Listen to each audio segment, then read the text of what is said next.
Good morning, my friends. It's Indiana Holmes here at Disneyland on a beautiful Wednesday, July 8th, 2026. It is currently 65 degrees. Yep, still 65 degrees here at Disneyland in Anaheim. And it is looking like it's going to be a pretty busy day.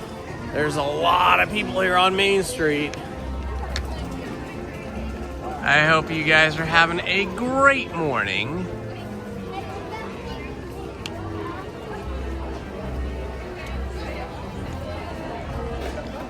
Good morning, Johnny.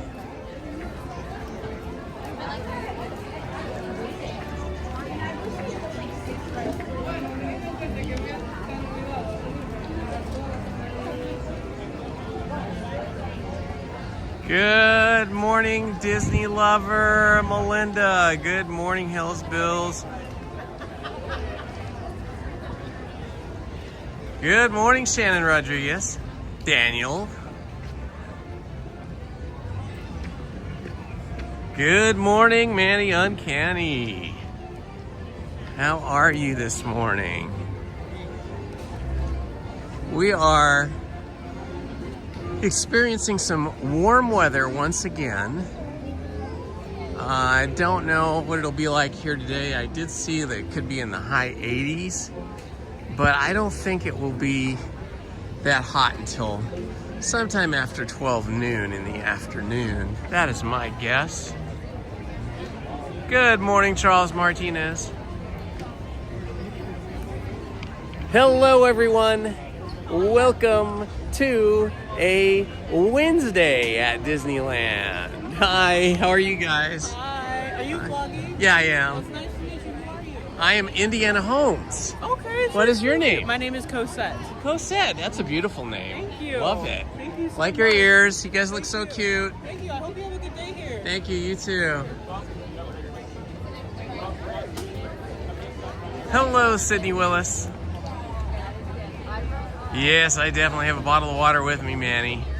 Hello, Spencer Walker. Hello, Charles Martinez. Welcome, my friends. Yeah, yesterday I decided to do a little off-property vlogging. In other words, vlogging and making some videos other places than Disneyland. So you'll be seeing that soon. Hello, Malcolm Cooper. Hello, Logan. Yeah, yesterday I went down, I drove down to Balboa Island and Newport Beach. I'm sure some of you are familiar with those places if you have ever lived or maybe even visited Southern California. But if you haven't, there's a video coming out in the next day or two. I filmed for a couple of hours yesterday, walking and talking, and had lunch there. Rode the ferry from Balboa Island over to the Balboa Fun Zone on the peninsula of Newport. And that was super fun. And then the other day, last Friday, I recorded a lot of walk and talk over at the Laguna Beach Sawdust Festival, which is a big art festival, and also Laguna Beach itself along the sand and the shops and stuff. So I'm going to edit those 2 days worth of videos, and then I'll give you guys something else to enjoy in addition to Disney content.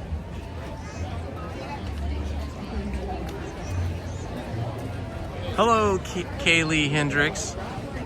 Good to see you, my friend. Welcome. Okay, I think we're going to start off the day with Astro Blaster because I had such an amazing score last week. It was like 499,500.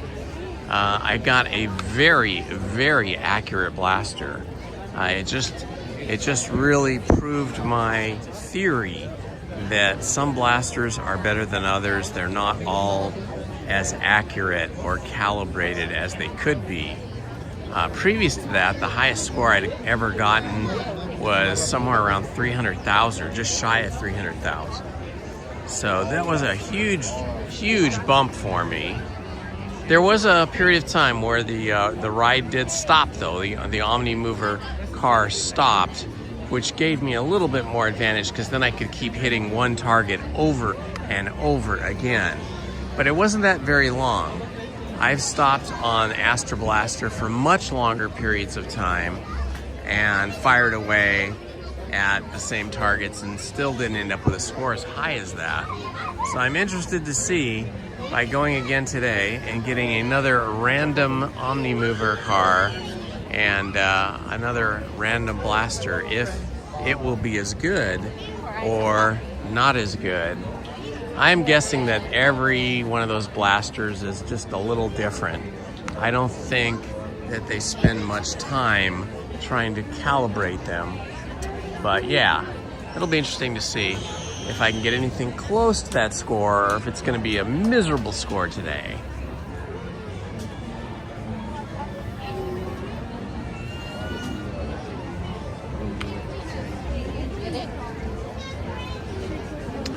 So I told you it's 65 degrees here at just before 8 o'clock. What is the weather like where you all are?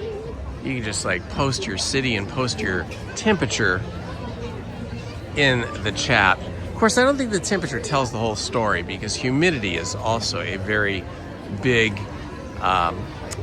element in the equation of how we feel walking and talking and moving about in the world. I think, humidity gets overlooked. Sometimes you look at a map or the weather forecast, and it shows, it's going to be 88 degrees in Los Angeles, and it's going to be 90 degrees in New York or South Carolina, and you think, that's not that much difference, really. But the humidity makes a big difference. California is much drier, as we are built in a desert, and so unless you live near the beaches, your humidity is going to be, down in the 20s or lower, nothing higher than 30 probably. But if you live by the beaches anywhere here in Southern California, the kind of average humidity is 50%. 50% sounds high, but for some reason it does not feel like 50% the kind of humidity you get over on the East Coast. Whether we're talking about New York, or whether we're talking about New Jersey, or North Carolina, or South Carolina, or Florida, where I think the humidity has got to be the highest. I used to be able to handle, heat and I used to be able to handle heat and humidity much better than I can now. I still can handle heat pretty decently, up to about maybe 86 degrees. Over 86, it starts to feel a little too hot for me. But it's the humidity, boy. When we got a high humidity, we were visiting New York a few summers back, and the humidity there was just incredible. I mean, as soon as you walked out of your hotel room, like after having just taken a shower, like within a few minutes, you were all hot and sweaty again and feeling very icky. Okay, this is interesting. Astro Blaster does not look like it's open, or maybe just one entrance is open. I guess we're gonna find out here in a moment if they're letting us go. I think Astro Blaster might be closed. Let's see. Well, one of the doors is definitely closed. I don't know. Let's see here. Yeah, Astro Blaster is closed. Well, that's a disappointment. That was a disappointment. All these people over here, they're all going to Space Mountain. I mean, I thought Space Mountain was pretty cool when it first opened. And what was it, like 1977, 78, something like that? Maybe it was earlier, I don't remember. But I don't know, compared to like Big Thunder Mountain, I feel like Space Mountain is a little bit underwhelming. What do you guys feel? I think for me it's because I'm a really visual person, and I really like to, you know, see what's going on. I like to see elements of design and excitement. Hang on a second here, I'm gonna put this down for a moment.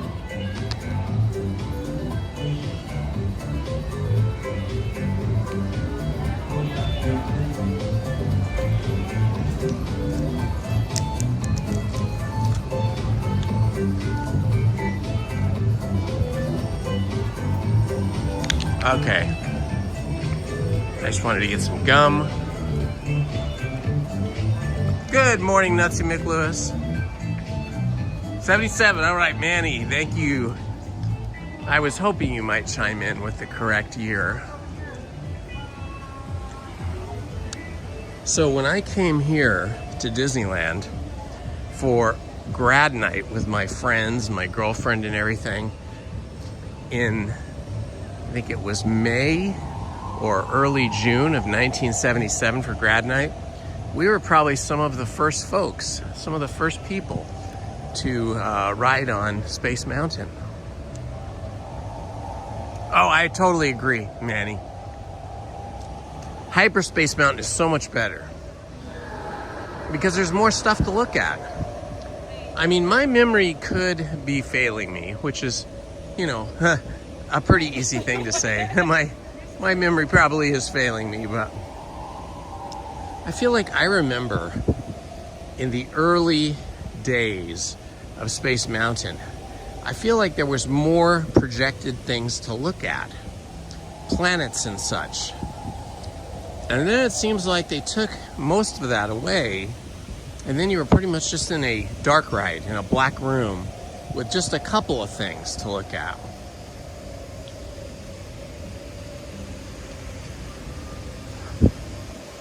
So when they bring Hyperspace Mountain back every May, they add more projections. Of course, the projections have to do with Star Wars, but I love those projections. I love seeing so much more than the kind of sparse, dark ride experience that Space Mountain is usually.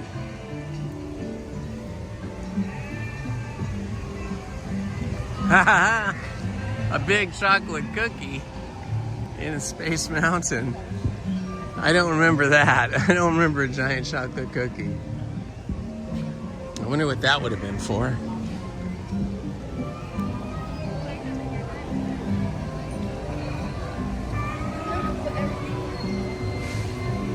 Ah, very good, Manny.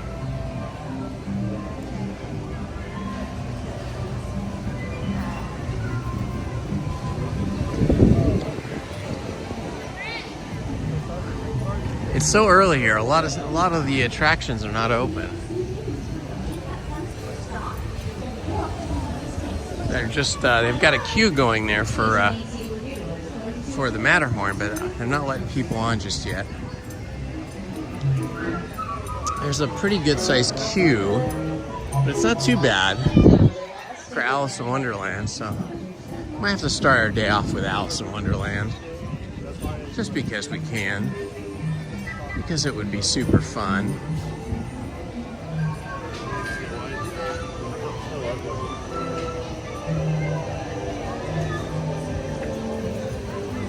Every day is better with Alice.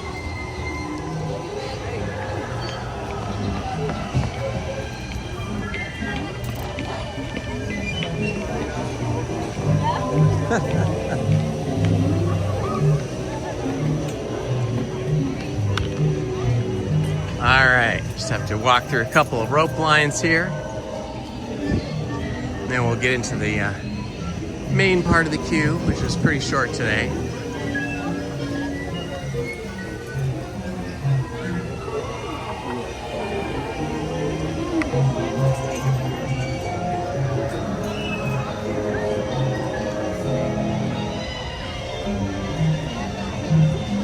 Can never go wrong with Alice. It just puts you in that magical storybook kind of mindset.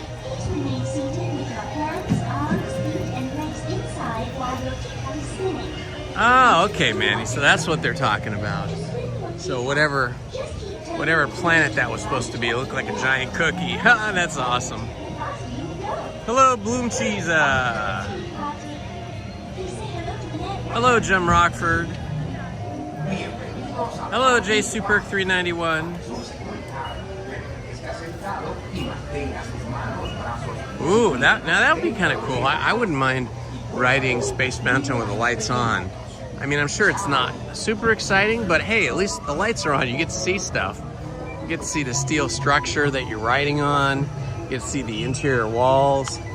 I'd be interested in that for sure. Every week and I can never figure out what your channel. Oh, it's Indiana Holmes. Great, thank you. Well, on YouTube. I'm always watching Pops and I see Pops every day. Oh yeah, Pops is here usually every day. Every day, I know. Yeah, I don't know how he does it. And Coda Bear like every night. Yes. I don't know how they do it. But every time I'm here, I see you. Oh. Yeah, so it's fun. I'm always like, oh, What's your name? Amber. Amber, nice to meet you. Nice to meet you. Look like you got a couple princesses with you. Yeah, yeah. Always got a princess.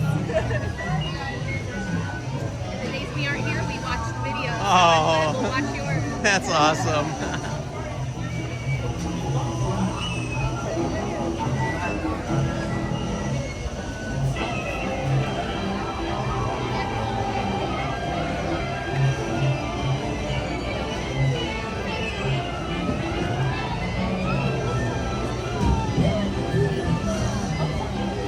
Hello, Cindy. Good to see you. Just scrolling back through the chat here to see if I missed anybody. I know Johnny and Manny will greet everybody as they are such great moderators, but I like to scroll through and see if I can say hi to everybody at least once too. Hello, Sally Lindstrom. Welcome, my friend. All right, I think I've gotten back. Oh, Camera Ready Adventure. Hello, Ogden, 81 degrees, but it will be 96. Yeah, that's pretty toasty. Hello, Granny Sophia. 90 degrees in North Las Vegas already this early. Wow. It's going to be toasty there.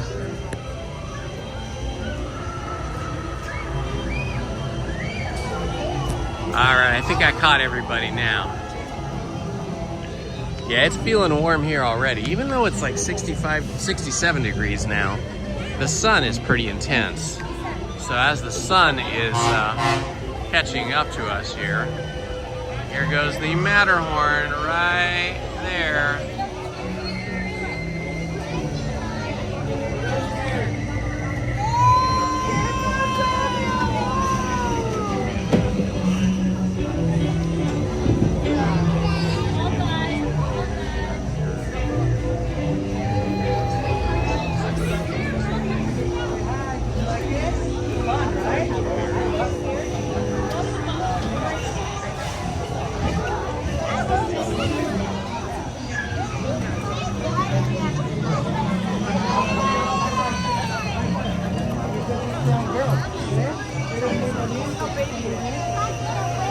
When I was here on, let's see, was it Friday?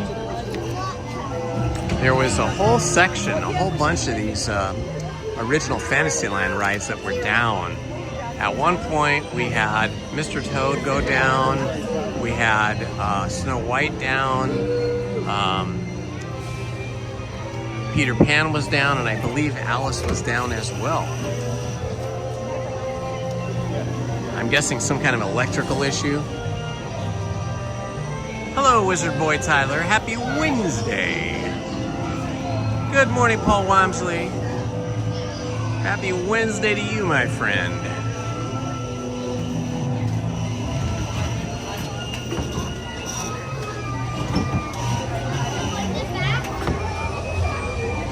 Lizzie and I were here on Sunday night. Some of you were here with us, but I know it was late for anybody that was in a easterly time zone. But it was fun. We came just for the evening. We rode a few rides, and then our main objective was to see the Paint the Night parade. But most especially, the most important thing for us is we wanted to see the patriotic July 4th, 250th anniversary of the USA projection show and fireworks show, which was held on July 3rd, 4th, and 5th. So we came for the last performance of it. If you guys missed that, check out our video from Sunday night, which would be, I guess, the newest one that's up there on my live stream, list.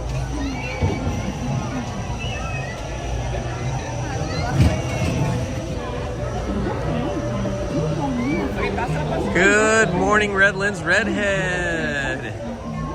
Happy, happy, joy, joy. It is Wednesday.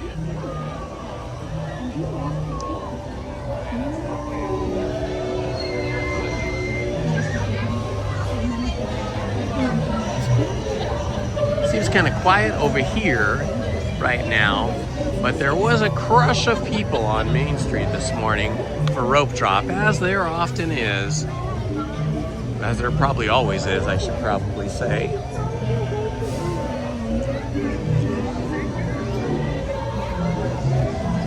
Good morning, Mary Rotherham. Yes, I do go to DCA occasionally, usually with Lizzie. The main reason I don't go over there on a regular basis is that the cellular connection, the cellular connectivity over there is really horrible.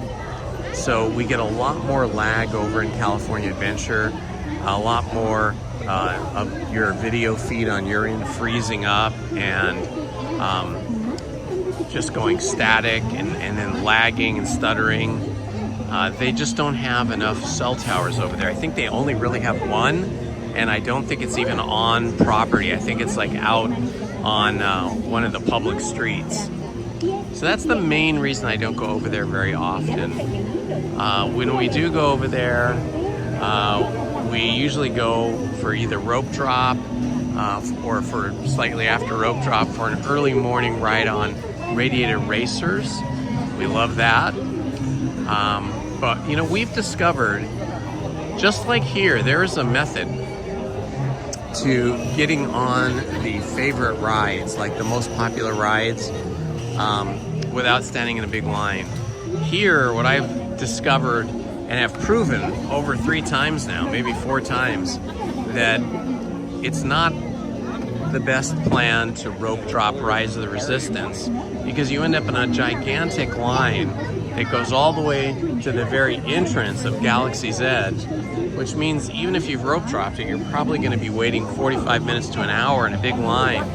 So what I discovered is that you wait till about an hour and 15 minutes after rope drop, and then you just basically can walk on Rise of Resistance. And the same thing is true over in California Adventure for Radiator Racers. If you rope drop that ride, you're going to be in a massive line. But if you wait for about an hour to an hour and 15 minutes after rope drop, it's almost a walk-on. How many here? Just one. How many here?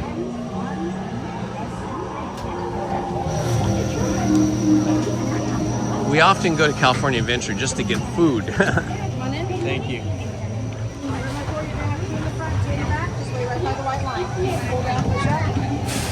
Yeah, the food is so much better, so much more variety, and more places, more sit-down restaurant style food places in California Adventure. So we really like it over there. But yeah, Lizzie and I did go over there about 3 videos back.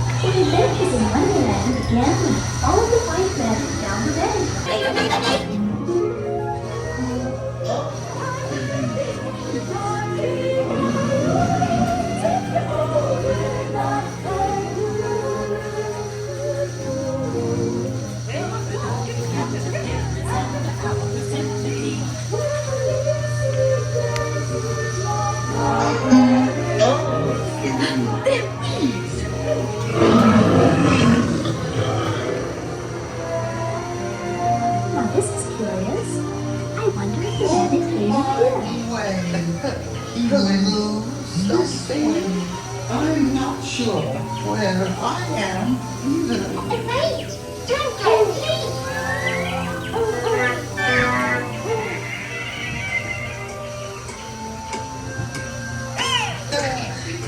Good try. This way.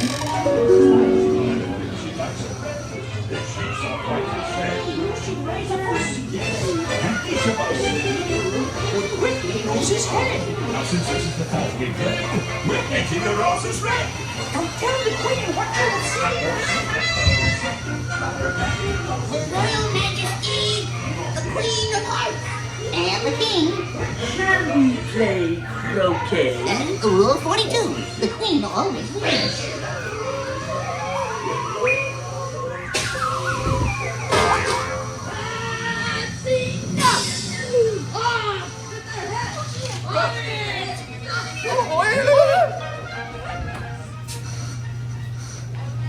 Every once in a while, I will notice something I've never noticed before, or possibly it's new.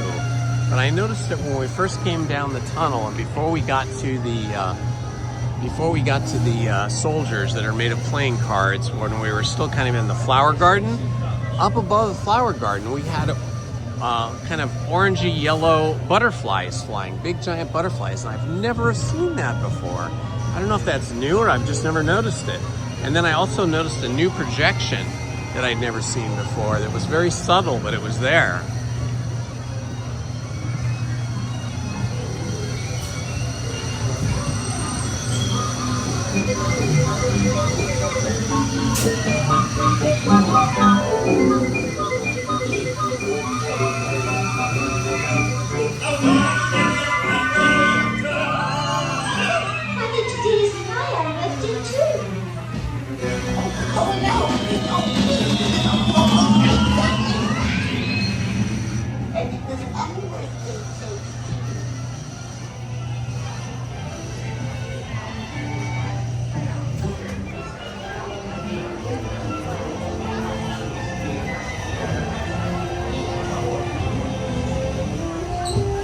Good morning, Krista Hackley.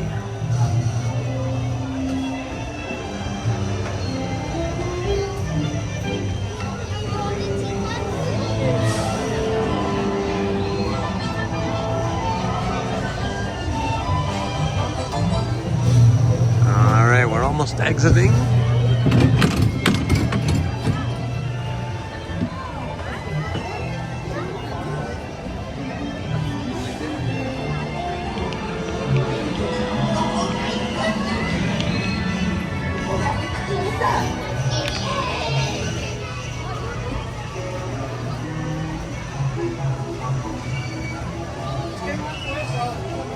Oh, yes, I agree, Johnny. Those are super yummy and a couple of my favorites as well. Oh, it's very empty here in the Mad Hatter store. It's always usually super busy here, but not today. Let's see what we got here. Oh, this is neat. It's like an old school, old-fashioned Mickey ears, but it's signed with all the original characters. And there's also several of them on a patch right on the front. Got a Frozen set of ears. Let's see if there's anything new.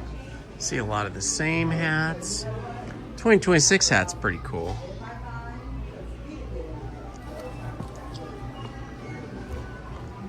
And a lot of the same things. Little kids' hats. Some nice hats over here to shade you from the sun.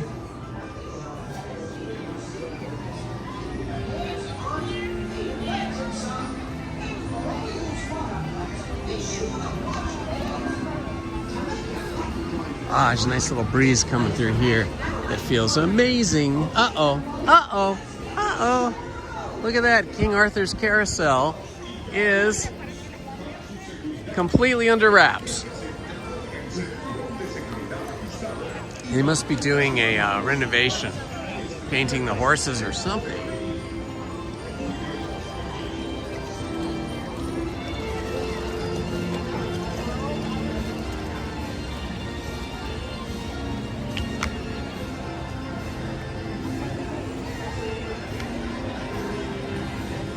All right, we're gonna do Mr. Toad's Wild Ride, just because I feel like it. Good morning, Christian Ortega Lozade. Well, you just have to plan for a future trip at Disneyland.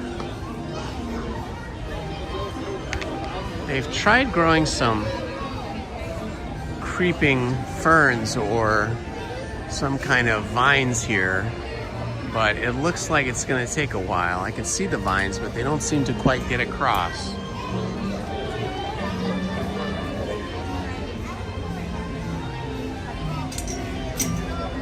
They're reshoeing the horses.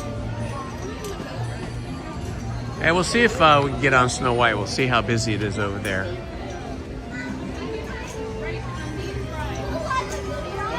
A lot of empty queue here, though, which is nice. One of the wonderful things about getting here so early.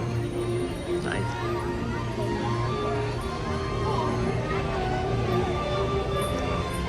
Good morning, Derek. Welcome, my friend.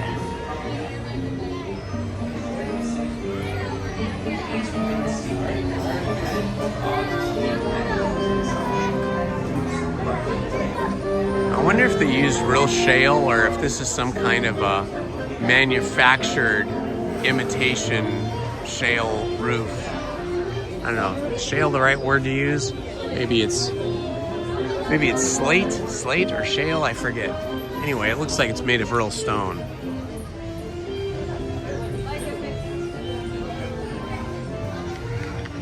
Ah, yes. Well, I love seeing all you guys in the park whenever you can make it.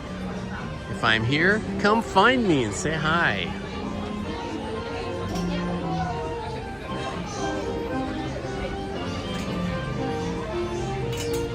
Yes, lobster nachos are the best. Although the last time we were at the Lamplight Lounge, they did not have the lot of the lobster nachos. So I don't know if that was a temporary thing or if they've permanently taken them off the menu. But yeah, Lizzie and I loved going over to DCA for Lamplight Lounge, or even the Lamplight, what are they called? The Lamplight Lounge Boardwalk. Yeah, the Boardwalk is the one on the outside, upstairs. It kind of overlooks the Pixar Pier and Incredicoaster launch area.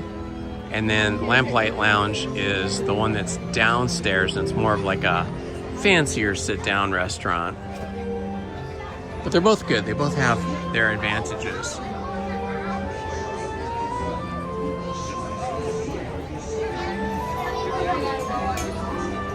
Hello, Gabsman. Gabsman, I usually try to get into the parking lot between 7:15 and 7:30. And then I take the bus, the shuttle bus, the Disney shuttle bus, from the parking lot to Disneyland, and that usually gets me into the park about 7:45.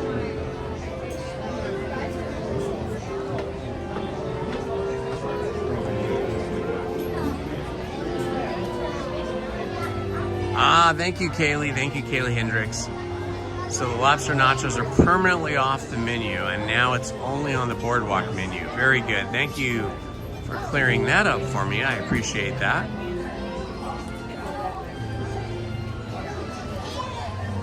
Hello, Evan McCabe.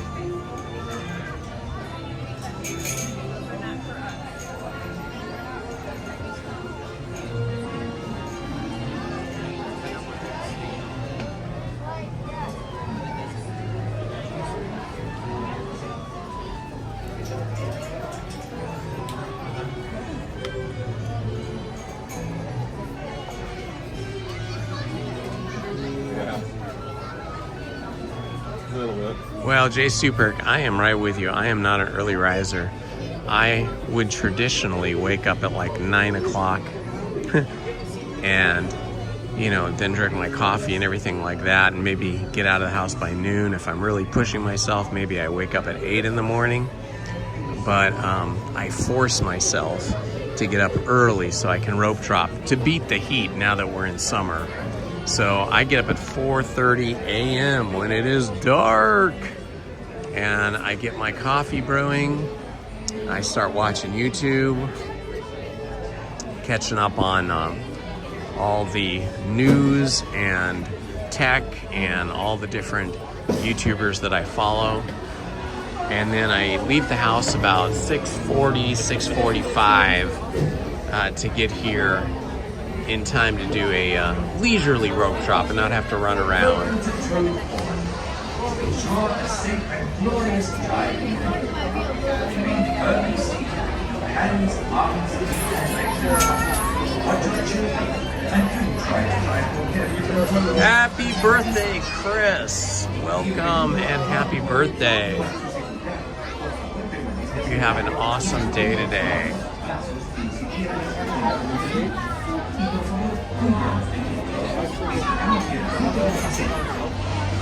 Okay, then happy birthday, David.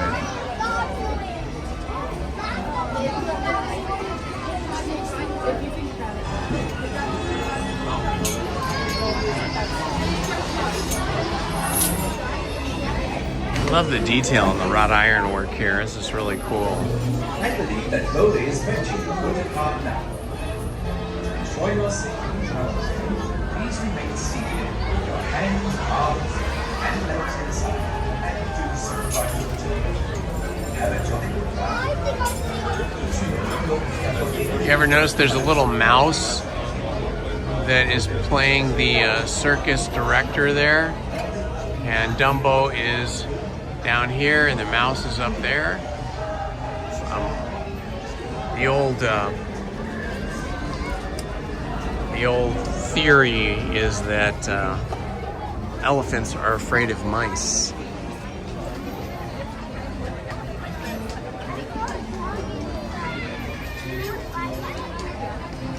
So the lobster nachos are only at the Lamplight Lounge boardwalk now. So the boardwalk, you walk past the Lamplight Lounge entrance, but you're still walking along the edge of the Lamplight Lounge building and you're just walking down the pier.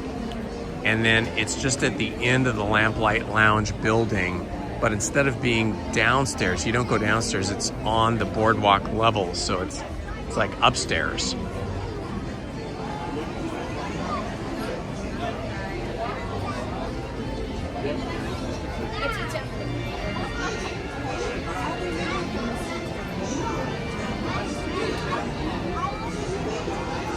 The Rose Tavern's okay. I don't love it.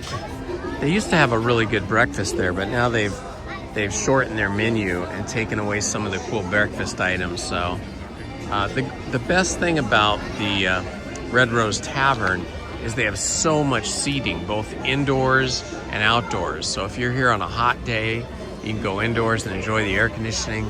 Or if it's a really cold and kind of rainy day, you can go inside and get warm and dry. And for those of you that have been watching, you see when I eat in there occasionally, I like to go into that kind of very small hidden back room that only has like, I think 3 tables in it. And that room is icy, icy cold and very quiet. So you don't have all the noise from the other big food hall area.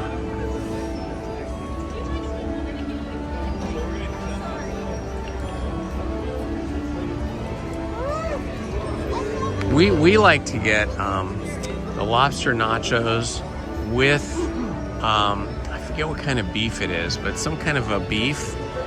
And they don't make it on the menu that way. You have to ask for it. And then they give you like the grilled beef on the side. And then you can mix that in with your lobster and go back and forth.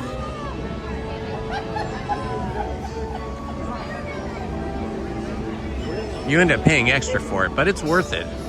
It tastes yummy. You get the surf and turf. In fact, I think that's what it was called a long time ago. When they used to have it on the menu, it was called the surf and turf. And then they took it away and they just had the lobster nachos, but you could still ask for the beef. And it's like steak, you know, it's not like hamburger. You're getting like grilled steak. It's marinated and everything. It's yummy.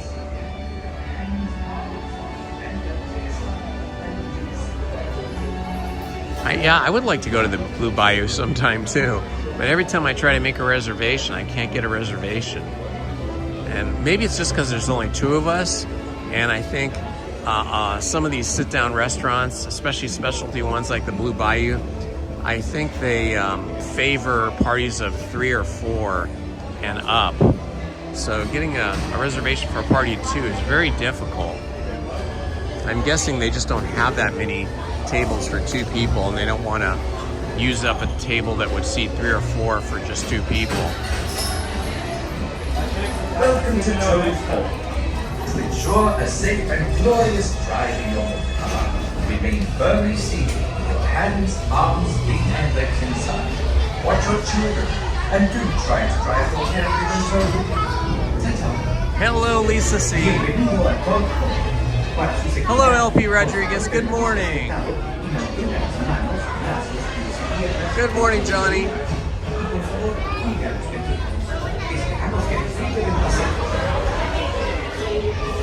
Hello, Pilot Pete Productions. Good morning. How are you?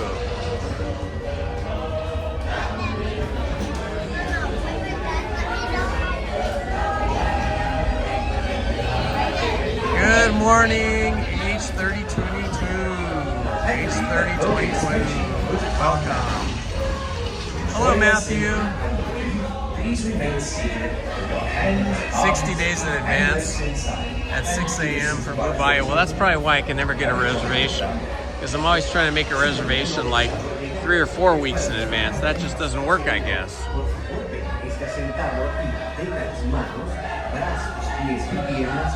thanks for that tip. Maybe I'll try the 60-day thing.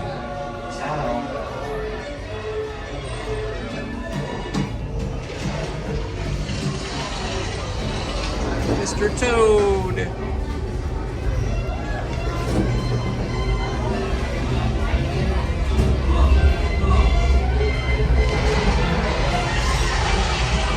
Welcome to Toad Hall. To ensure a safe and glorious drive in your motor car, remain firmly seated with hands, arms. Yeah, I remember that too, Chris. That was a long time ago. Paper tickets when I was a kid. Bienvenido a Toad Hall. Para su seguridad, por favor permanezca sentado y mantenga las manos, brazos. See, back then the e-ticket was the thing everybody wanted. I'm trying to think what e-ticket rides we had back then. I know Matterhorn would have definitely been an e-ticket. What else would have been an e-ticket? Maybe the submarines? Let's see, I'm trying to think what else could have been an e-ticket. Why don't you guys do me a favor? Those of you that know or can look it up, type the names of all of the rides that used to be e-tickets. For your safety and comfort, please remain seated with your hands, arms, and legs inside. And do supervise your children. Have a jolly good drive. Su vehículo está por llegar. Para disfrutar de un paseo seguro, por favor permanezca sentado y mantenga las manos, brazos, pies y piernas dentro del vehículo. Y por favor, cuide. Chao.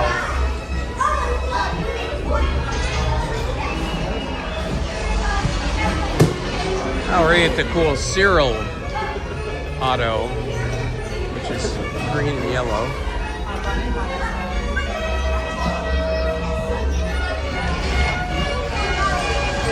Welcome to Toad Hall. To ensure a safe and glorious drive in your motor car,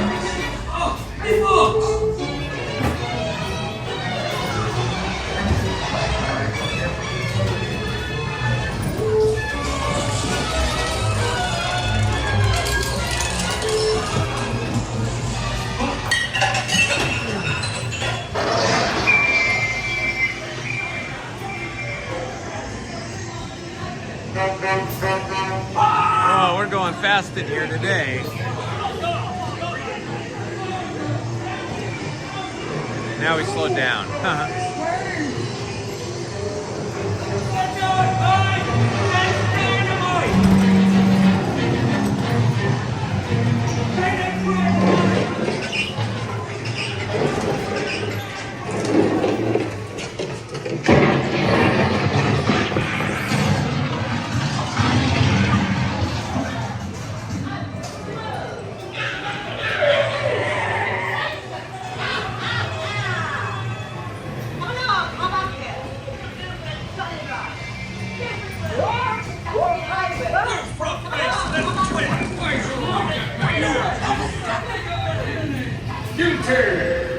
That is all.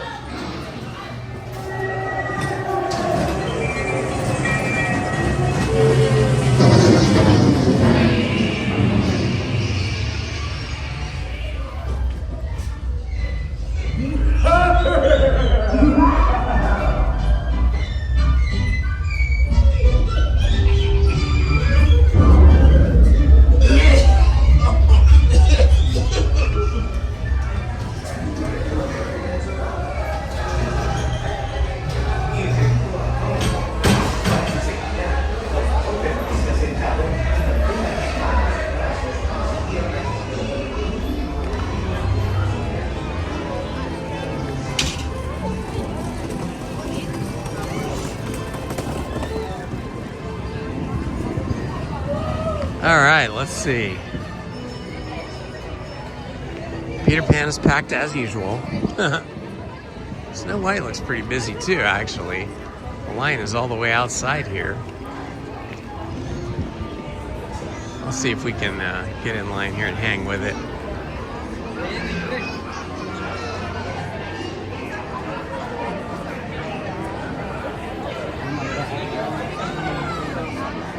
Monroe was a D. Peter Pan and all fantasy rides were C tickets. Really? That's so amazing. Thank you for posting that, Monarch Loans. So amazing because everybody treats Peter Pan here like it's an e-ticket right now.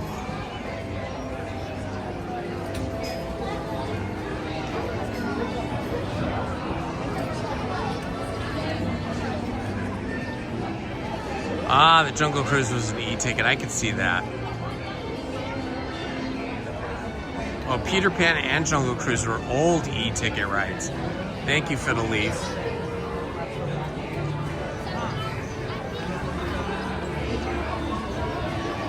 Pirates, Haunted Mansion, Space Mountain, Small World, all e-tickets. Wow. So there was a lot of more e-ticket rides than I remember.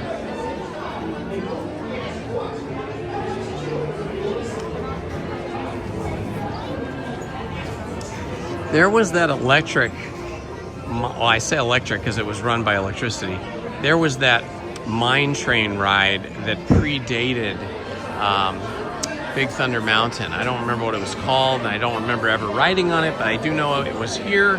I've seen video of it, or film, and you can still see the remnants of the track. I wonder what that was called. Somebody told me once and I forgot. What was that original mine train called? And was that an e-ticket?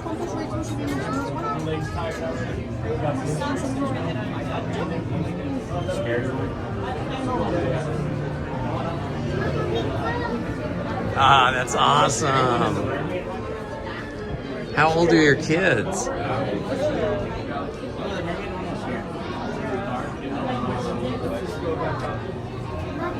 Three kids, Jen. That's awesome. Congratulations.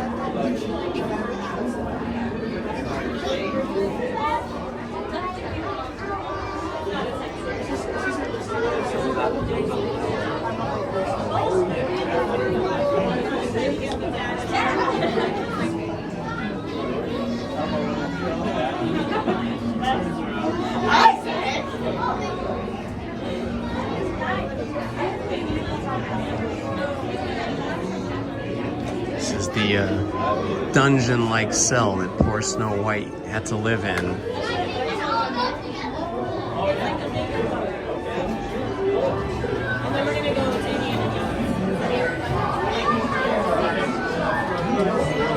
$11, $10, and $5. Oh, how fun. How fun. Boy, I remember when our girls were that young.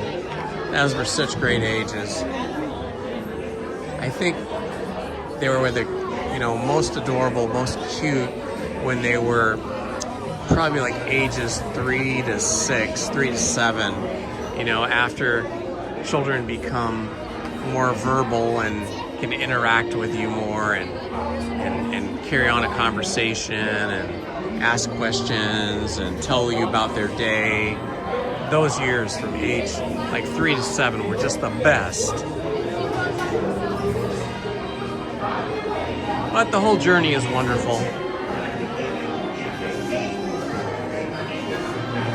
Ah, Nick's channel, Rainbow Caverns Mine Train. Thank you so much. The Rainbow Caverns Mine Train.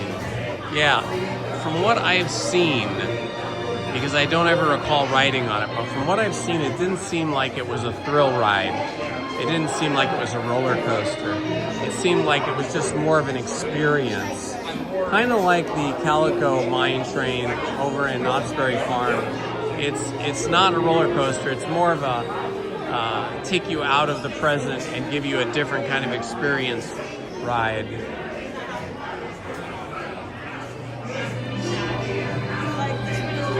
Rainbow Ridge, Rainbow Caverns Mine Train, very cool.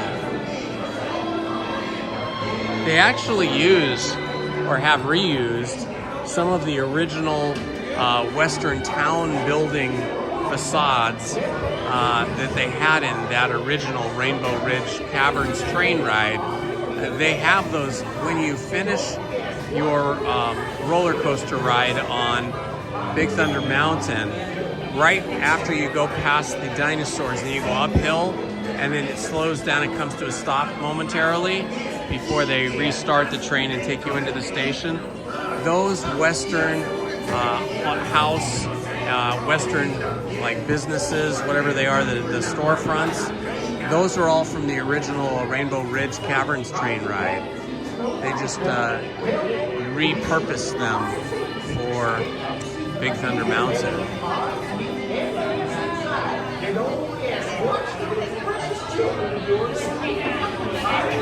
Oh, thank you so much, Nick, for that information. 1956, about a year after the park opened, that was ready.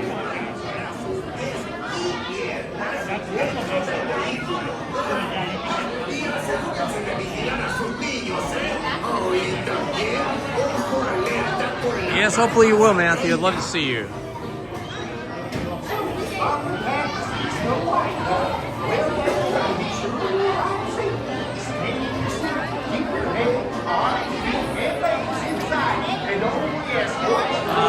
Chris, that's a good question. I don't remember seeing the giant map at the back of the Opera House. We'll have to look for that maybe.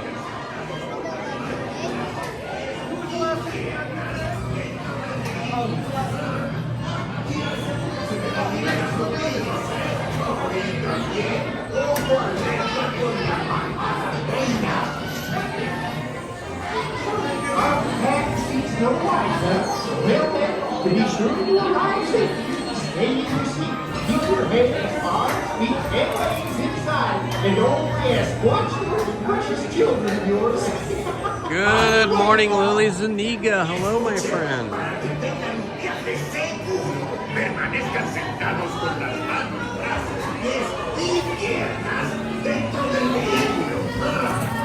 Y asegúrense de vigilar a sus niños, Oh, y también, ojo alerta con la malvada reina.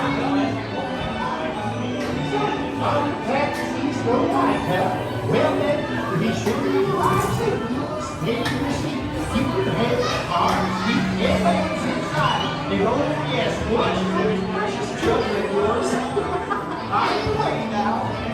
Escuchen, para que tengan un viaje seguro, permanezcan sentados con las manos, brazos, pies y piernas dentro del vehículo.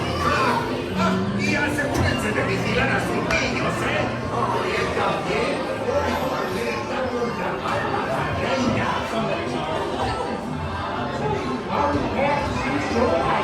Looks like Snow White is over there just dancing up a storm in that window.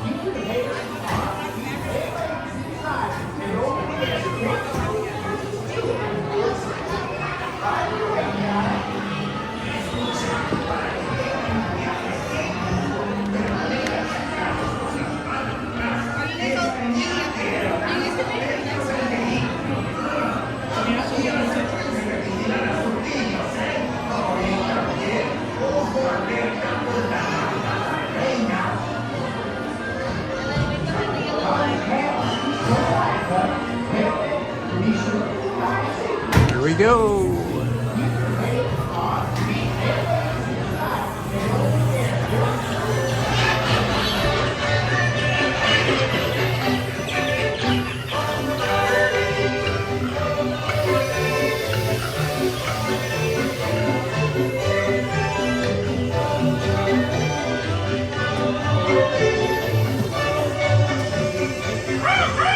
These dwarves can't hide Snow White from me.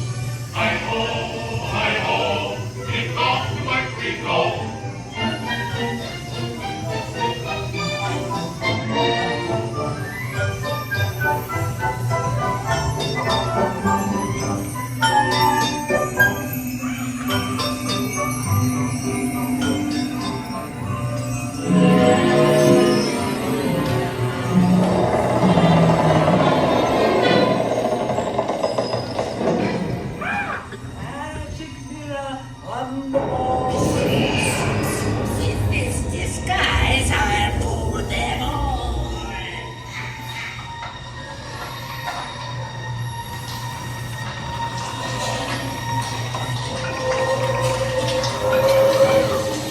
Have that okay?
It's so nice when you first come in that first room for Snow White. You first come in where you first see Snow White, she turns around and the dwarfs are there. The whole room smells yummy. I don't know, is it cinnamon? It kind of smells like cinnamon. But anyway, it smells yummy.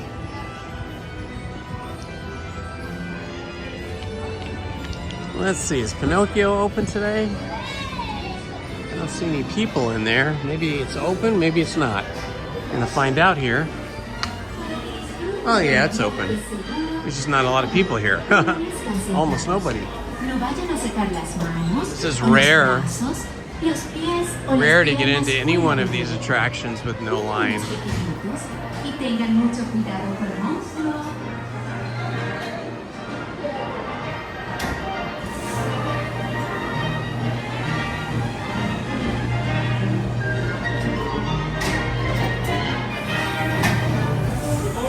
Hi, how are you?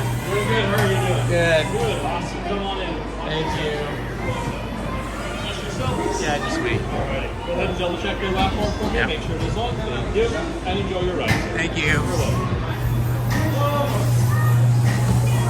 You sleep till after 2. It's great tips by everybody and actors like for me. I'm Julie Downs, and I'm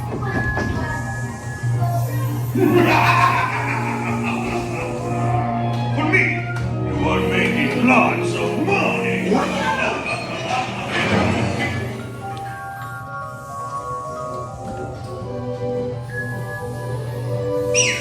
Hey, this one.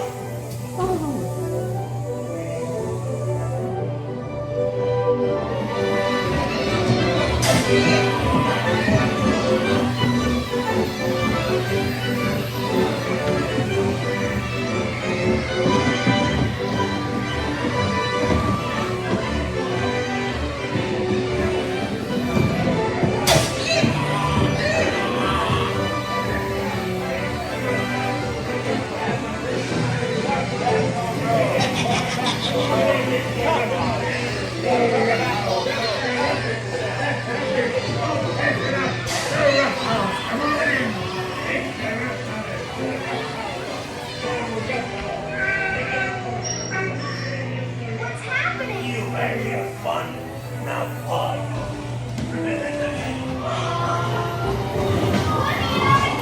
Shut the door and lock the door. Mom! Please let me go. Hurry, let's get out of here.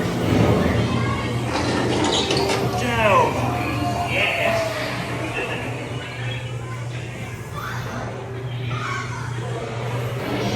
Montage! Monster!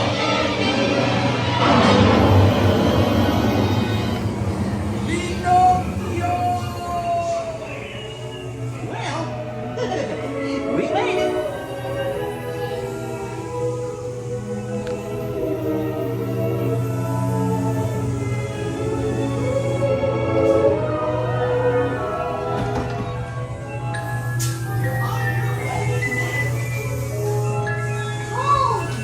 I'm so happy.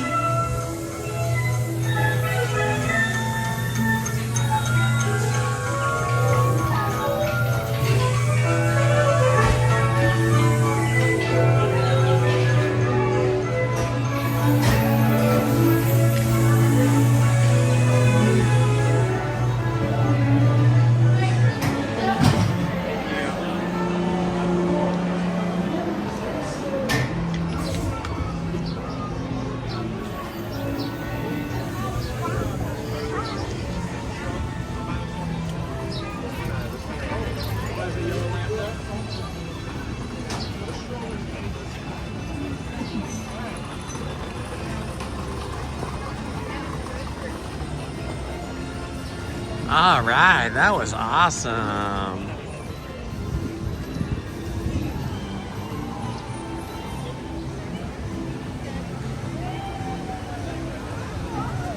I think it's time for a early morning Casey Jr.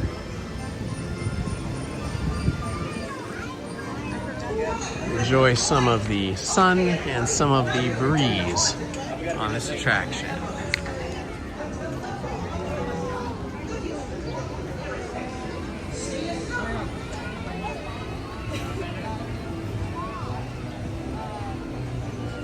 Hello, Patrick.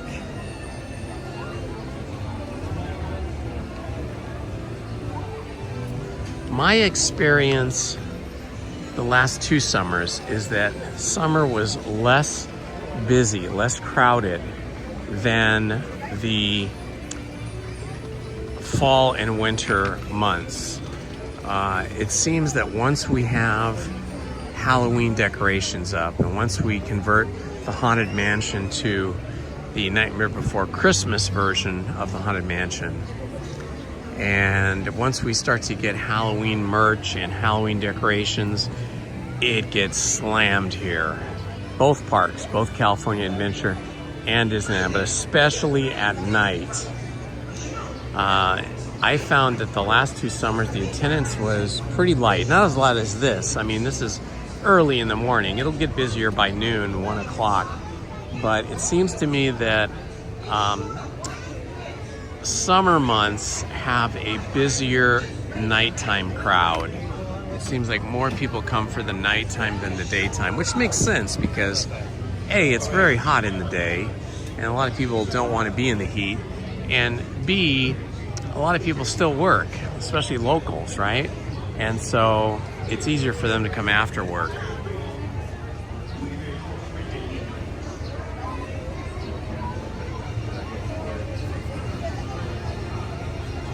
Thank you, Fiddle Leaf.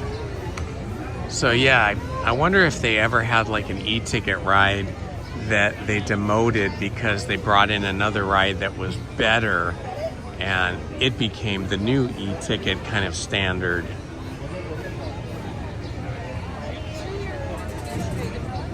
Yeah, morning light's always the most beautiful for some of these outdoor attractions. I think twilight or before twilight, the golden hour, late afternoon light just before dusk is really beautiful in some instances, but I don't think you can appreciate it here at Disneyland.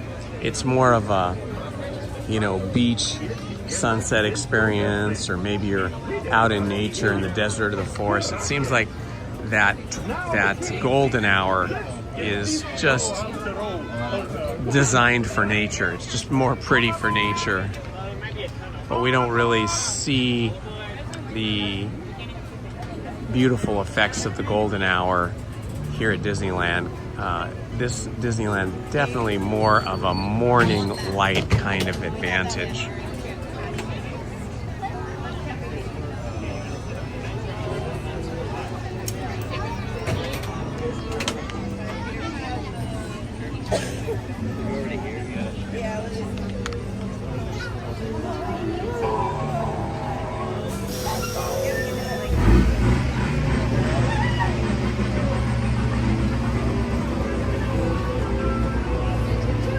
So just to repeat what I was saying earlier, now that more people are here in the chat with us, I did film and recorded a vlog down at Laguna Beach, down in the beach area and in the town part, and then also at the Sawdust Artist Festival. So that video is coming later this week, maybe through the weekend. And then yesterday I went down to Balboa Island and Newport Beach Peninsula and filmed a vlog there. So that video is coming also.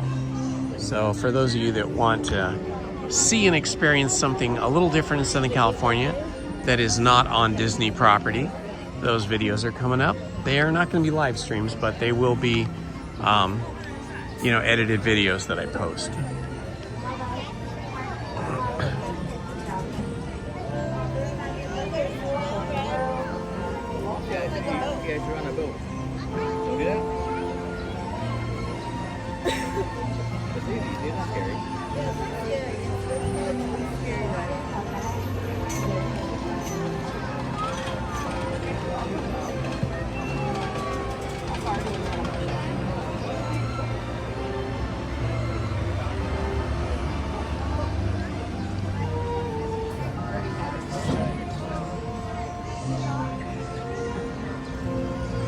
Got the whole new world music going on here in the background.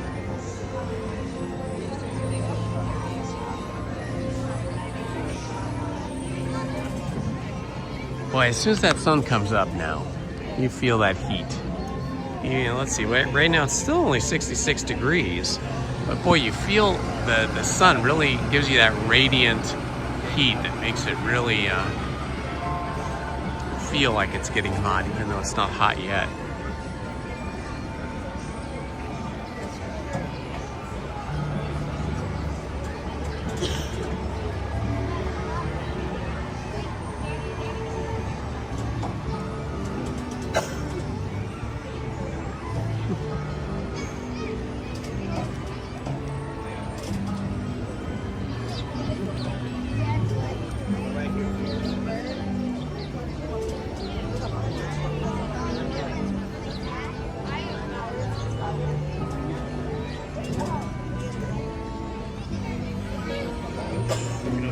Yeah, we should try the Disneyland Railroad.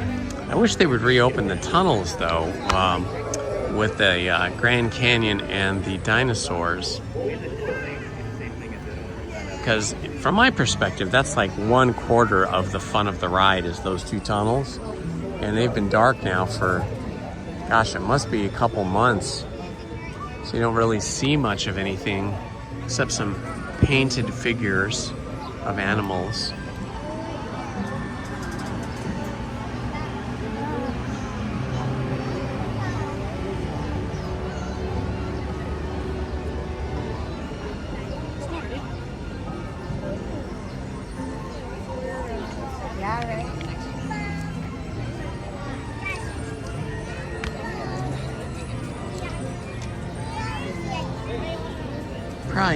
Probably end up on the next train and not this one because it seems like there's a lot of people ahead of me.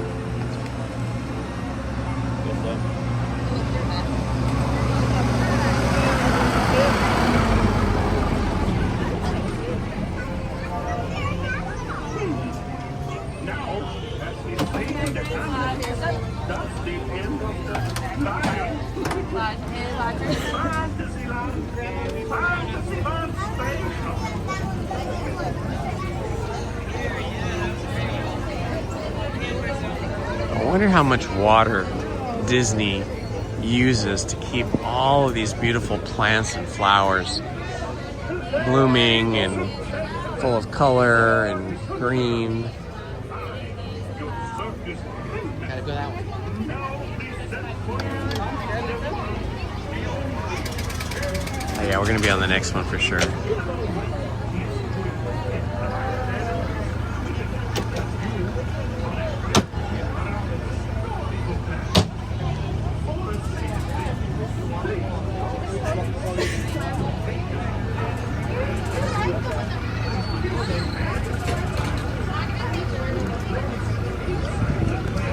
I wonder if this thing is a giant battery. I wonder if these tender cars that sit behind the engine, I wonder if they're just a giant battery. It sounds more like they're a combustion engine. Yeah, I see heat coming out of the top here. It's definitely a combustion engine of some type that supplies power to this train. Or as they say nowadays, an ICE engine. Internal combustion engine.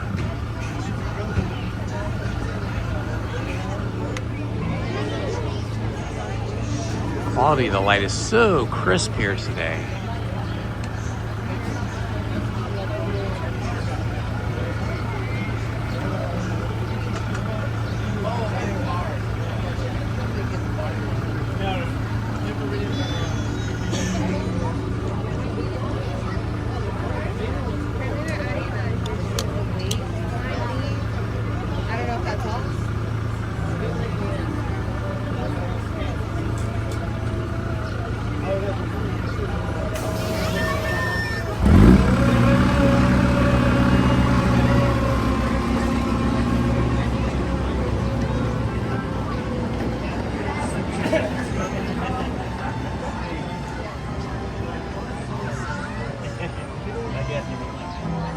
I completely agree, OCS Steve.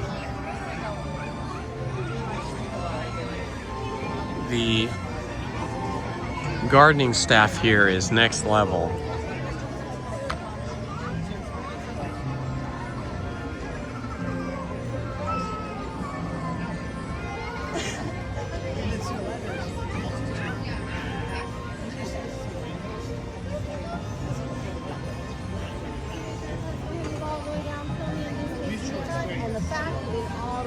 Around those umbrellas, please. There's no longer a single file line. We're going to keep moving all the way down. Plenty empty gaps there, friends.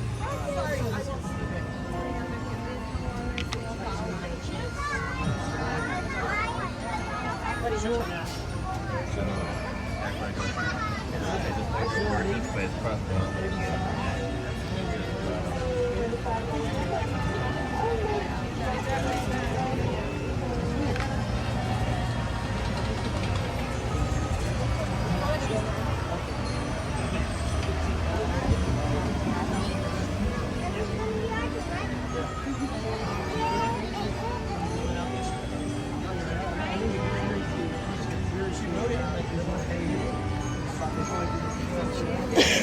Should begin another train here momentarily. I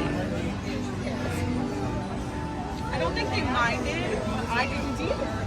They have like their reason there's like a little structure, like and they have.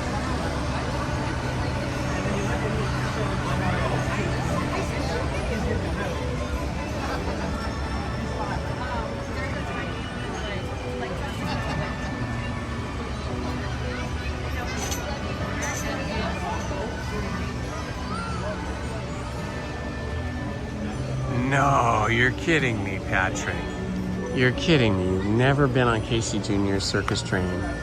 Oh my gosh, that's wild. You have to go on Casey Jr.'s circus train. It's one of the classics. And it goes all around Storybook Land. It's super fun. I don't know how many times I've been to Disneyland, but let's see.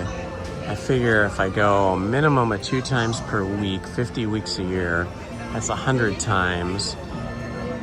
So sometimes I go 3 times.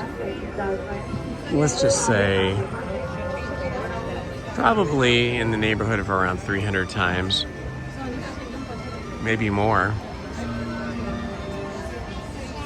I can't remember how many times that Lizzie and I came when she worked for Disney, and we would come first as just a married couple with no children, and then years later, while she was still working for Disney, we would come and bring our children. So there was at least several dozen times in there as well.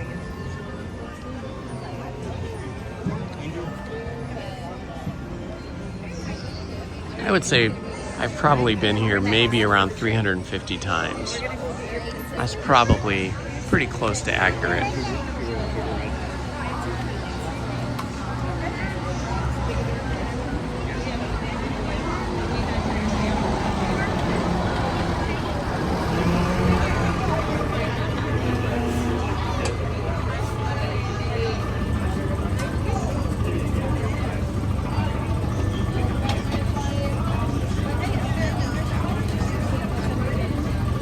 The wee littlest train. Definitely has the smallest locomotive.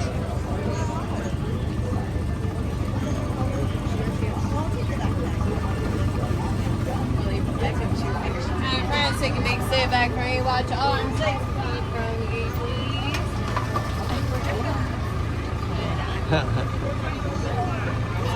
Three per row, 9 in a cage. Lap sitting is allowed. Once again, 3 per row, 9 in a cage. Lap sitting is allowed. Now listen for you, the one, the only, Casey Jr.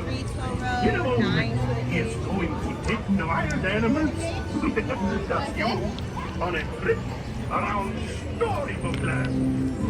For a safe trip, please stay seated in your cages or carts. All right, we got the caboose facing forward. Arms, feet, and legs inside the train. Oh, and remember to watch your children. Bienvenidos.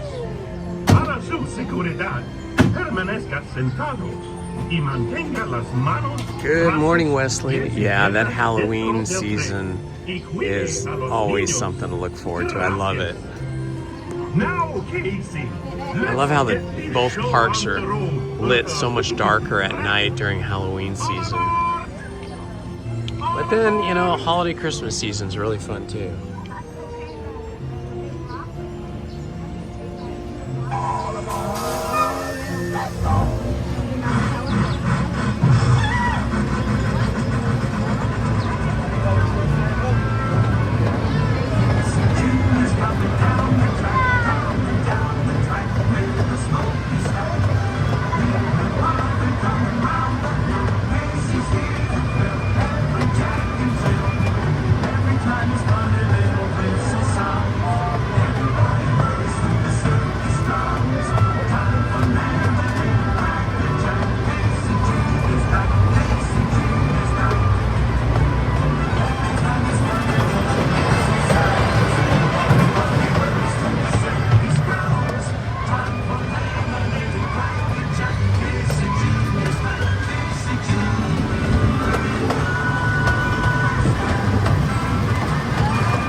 Feels so nice. There's a cool breeze as the train cuts through the air. I love it.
is a refreshing way to start the day. Nice cool breeze. Train. Doesn't get any better than this. I love trains.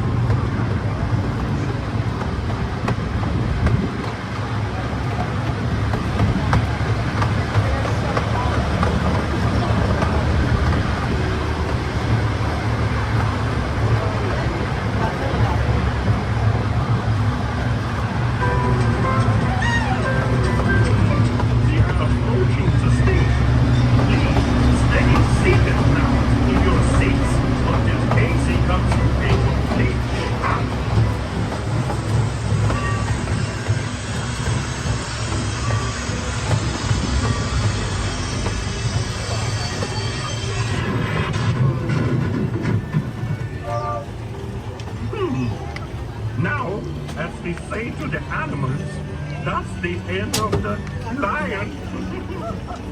Fantasyland! Fantasyland Station!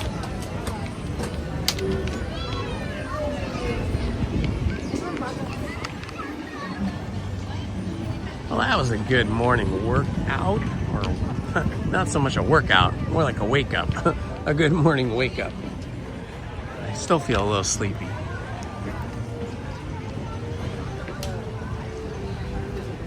I think it's time we walk over to maybe Pirates of the Caribbean.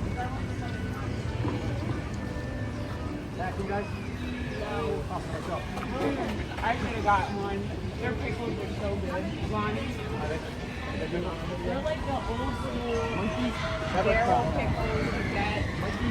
You can only get them here. So you've had, you know, that they're consistently that good? Yes. Oh, wow. I swear, that's why I was like, I'll be spending my money on churros and pickles. And that is like every day. It'd be like, they don't have them in Disneyland. They only have them in to the right. Everybody's going over here to Galaxy's Edge. 9:15, yeah. This is a good time actually to go over to Galaxy's Edge, and Rise of Resistance probably pretty much be a walk on right now.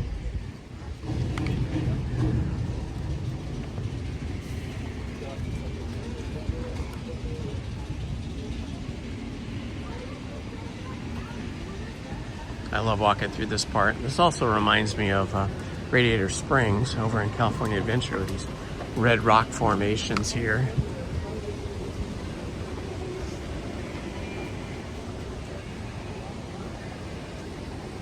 Is it just one train? Oh, you're talking about, is it just one train at Casey Jr.?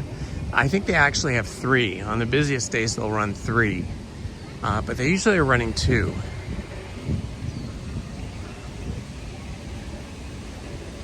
Kind of like Disneyland Railroad. I think they technically could run 3 trains at one time, but they usually just run 2 trains. But maybe on the busiest days, they run 3. I know Disneyland has, I think, around 5 functional locomotives that they can switch in and out. And of course, then they have a variety of passenger cars.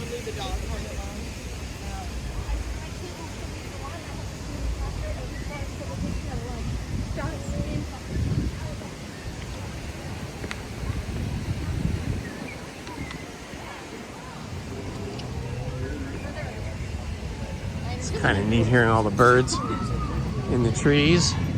Although, who knows? It could have been just piped in bird sound effects. Sounds like real birds, though. Either way, it sounds great.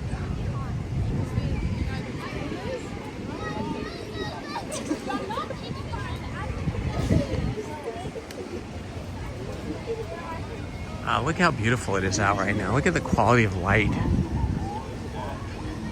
It's really, really awesome.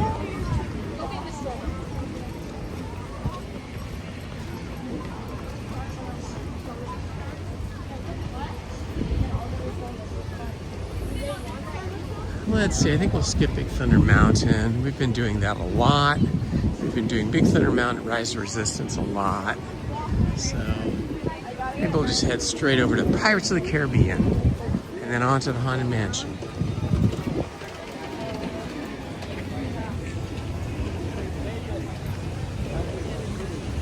Here is the morning snack stand. Of course, they have things that are like Cheetos and Doritos and things like that, but they've got all your sodas and your orange juice, and they've got chimichangas over here, which is like a breakfast burrito. I think the only difference between a chimichanga and a regular burrito is I think chimichangas are quickly deep fried on the outside after everything's, you know, assembled on the inside of the burrito.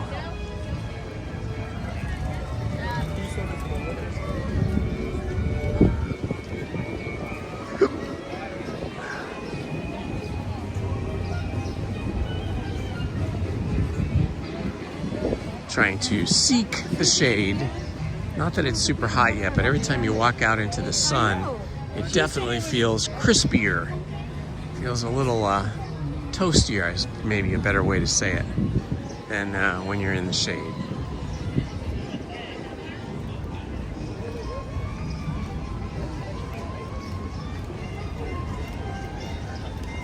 Let's see, trying to get my steps in. I try to do about 3.5 to 5 miles every other day. Yesterday, walking around Balboa Island and Newport Beach Peninsula, I did 3.5 miles. Then on Friday, when we went to Laguna Beach, that was about 3.8 miles, I think we walked.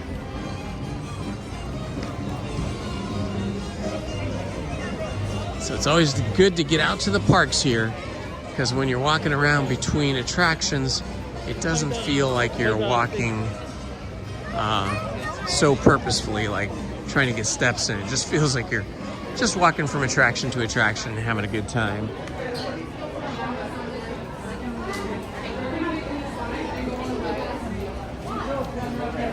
Good morning, everyone. This is Indiana Holmes, and we are in line for Pirates of the Caribbean. I think by now most of you have probably seen the changes to Pirates of the Caribbean, but if you haven't, keep your eye out for the pirate flag that is projected on the waterfall after we come down the 2 drops.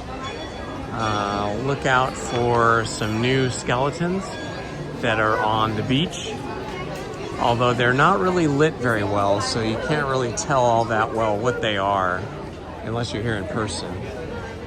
And then, of course, keep your eye out for the pirate.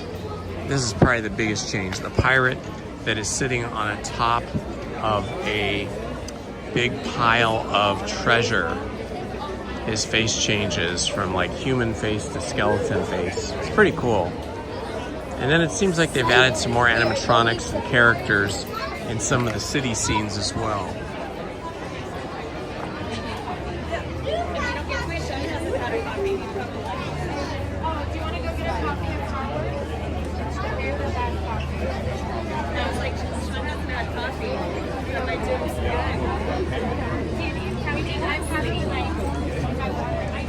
People are talking about their coffee. They got to get their coffee game going here.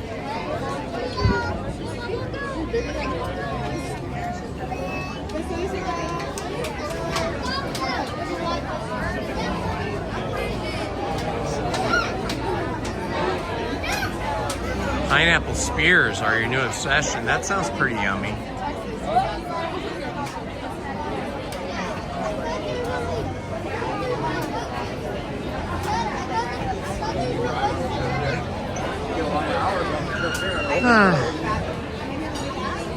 It's amazingly busy in Pirates of the Caribbean for 9:22 a.m. It doesn't feel like there's that many people here, but the people that are here are all in queues for the most popular attractions.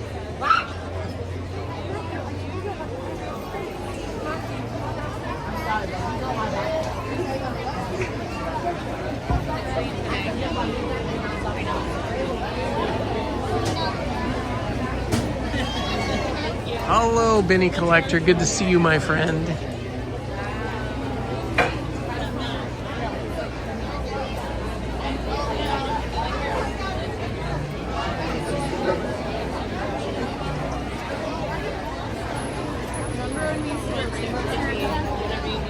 Yeah, it feels peoply here in this queue.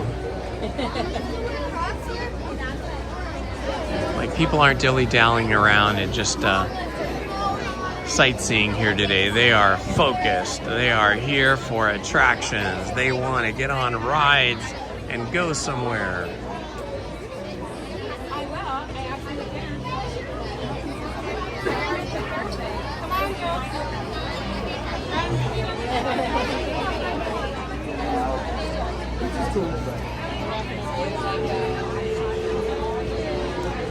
I hear that sound of the Mark Twain, the whistle of the Mark Twain. I think these are magnolia trees. They used to have 2 really big magnolia trees here, and then they got infected with some disease, and they had to tear them out, and then they planted new ones, and these new ones were only maybe 25% smaller than the original ones. So they did a good job of finding some mature trees to replace them with. So these trees really do help by providing some shade on a hot, sunny day.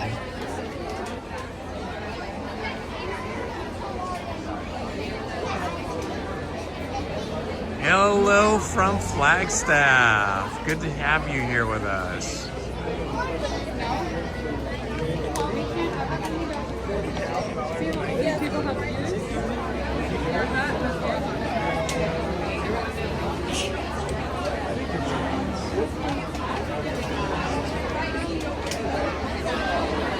Good morning, Stephen Kenyon.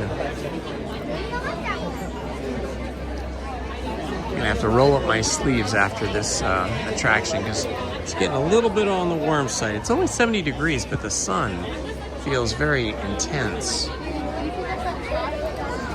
can feel the heat from the sun.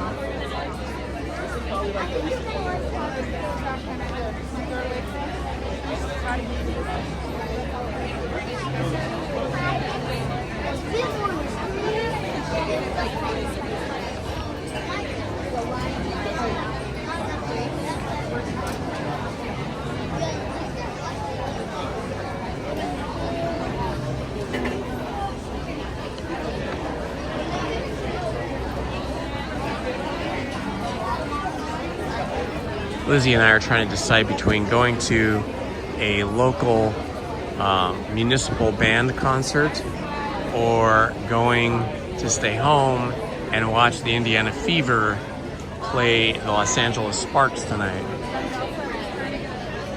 I think she's leaning towards the band concert.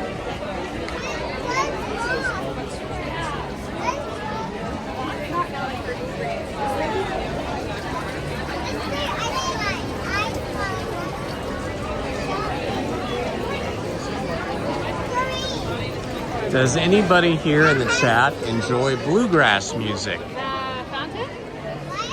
Bluegrass music, anybody? Let us know in the chat. Lizzie and I have a bluegrass concert in the park at a local park to attend this Saturday. It's an annual event. It's one of the bigger concerts. They're free concerts in the park, in a public park.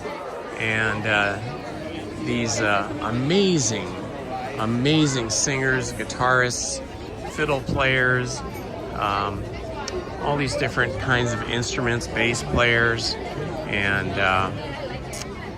can't think of the other instruments, but a bunch of different traditional instruments all play live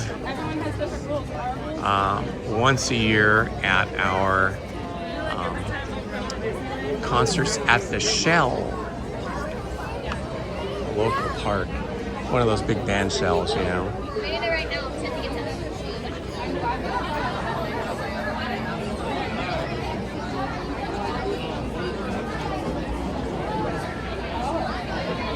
Oh, really? Okay, Krista.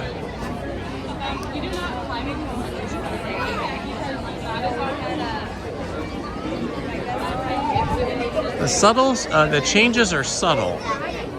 You don't notice them. Like, if you hadn't ridden this attraction many times, you wouldn't notice the differences. But in one of the town scenes, they added a lot more characters.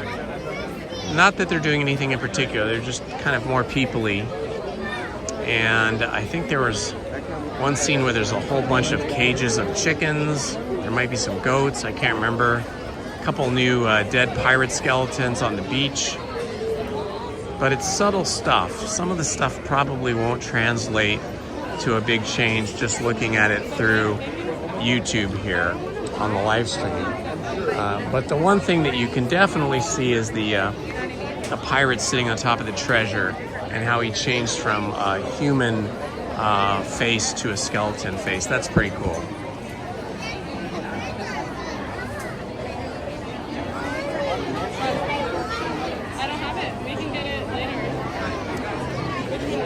The Grass is Blue by Dolly Parton. I'll have to look that one up. I do love Dolly Parton. And we do love bluegrass music.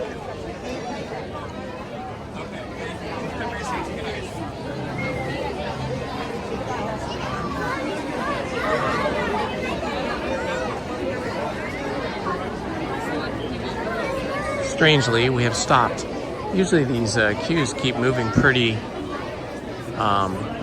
consistently, but we've stopped here now for a moment. Must be a log jam or something.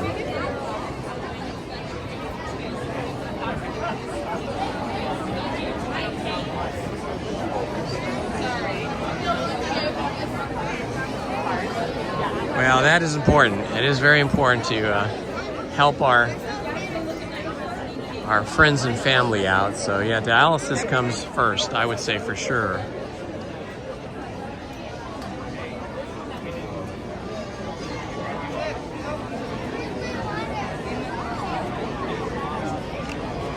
Hello, Aurora, and hello.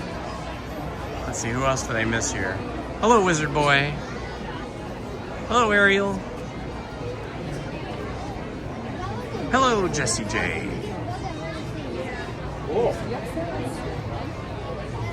And Aurora Roses. Welcome, everyone. Welcome to what is going to be a warm day in Anaheim. It's 70 degrees right now, which is not that warm at all, but the sun is low on the horizon, coming up and very directional, so the heat from the sun, the radiant heat, feels kind of intense for 70 degrees. It feels warmer than 70.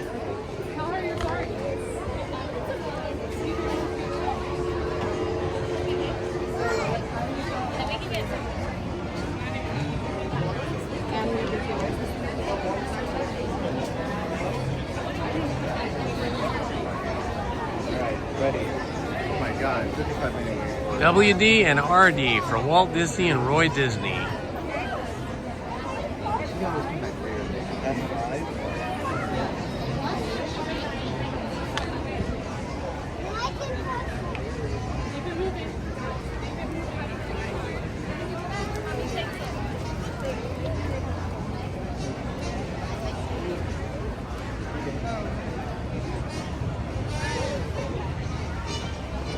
Doesn't feel that people-y here, but boy, this attraction sure has a big queue.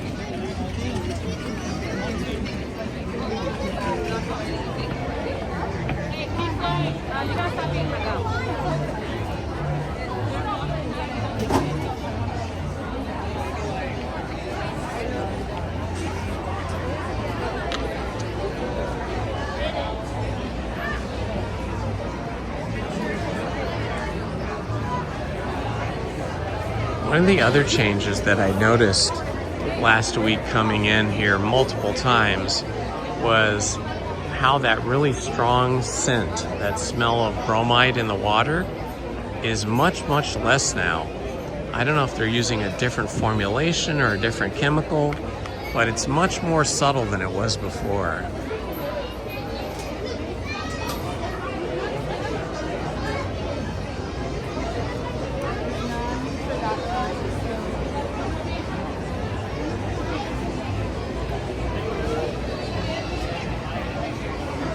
So I think we decided these are pineapples.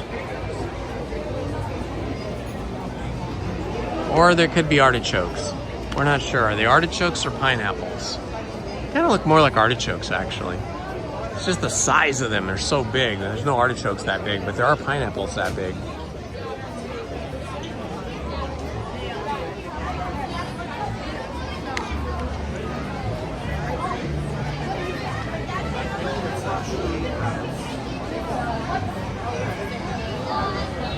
Good morning, Yvonne Castillo. Yes, it's wonderful here.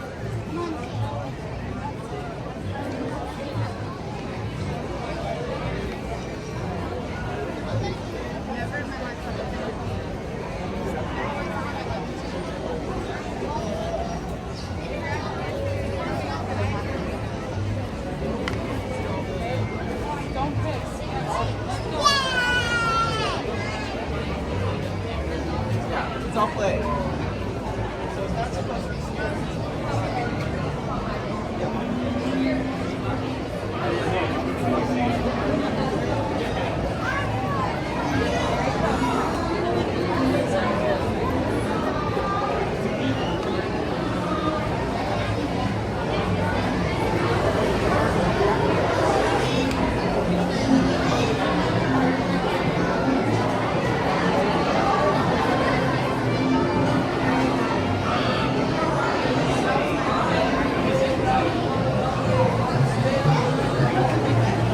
Yeah, I know some people thought they were pine cones. They kind of look like pine cones as well.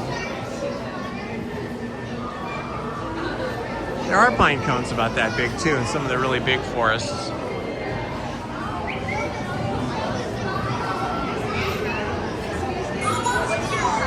Oh, it's Indiana Holmes, Holmes. Want to say hi? No, on YouTube.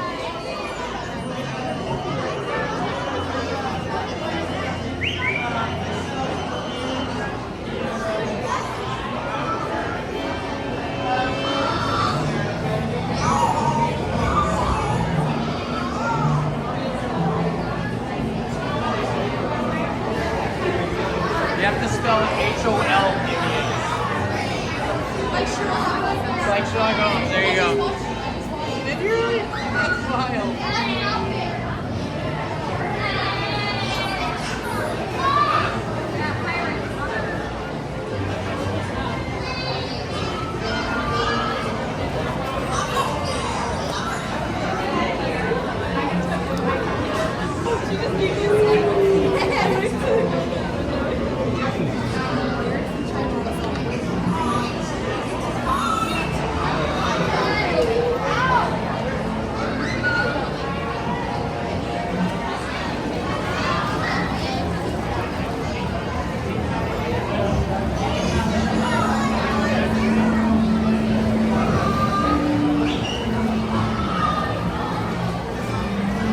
I love the way they bring the subtle theme music in with what sounds like a flute, but it could be a keyboard. It's that kind of one instrument, kind of subtle theme music coming in.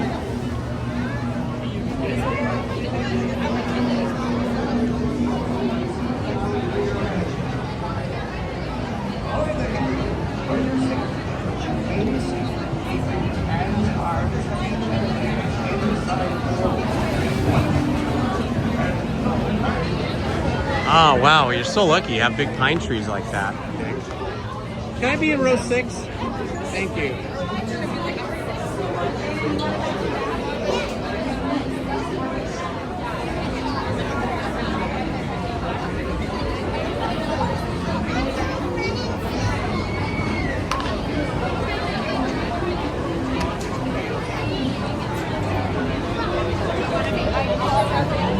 All right, we should be loading momentarily.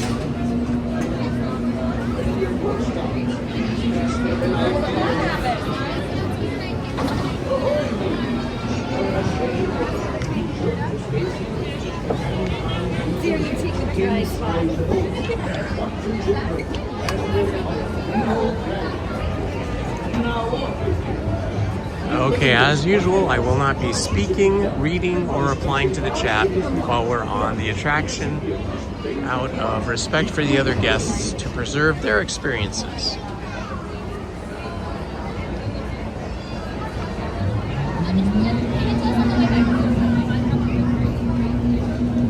All hands, prepare to go ashore by stepping out to your right.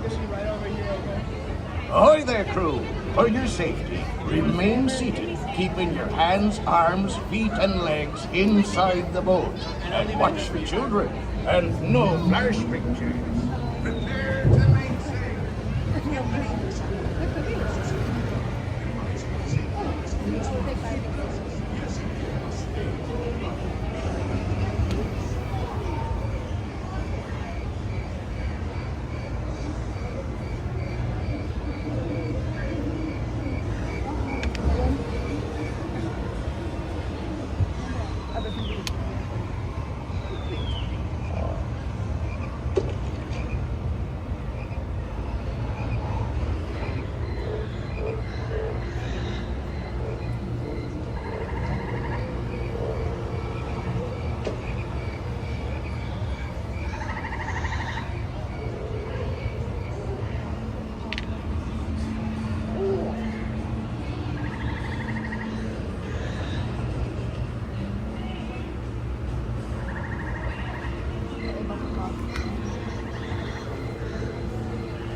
Boats just crashed into each other.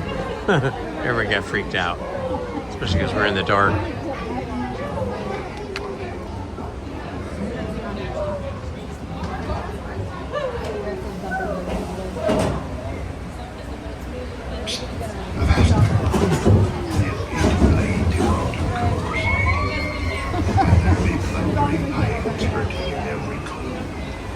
When people scream when they're going down the waterfall here, are they screaming out of fear or out of joy? That is the question. And what well-meaning words may he? Dead men tell no tales.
No fear have ye of evil curses, says he. Properly warn ye me, says I. Who knows when that evil curse will strike the greedy beholders of this bewitched treasure? Dead men, dead. Perhaps he knows too much. You see the cursed treasure. You know where it is. Oh, yes, you will.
Speak up! Or do you fancy a swim with Davy Jones?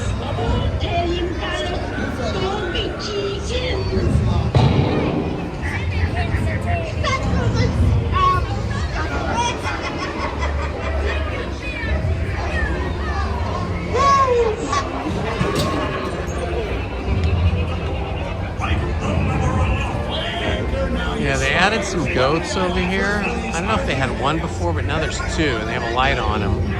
There's a woman with a painting back there, a man with a big grandfather's clock on his back, and then all these chickens in the front. Want the rum. And that woman's holding a statue, and that gentleman is holding a chandelier. So I feel like some of this is different, especially all these chickens.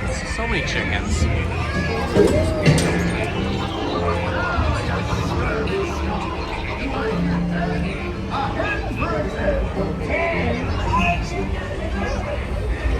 Here I be, holding the treasure map and the key as well. What I wouldn't give to see the look on Captain Jack Sparrow's face when he hears tell 'tis only me what's got the goods. Keep still, I'm studying the map.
Still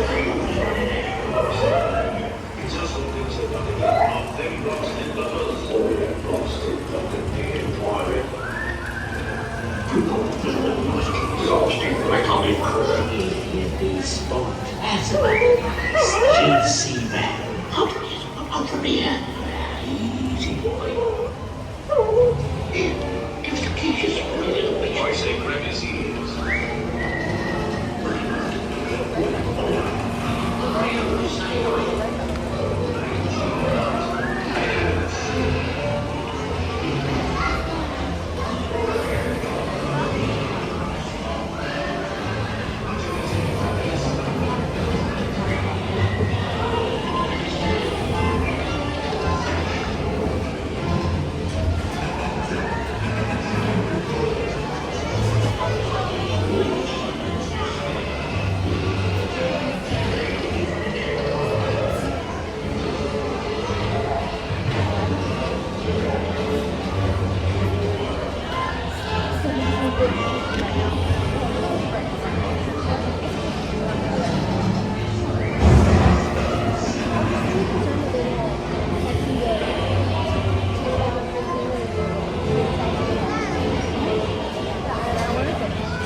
Okay, just turning the, and as much as we're stuck here, sort of in a holding pattern down here, turning the chat back on.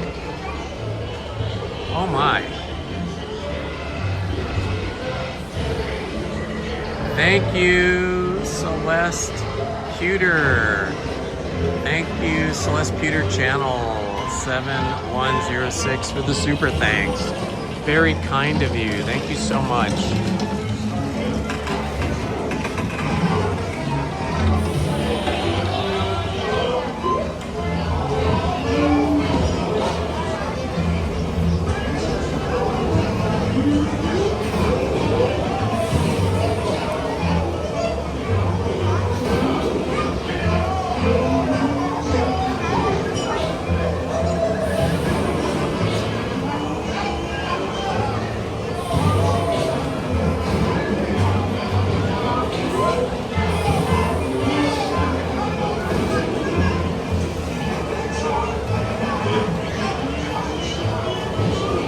Hello, please understand, and hello, Awesome Alley. Good morning, Joshua.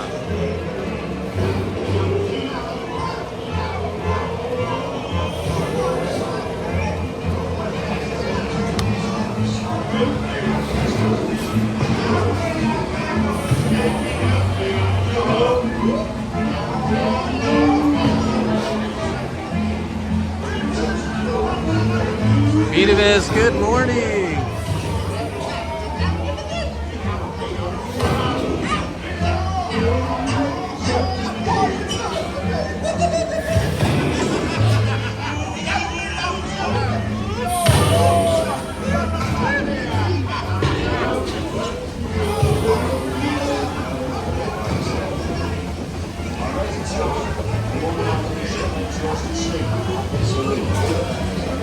Ah, you're so welcome, Millie Doombuggy.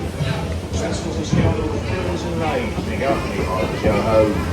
The devils and blacks, you really bad eggs. Drink up me, Hardy Joe-ho. Drink up, lads. There's treasure enough for all. I shall take this with me, son, and start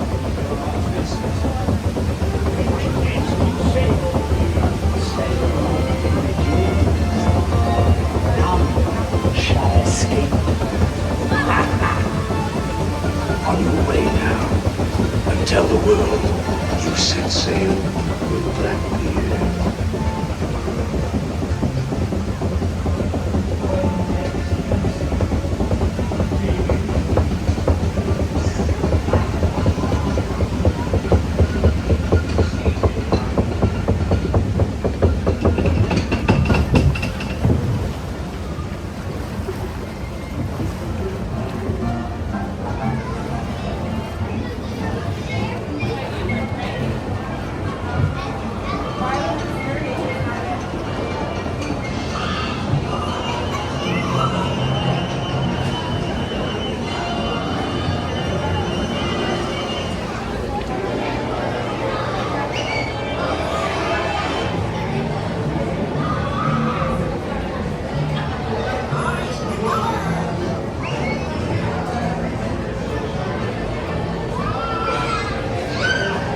wonder if all the pirates and townspeople are meant to look middle-aged or older, and maybe they don't have young people because they don't want to scare young people into thinking that they might be kidnapped by the pirates. But that is a really good observation, that like all the pirates and all the townspeople are like middle-aged or older. There's like really no young people.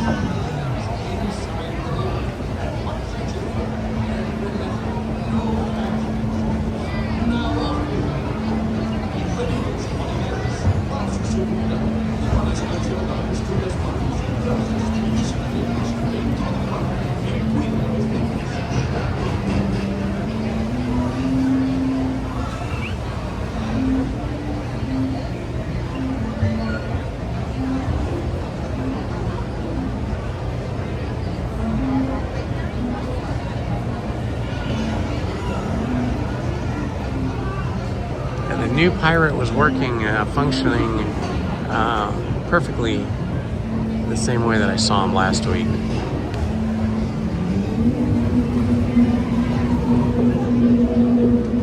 All hands, prepare to go ashore by stepping out to your life.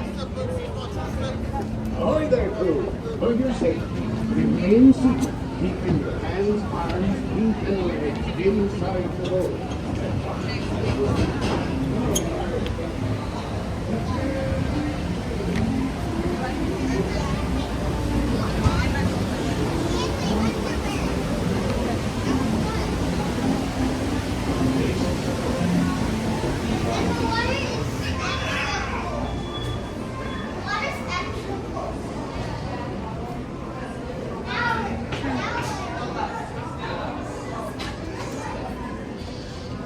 All right.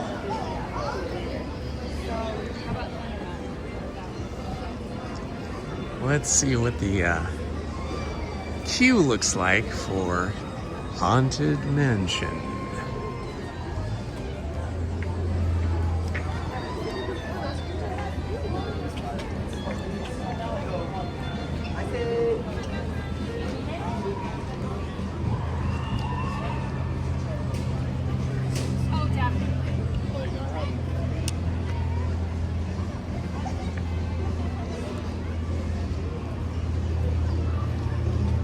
Interesting thing happened to me yesterday while I was walking on Main Street on Balboa Island.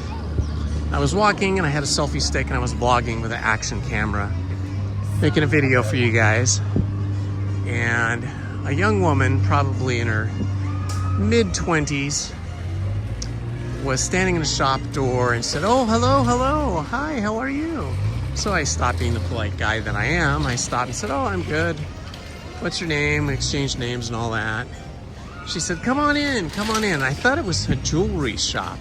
So I thought, oh yeah, I'll go into a jewelry shop and look at jewelry. Maybe I'll see something there for Lizzie. But it turned out it was not a jewelry shop once I was in there. It was like a aesthetics or aesthetician shop. I don't know how you'd say it exactly. You know, where they have they give facials. Like there's a couple of people that give facials, and they sell these very expensive creams. And she goes, "Here, sit down here." She says, "See these bags under your eyes?" I'm like, "Yes, I see them." She goes, "Watch, this is going to be like magic." And she says, "Look up, I'm gonna put this underneath your eye." And she dabbed some stuff underneath my eye. And then she took a little electric fan, handheld electric fan, and then dried it. And then she said, "Look in the mirror." And it was kind of amazing. The dark circle under my right eye and the bag were completely gone. And you could see the difference because she hadn't done my left eye. And I'm like, wow, that's wild. So anyway, then she was trying to sell me this stuff. And I said, "Well, how much is this stuff?" She said, "Oh, it's only $1,500, $1,500 for a 3-month supply." And I'm like, what? And she says, or, you know, you can have a facial too. It's only $2,000. And I'm like, man, I am in the wrong town. This is not in my budget. But I was kind of shocked by those prices. I don't know. Do regular people spend that kind of money on eye cream? I never had eye cream on my eyes before, but I was kind of amazed at how it worked.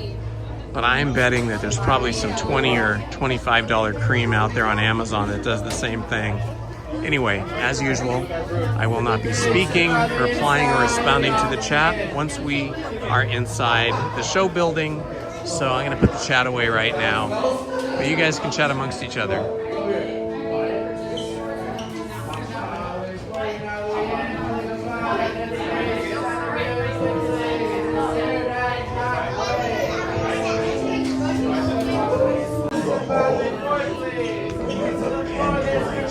Practicing their terror with the haunted mansion. I am your host. Your ghost. Host. Kindly step all the way in, please. This gallery, where you see paintings of some of our guests as they appeared in their corruptible, mortal state.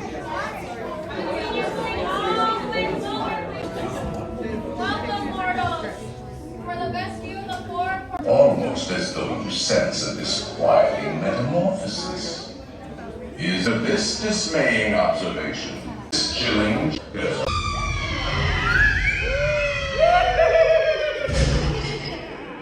Oh, I didn't mean to frighten you prematurely. The real chills come later. Now, as they say, look alive, and we'll continue our little tour. And let's all stay together, please.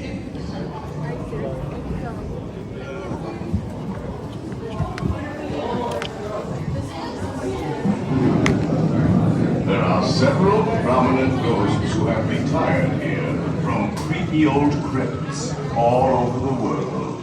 Actually, we have 999 happy haunts here, but there's room for 1,000. Any volunteers? Yes. If you insist on lagging behind, you may not need to volunteer.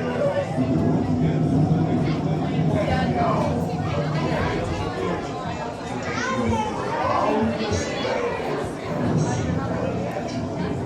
take your loved one by the hand. Oh yes, and no lashes, please. Spirits are finely sensitive.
Eye cream versus Disney annual pass. Yeah, I'll take the Disney annual pass any day. A magic key for me, please.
looks like our portrait here is not functioning today. That ghost has left the building. Been released from her frame of doom.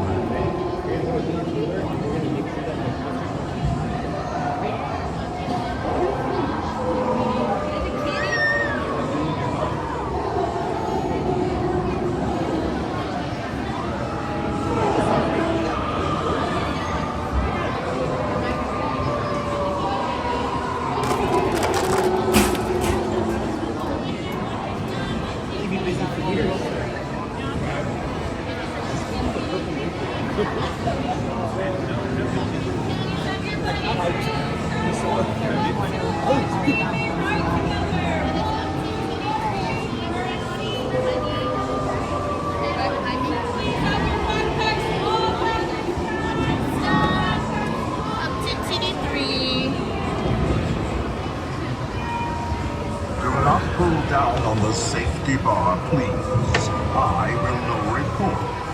And heed this warning. The spirits will materialize only if you remain safely seated with your hands, arms, feet, and legs inside. And watch your children, please. Para su seguridad, permanezca sentado y mantenga las manos, brazos, pies y piernas dentro. Y cuide a los pequeñitos. Y ahora, prepárese.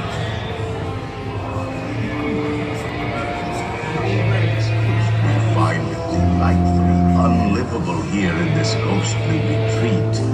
Every room has wall-to-wall creeps, and hot and cold running chills. Shh. Listen.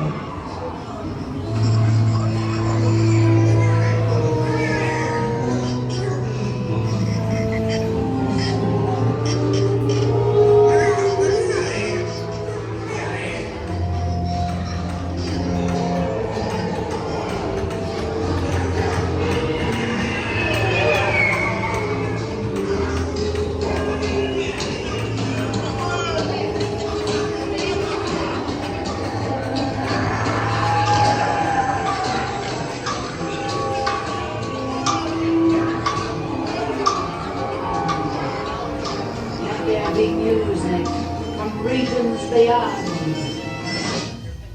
Faithful spooks have interrupted our tour. Please remain seated in your doom buggy. We will proceed in just a moment. Serpents and spiders, tail of a rat, call in the spirits wherever they're at.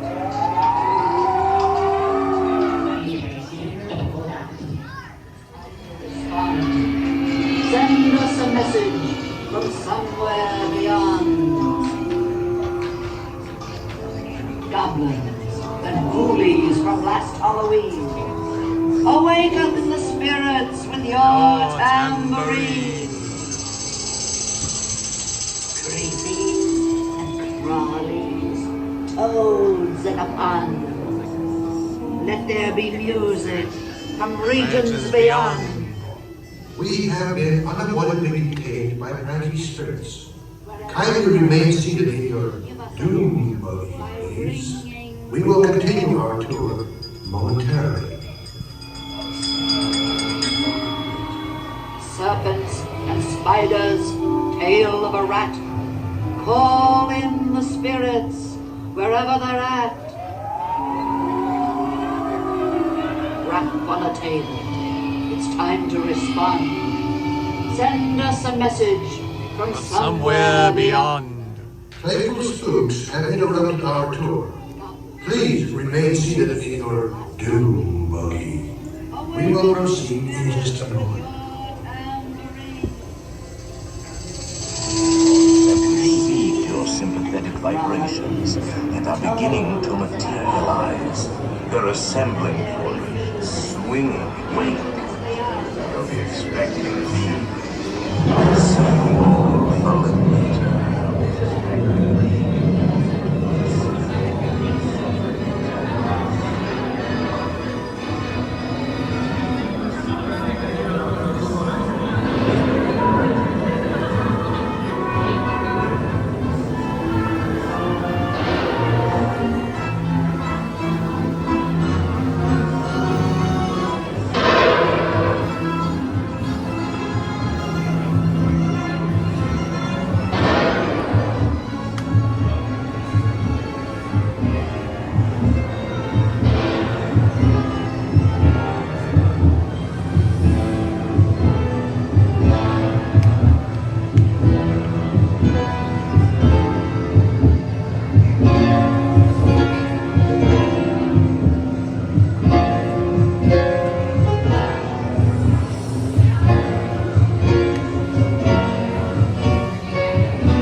think we remain seated for the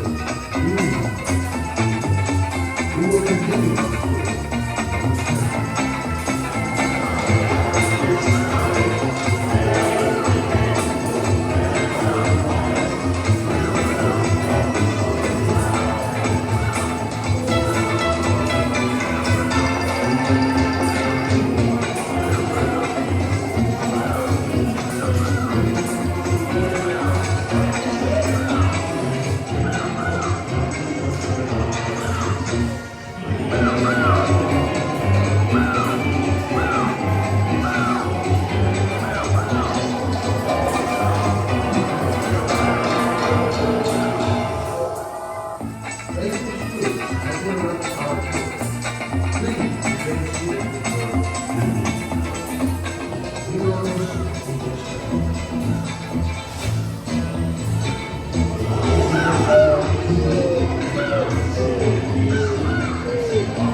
The crypt doors creak and the tombstones quake. Spooks come out for a swing and wake. Happy haunts materialize And begin to vocalize. Grim Ray ghosts come to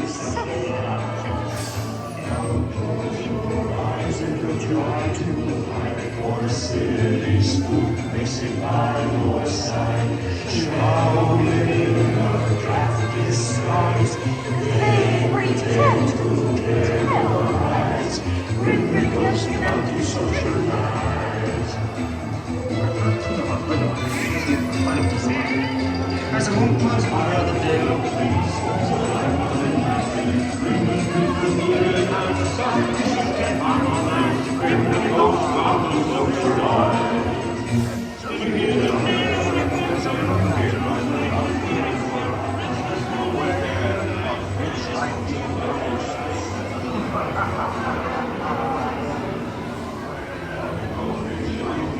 They have selected you to fill our quota, and they'll haunt you until you return. Now I will raise the safety bar, and a ghost will follow you home.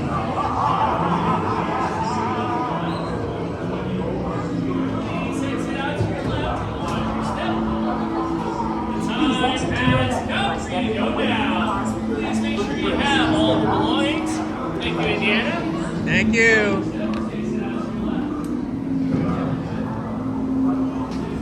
Yeah, when she did fine.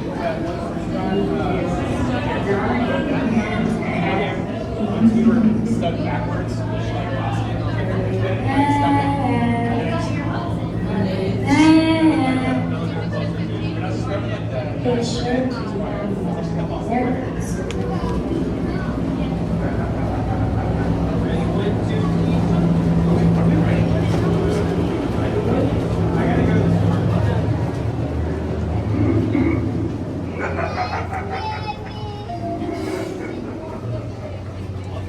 Whoa, it is so bright out here after being indoors. I feel like I am blinded by the light. Time to get some sunglasses on there. Woo. Wow, that was bright.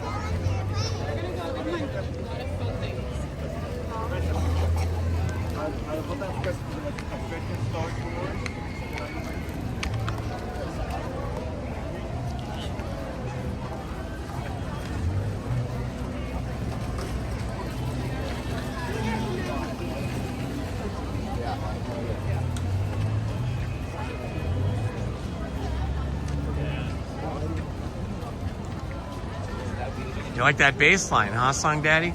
That's cool.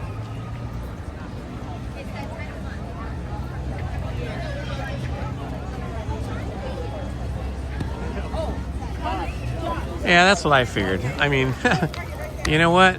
I'm not going to spend $1,500 on anything except for our Disney Magic Key annual passes. I mean, I've never used any kind of eye cream or anything like that before. It was a fun science experiment seeing that on my own face, but yeah, I bet we could just go on Amazon, find something with a similar effect, if not something even better, for like $20 or $30.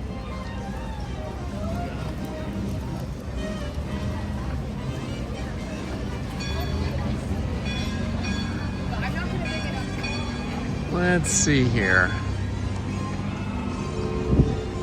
I think I might go to the restroom real quick, guys. Let's see here.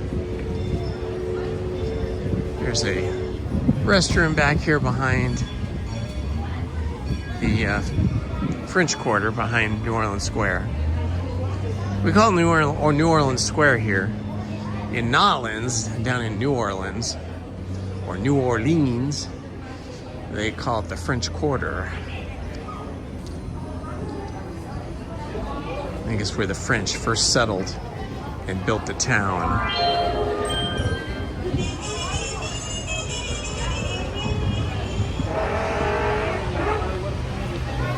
That was cute.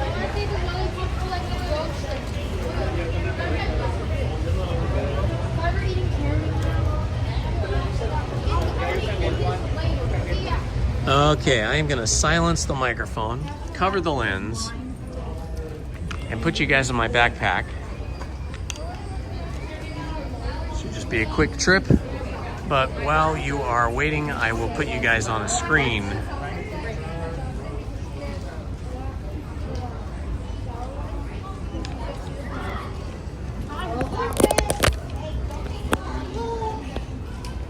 All right. And now, microphone off.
Just give me a minute to put my backpack back together.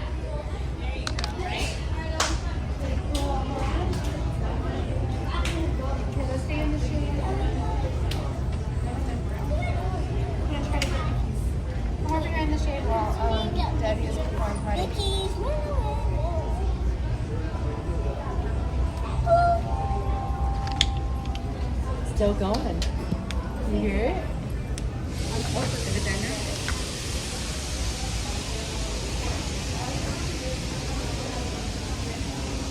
All right, we are back.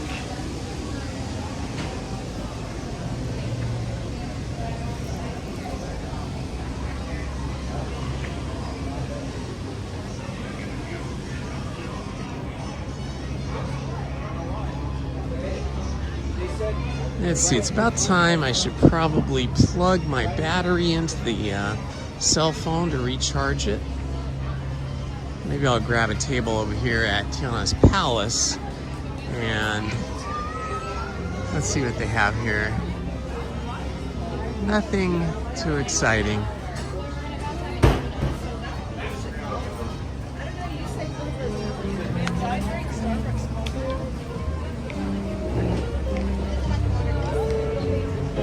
Okay, I'm just gonna hook up the battery, so give me a minute here, guys.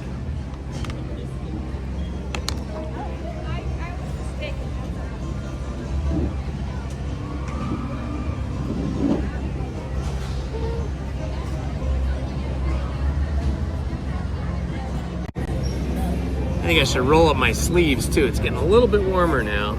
75 degrees. And boy, the sun is so bright. Whew, so bright. I'll roll up my sleeves and then we'll plug in the battery and then we'll continue on. We'll check the app and see what's happening.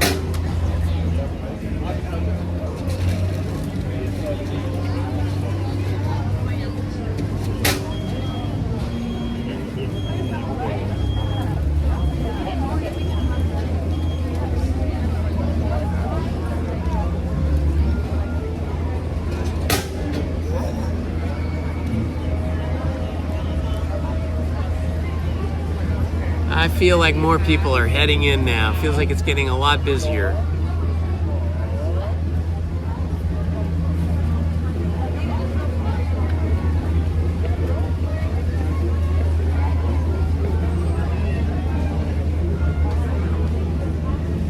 Oh, let's go, mommy. Mommy's calling you.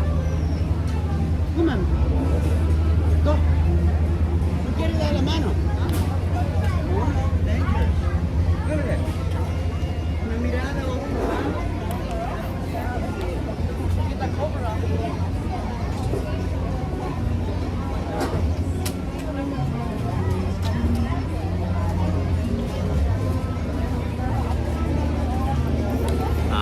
Big cord.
All right.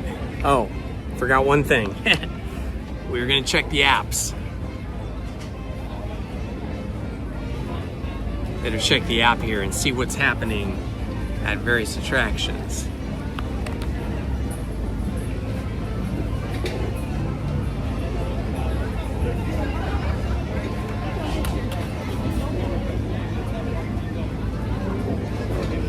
Okay, let's get here to the Disney app. Go over here to wait times. and showtimes. Ah, thanks, Lorvo. Everything's about 30 minutes now. Even Buzz Lightyear's 20 minutes.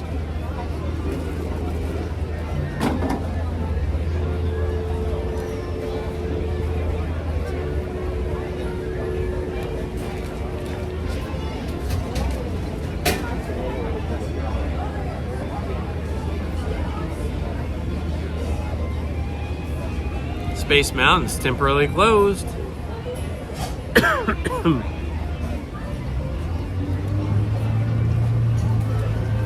Let me check the other park. Oh, are we supposed to, Mom, get on the ball? No, we can walk. You guys need to walk it off. Let's see here.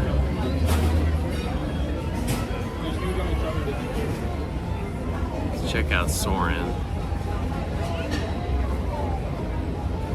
Wow, Soarin's 30 minutes over at California Adventure.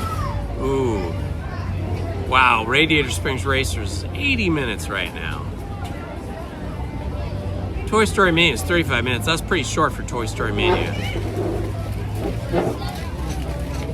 Well, I guess we'll stay in this park for a little while longer.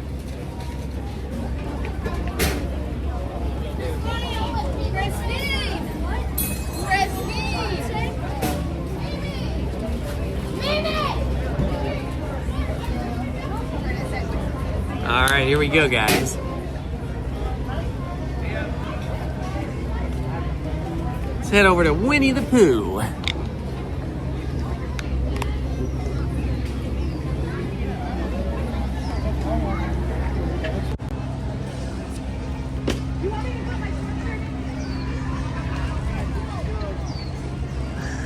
Oh yeah, it's getting more people-y now. All the people that woke up at a reasonable time to get to the park, unlike me, who got up at 4:30 in the morning like a crazy person. But hey, we got on a lot of rides early with virtually no queue or very short queues. But yeah, we walked right up to Haunted Mansion just a little bit ago, just a few minutes ago, and now there's a big queue going back through Madame Leota's walled garden. I want to take a picture of these guys.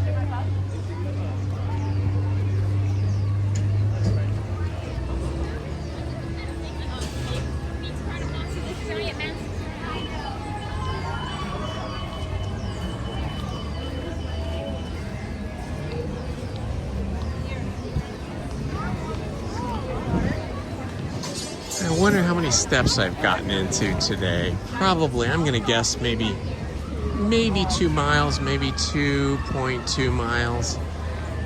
Let's see here. I'm gonna look, check out my health app.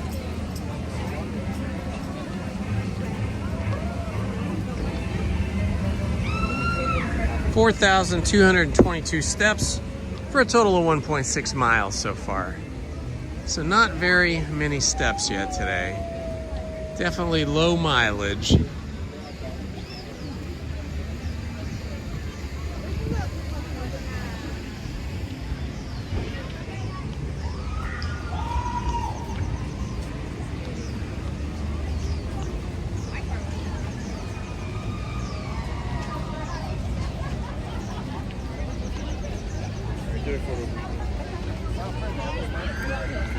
There's Matterhorn here.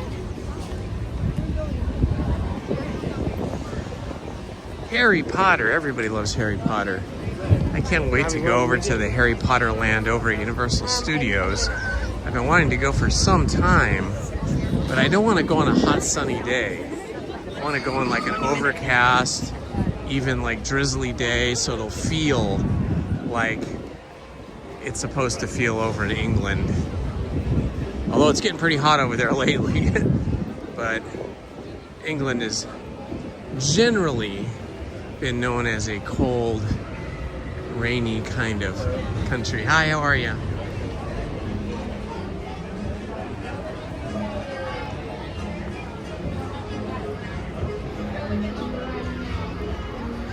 And then go back. I I remember the summer that Lizzie and I lived in Paris. It was like cold and overcast every day. It felt like winter here.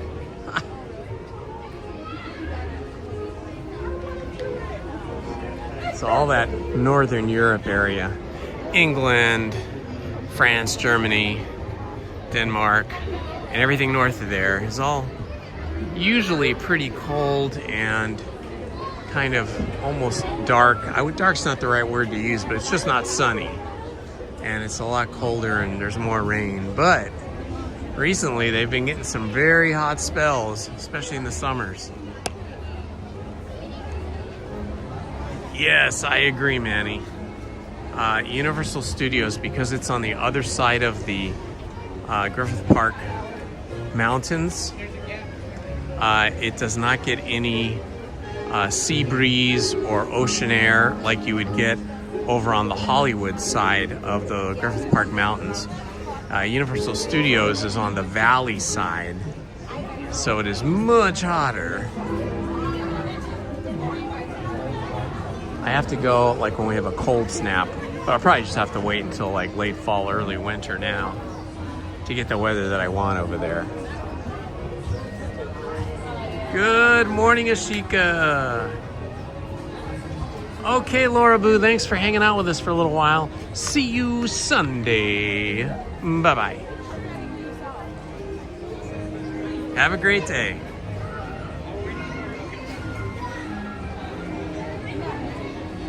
Yeah, I know what you mean, Ace. It's like when you're up in Germany or England or France, it does feel somehow, maybe because of the way they angle the sun, and the time of year you go, but yeah, it does feel like you're closer to the sky. And then when you go someplace like Montana, it feels like the sky is like forever a distance away.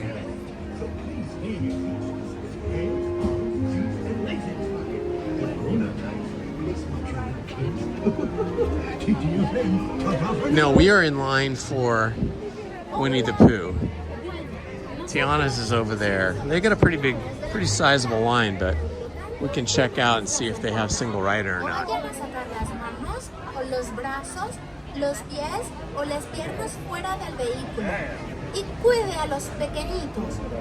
Bye-bye, Wizard Boy Tyler. Thanks for hanging out with us for a while. Have a good day.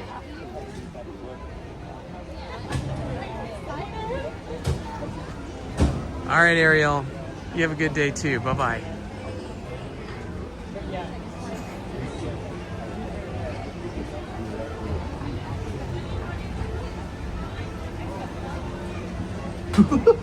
It's me, Tigger, and being safe is what Tiggers like best. So please stay seated as your hands, Lord of the Rings, Hobbit movies. I love those movies. I've seen them so many times. I never get tired of them.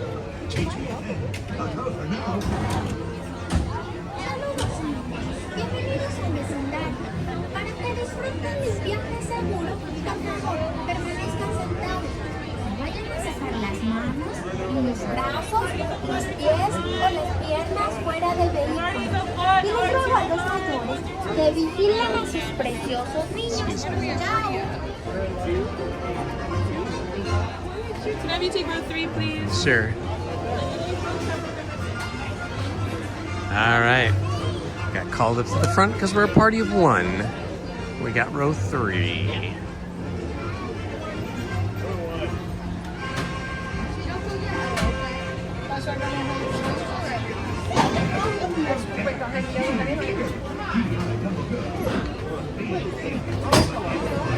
That's the 5-year-old.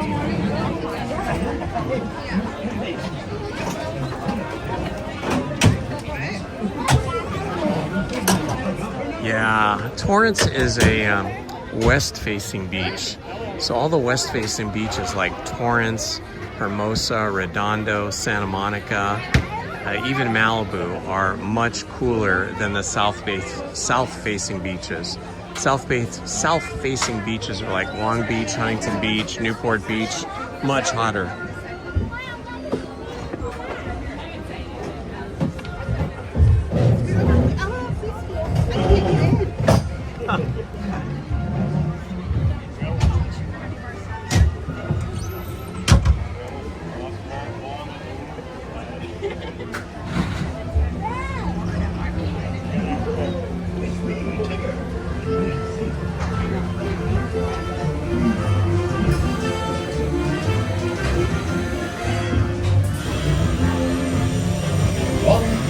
Every day in the 100-acre forest, a little bear named Winnie the Pooh set off in search of money.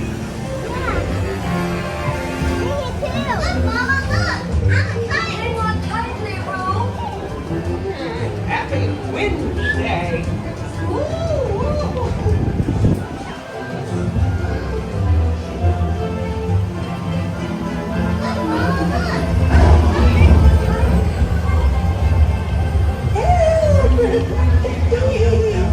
We'll save you, piglets! And now this. This is fun! Goodness gracious.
What a wonderful dream! Wake up, Pooh. Wake up. Wake up, Pooh.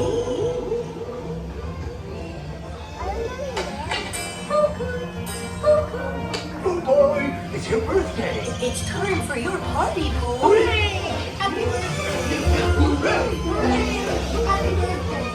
Happy birthday, Pooh!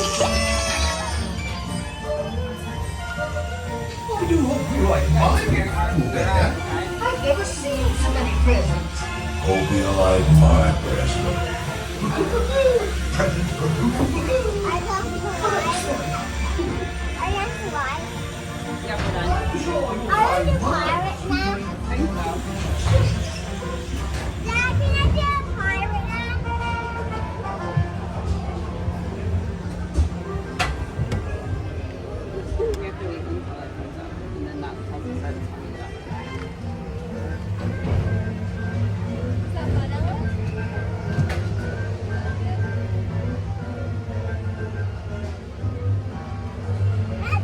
I follow the mystery a little bit.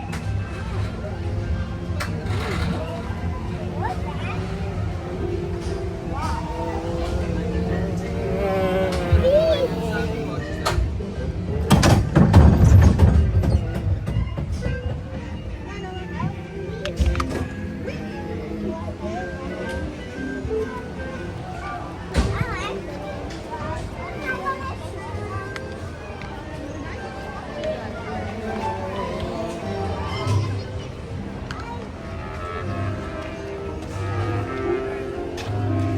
All right, that was super fun. My daily dose of Winnie the Pooh with Tigger 2 and Eeyore right over here. There's old Eeyore. Eeyore's a little glum.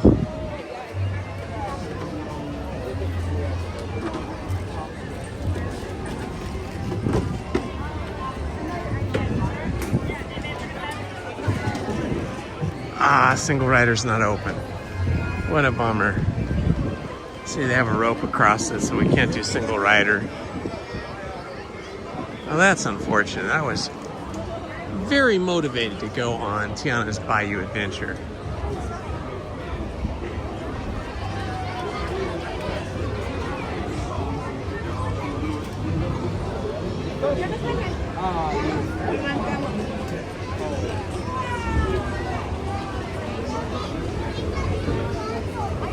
We'll probably gotta walk around the water.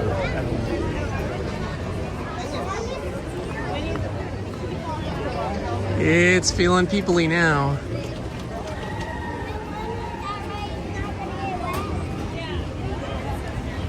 That is in the other part. Oh, must transfer you. But we can get all the way over there. Raise braise. Banana.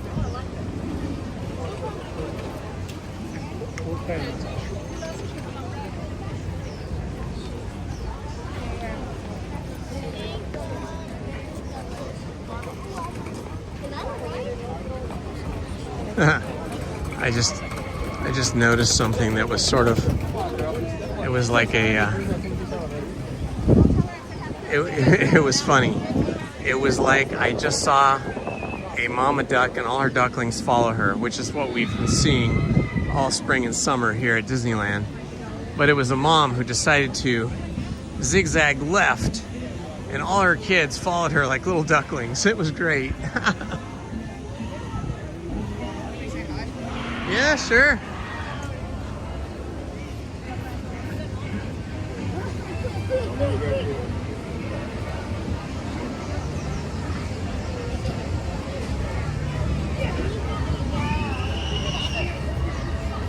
Still early, but boy, it's starting to look busy now. 10:47. All of a sudden, there's a lot of people here.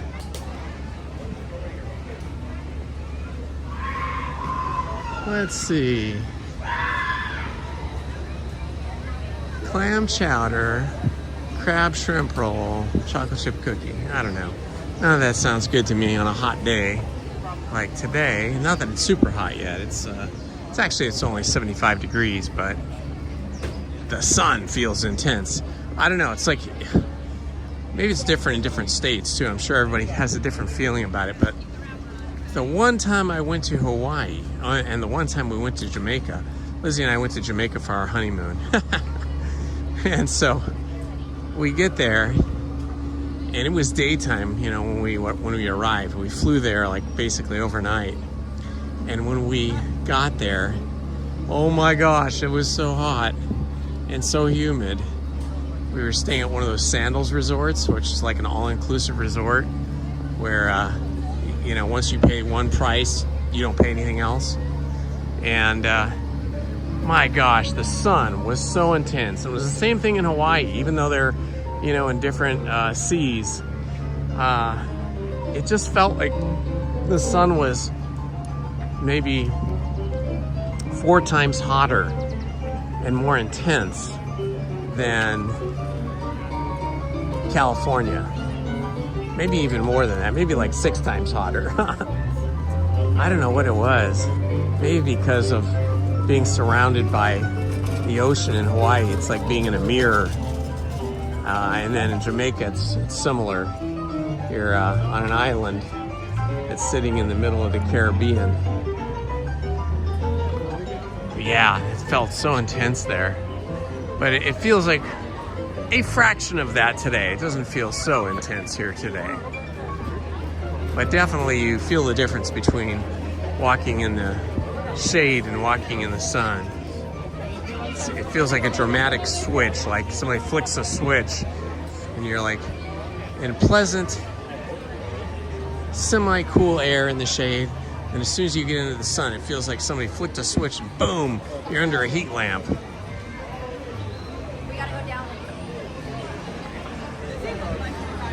I used to love, when I was a kid, watching all those, I'm not sure which Disney show it was called, but it's where they used to go visit all the animals, go on safari and like photo safari in Africa and stuff, and just visit all different kinds of places. And then like the Wild Kingdom, oh, they just made an announcement, Indiana Jones just went down, just as we were walking up to it.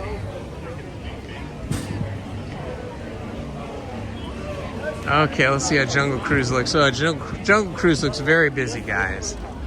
Very busy, probably because the fact that Indiana Jones just went down. All right, well, maybe it's time to go on a snack search.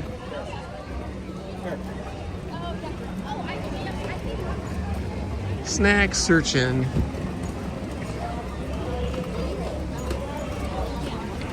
Yeah, that one time I went to Hawaii, I think I was like 22, and I went with my boss to Hawaii. We had to fly there on Halloween weekend to do a magazine cover and inside magazine layout of Tom Selleck.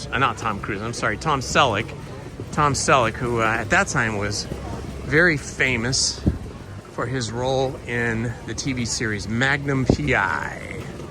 And he was a busy guy. So in order to do the photo shoot, we had to fly out to Hawaii, photograph him at his house. Super nice guy.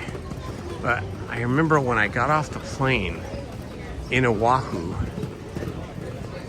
you get off on, at least back then, you'd get off on a set of stairs and you would walk down to the, what they call the tarmac, or the flight field, right? The runway. And then you would walk the rest of the way into the terminal and wait for your bags. And I just remember when they opened the airplane door and I stepped out onto those stairs, instead of smelling jet fuel and pollution and exhaust fumes, I just smelled like I walked in, it just smelled like I walked into a flower shop. The entire airport smelled of fragrant, beautiful tropical flowers. And I was like, oh my gosh, how is it possible that this airport doesn't smell like every other airport? So at that moment I said, gosh, if I'd known that it smelled so good here and it was so beautiful and the waves and the water was so warm, I would have decided to go to college here in Hawaii like one of my friends did,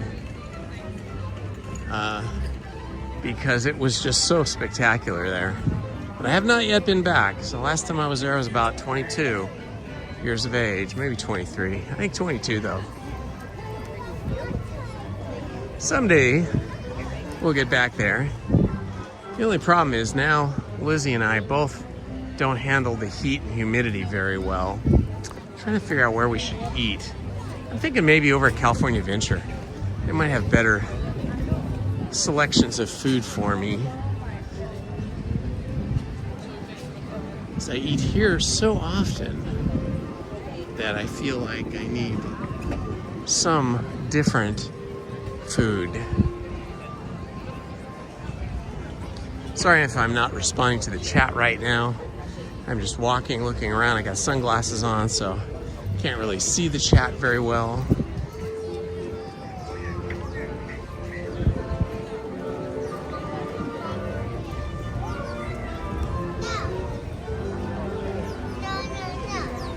All right, I think we're gonna go find food over at California Adventure. There's more choices over there. Well, I mean more choices that I might enjoy. I had 3 tacos yesterday on the Newport Beach Peninsula at Chronic Taco. That will show up in the video that I shot yesterday when I post it. If you've never been to a Chronic Taco, they are the best. They make the tacos right in front of you, soft tacos, and they have every kind of taco meat, every kind of veggie and salsa and guacamole. Oh, it's so good.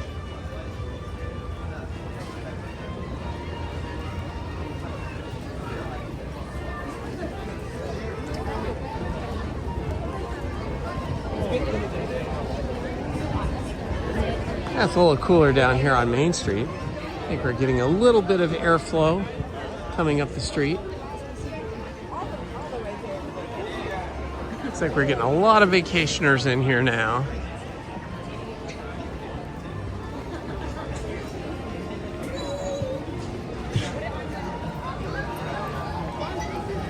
Yeah, it used to be you had to wait until, what, I think 11 o'clock before you could swap parks. But they've done away with that rule now, and you can just go back and forth. It's interesting, though, because they still make you make a reservation and pick a specific park to go to. But then they say you don't need to wait till 11 o'clock to switch parks, so park hop. So this will be the, I think the first time that I've swapped parks before 11 o'clock, so we'll see how this goes. Maybe if the line is very short, we can go on Soarin' to the new California show, or maybe we'll find something else, some other attraction to go on. There goes the Disneyland Railroad. Stop at Frontierland, Mickey's Toontown, and Tomorrowland. Well, this should put some more steps in my step counter here, walking across to California Adventure.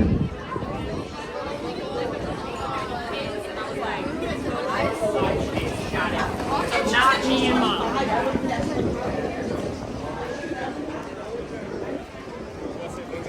There's not a crush of people at the turnstiles, the entry gates, but it is a sort of constant flow. Thank you so much. Have a good day. Sort of a constant flow of people, just not huge crowds.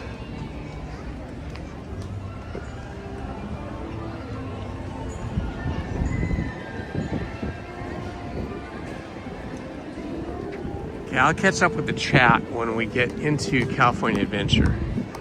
Right now, walking in the sun here, it's pretty difficult to read the chat, especially with sunglasses on. All right. Boy, they're taking a long time building that, what is it, Portos I think they're building? I forget now. It's just a giant mound of dirt over there now. But they've been working on that for months.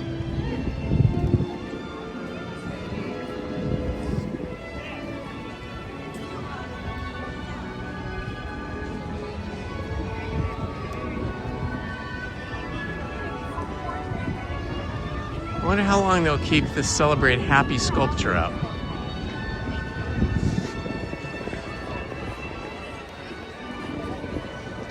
Because technically the 70th anniversary should end on July 16th, and then starting July 17th would be the 71st anniversary.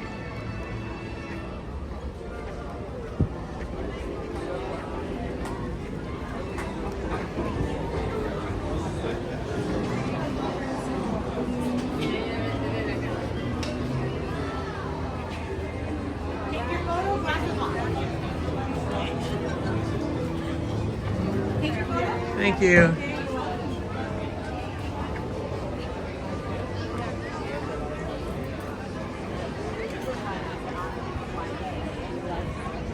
It always feels hotter over here in California Adventure to me too. I don't know if it's psychological or not,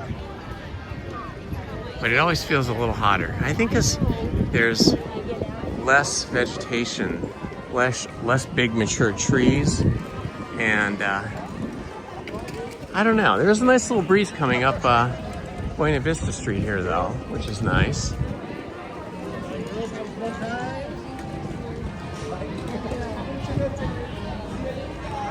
Still have our patriotic American flag themed red, white, and blue bunting and flags up, which is nice. I'll wait until you guys see the video I shot yesterday in Balboa Island. I was blown away. Every single residential street had cables running across from house to house, about every third house, and they ran cables. They must have had a company do this. They ran cables with light bulbs on them and American flags across every street, not just one or two places, but all down every single street, every residential street.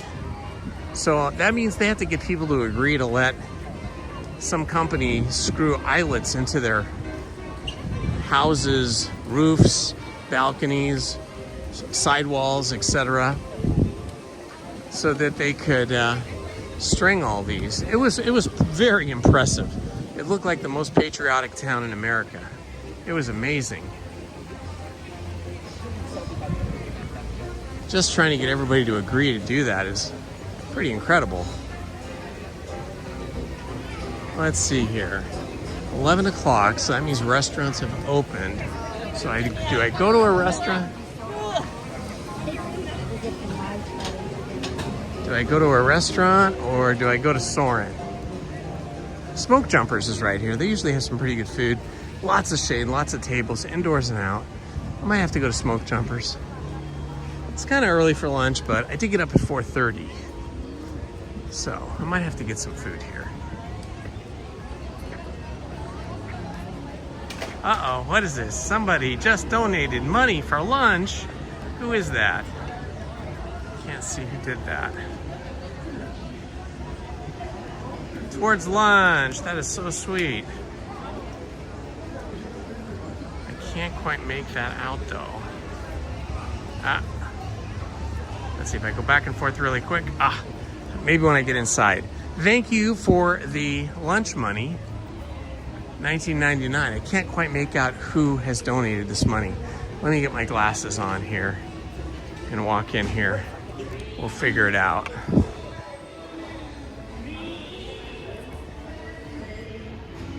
Oh, it's LP Rodriguez. LP Rodriguez, thank you so much for the lunch money. That is so sweet and kind of you. You're such a nice, supportive person. Thank you so much. Ooh, Chipotle barbecue bacon double cheeseburger. Lots of burgers. Spicy chicken sandwich. Grilled chicken sandwich. How you doing, friend? Good, how are you? I'm super, thanks. I guess I'll try that Chipotle barbecue bacon double cheeseburger. Would you like fries or onion rings? Geez, all of it sounds good. Does it come with either, or is that? It comes with fries. If you want to upgrade to onion rings or even fried pickles, it's $1. Oh my gosh. Well, why don't we do this? Let's do onion rings, because I hardly ever eat onion rings, and those are so yummy. You make the best in the park. They are good, right? Any drinks? Let's see. Do I want to drink? Not just water cups. I think I will have. Do you have Coke Zero? I don't. We have Diet Coke or Zero Lemonade. I'll have a large Diet Coke. Do you have a pass with that? I do. How's your day going? Great. Nice right now. It's nice to be in the air conditioning. I'll say Very that. nice. It's not super hot out there, but when you're in the sun, it does really pick up on you. Ian or Ian? What do Yes. you like? Ian or Ian? Ian? Ian. Card or cash?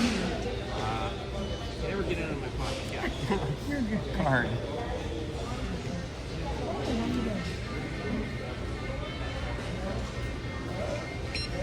You want a new sewing yet? I'm gonna do that after Oh my lunch. gosh, you're gonna love that. Yeah. It's amazing. Especially the introduction. You're gonna love the introduction. Oh, really? You'll be cracking it. Okay, cool. That sounds And fun. the sights and sounds and smells are wonderful. Awesome. And always improve as I want it to be longer. Yes, oh, I isn't really that want always it to the be case? longer. It almost felt to me, I'm looking at, like film and stuff, but it almost felt like I'd seen some of the scenes before. However, it felt like the scenes were longer. I spent more time on it. Well, that's nice. Yeah, it was pretty cool. I liked it. Very cool. Enjoy. Thank Nice you. to meet You too. Hi, how are you? Very cool. We'll be right out.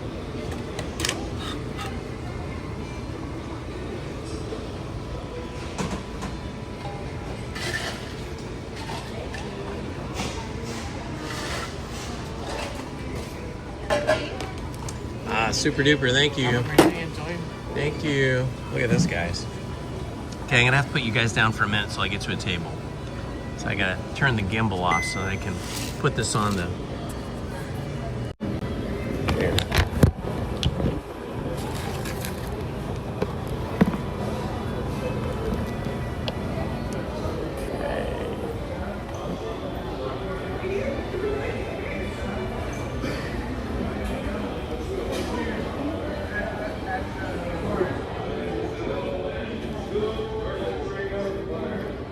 I got some Johnny Cash on here. The ring of fire, the ring of fire.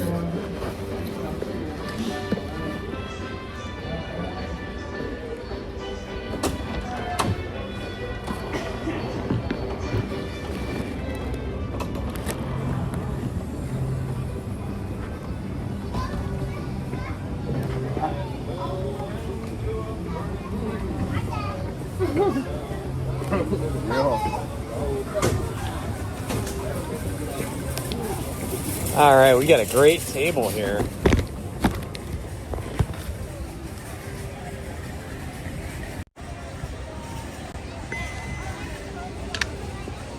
Check this food out, guys. This looks pretty amazing. Pretty amazing. We got a great table here. It's shaded, and we have a great view. We're in front of Smoke Jumpers in their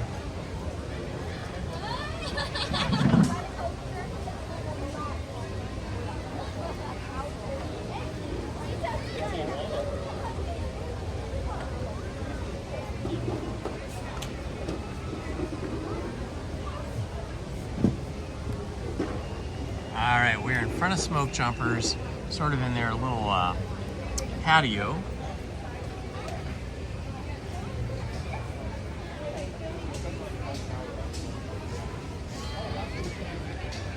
Hello, Hatbox Ghost.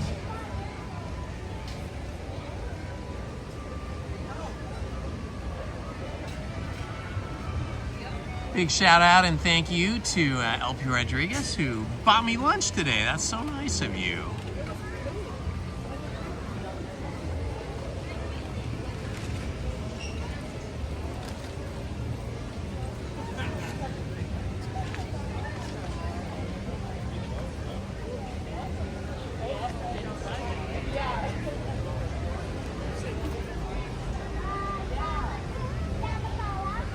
This is gonna be messy.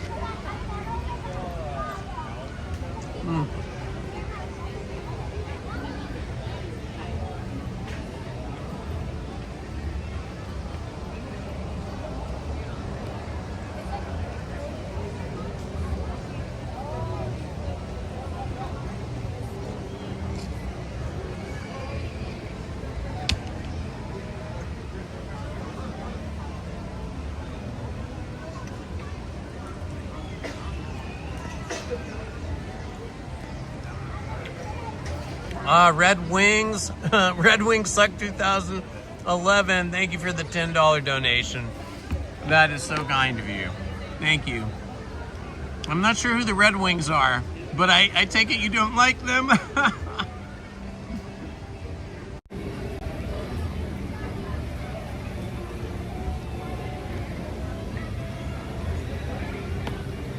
Man, I don't know how I'm gonna eat this burger. It is super tall. I have to take some of the things off so I can squish it down enough to get it in my mouth. Hello, Andy.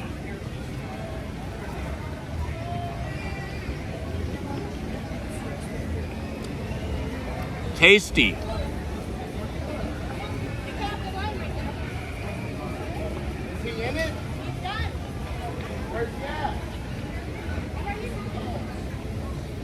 This is going to be like the only thing I ate all day. This is a gigantic sandwich. And then there's tons of these yummy onion rings.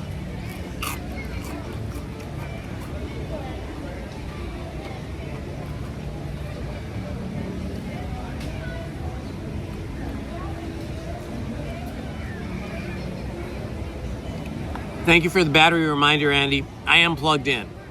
I plugged in before we left Disneyland.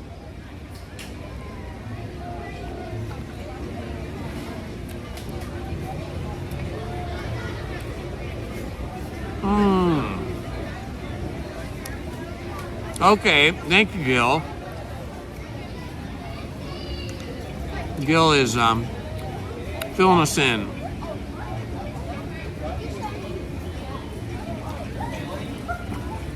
Medicopi. I am eating at Smoke Jumpers, which is right next door to Soaring.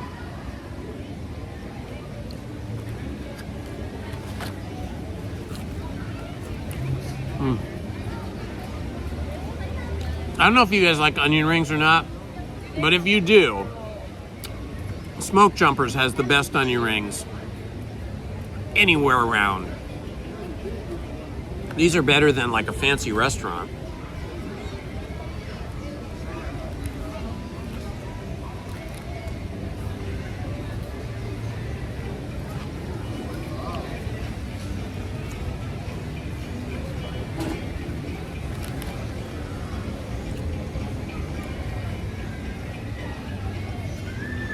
Oh my gosh, Andy, you gotta have onion rings.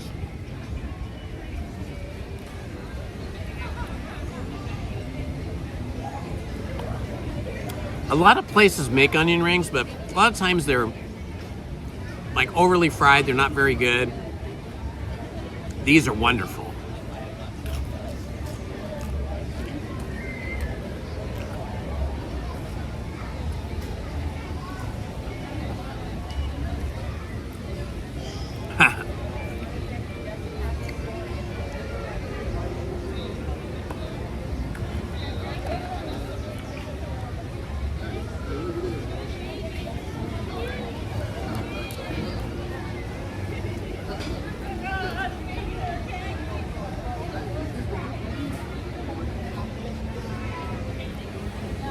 The regular fries here at Smoke Jumpers are okay.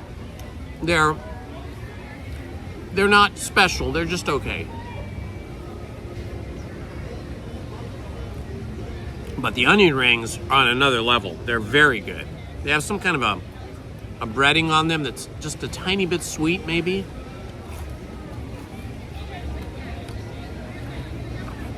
Lizzie's doing good. I think she stayed home to work today. I don't think she went into work, but maybe she did. She had just gotten up and made her coffee about the time I was leaving to come here.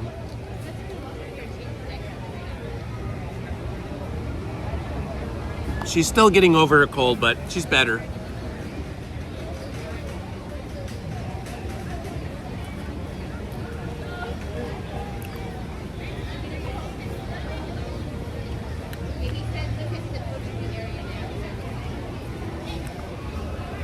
Wow, there's like a half-inch thick coating of bacon on top of this burger. If you like bacon, boy, this is a good one.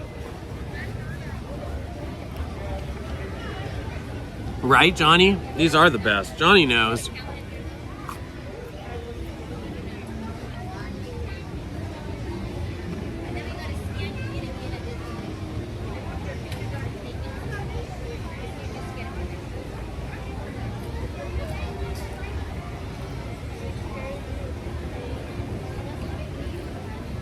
I've never tried the fried pickles. There are pickles on this sandwich, though.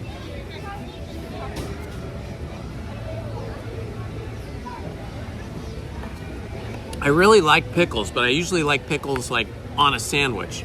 I've never had a pickle just by itself, but maybe I'll try it sometime.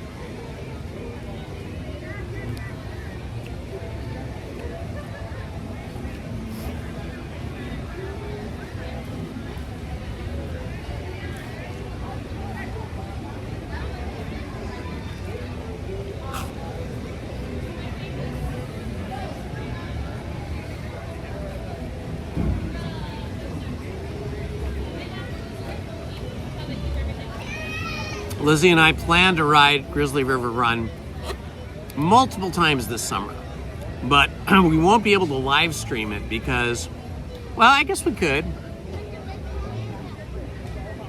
I guess if I put the gimbal in the backpack in a locker, because the gimbals are not waterproof, and you get very wet on Grizzly River Run. I mean, soaked. But cell phones are water resistant, waterproof. They can get really wet. So I guess, yeah, I could just take the phone off the gimbal and then just hand hold the phone. It'll be a little shaky, but you get the full experience.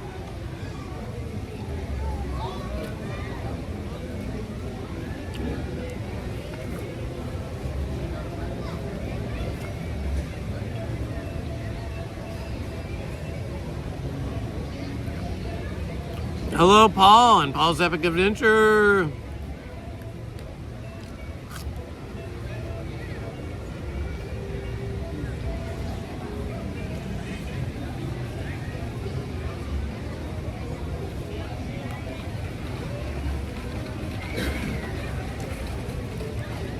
I'll live stream Grizzly River Run, but probably not today. Another day when Lizzie's here. The problem is Lizzie never wants to get her hair wet. So we'll have to get her on a day where she's willing to do that. And then she'll probably want, you know, she'll probably wear a poncho and stuff too to protect her hair.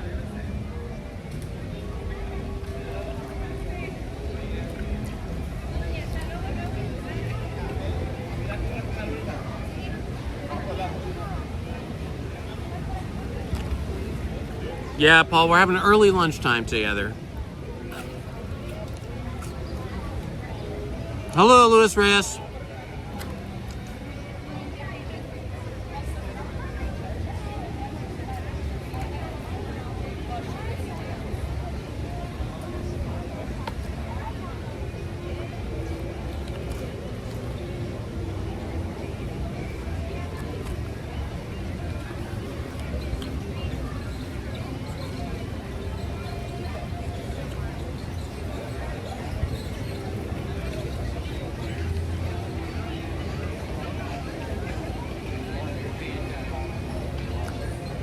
Absolutely, Christopher. That sounds yummy to me.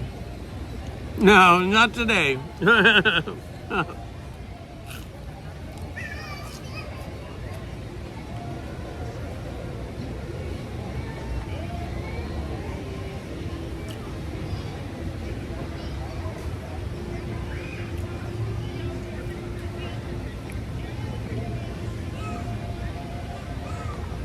You know what's my one of my favorite potatoes?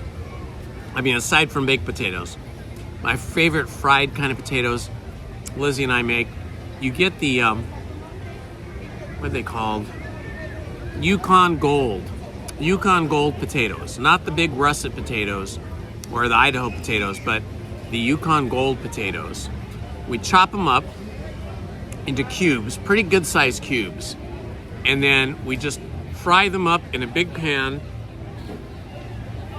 in avocado oil, or you can do olive oil,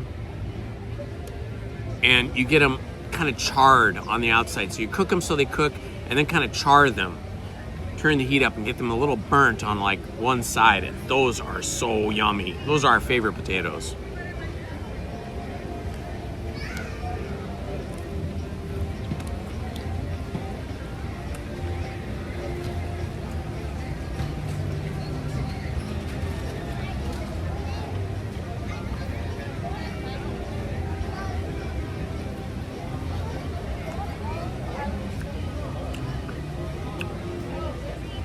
And then, if you make those potatoes, you can make them into a breakfast food by just cracking some eggs on top of them and scrambling them after the potatoes are done. I'm gonna throw some veggies in there, some cheese. You'll have yourself a whole breakfast scramble. All right, Sandra B.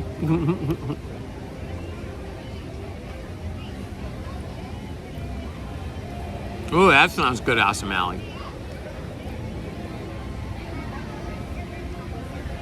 Slow roasting in the oven with red bell pepper. That sounds pretty yummy.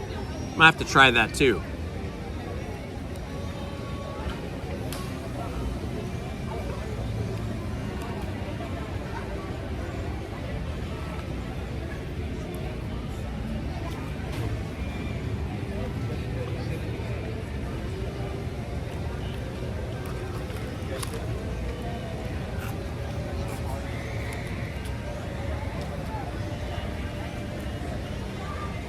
Now, there's plenty of bacon in here. A lot.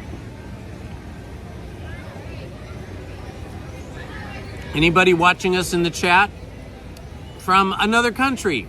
If you are, let us know what country you're currently residing in.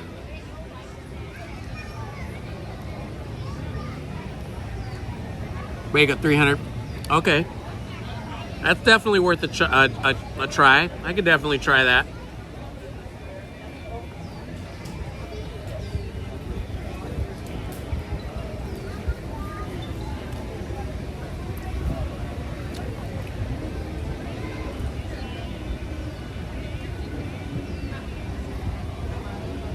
That's funny, Sandra B.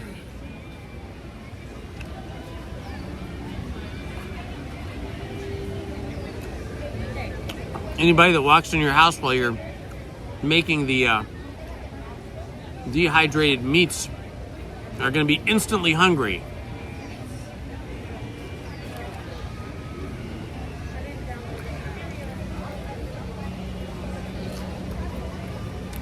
It's true, Manny. LA is like its own country. It's so big.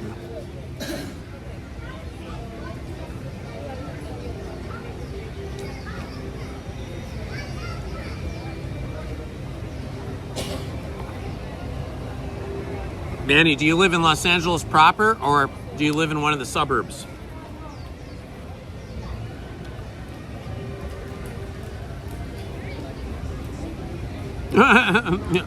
Your neighbor wants some of your flavored and dehydrated meats.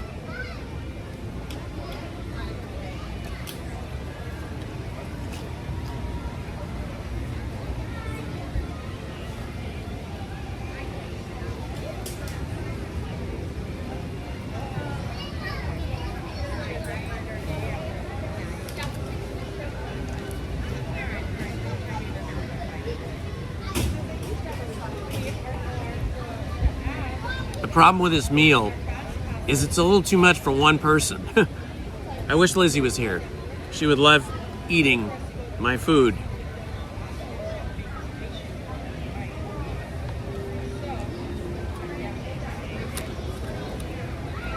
Anybody do any canning?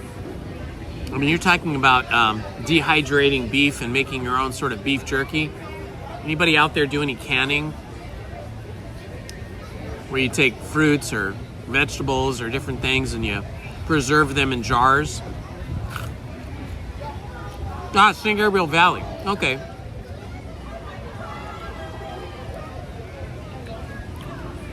So Lizzie's from the San Gabriel Valley.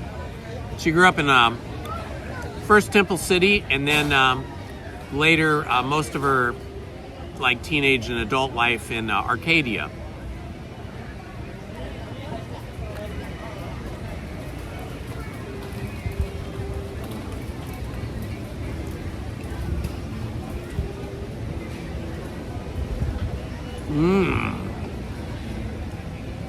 There you go. Trade your dried meats for salmon. Rainbow trout would be even better.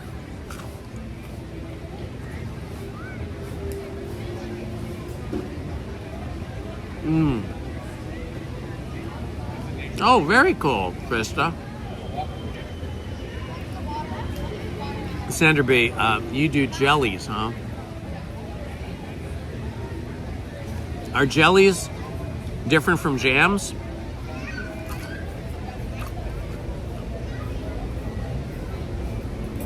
Covina. Okay, cool.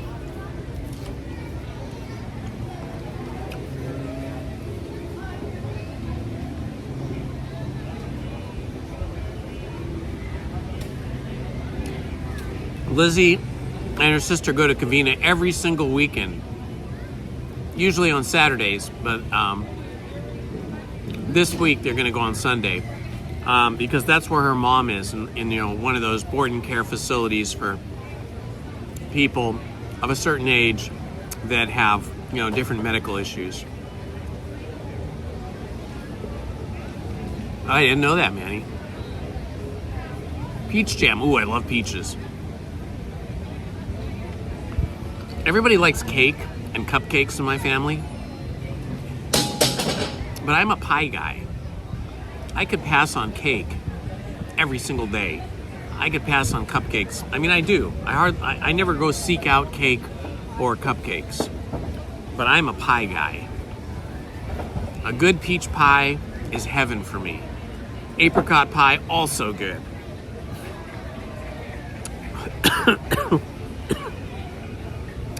Lizzie makes a double crust apple blueberry pie that I absolutely love. I only really like double crust pies. I don't like those ones where they put the fresh fruit on top and then they put the like syrupy glazy stuff. That is not for me. I like baked double crust pies.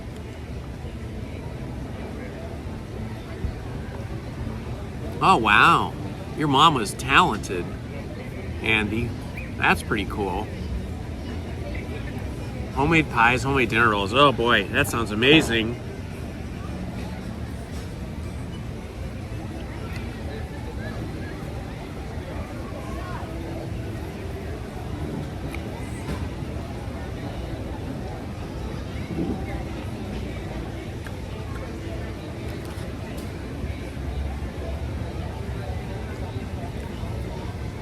And Johnny and Manny, we're like Agent Cooper, who likes a good, stiff, strong cup of black coffee and some damn good pie.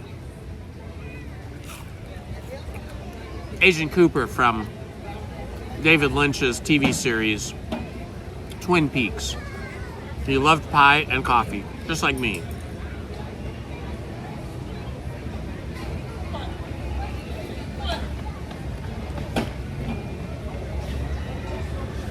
I do like lava cake and brownies. Like if my wife or my kids make it. I've made them a few times occasionally. But I still always will take a pie. My order of dessert is pie with ice cream, so a la mode. Or if there's no pie, just ice cream. And if there's no pie and no ice cream, then just dark chocolate, squares of dark chocolate. Cake is way down the list for me. Oak Glen is very pretty. That's a cool area.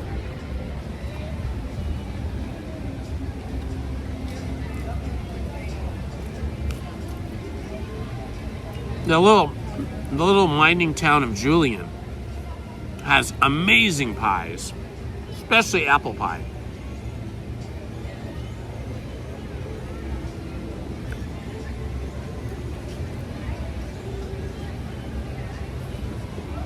Oh yeah, cheesecake's awesome.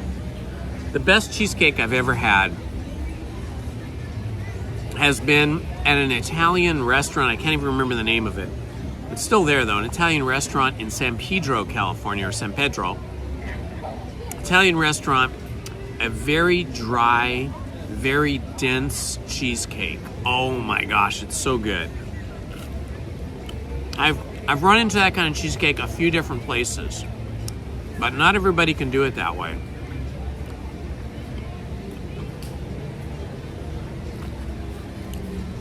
Okay, I think I gotta call it quits here. I ate most of it. I just left little bits and pieces.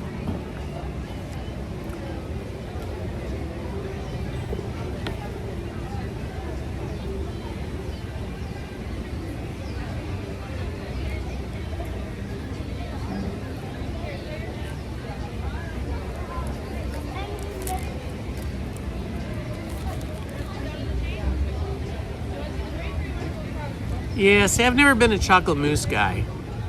I don't like those kind of creamy things like banana cream pie or Boston cream pie, those kind of things.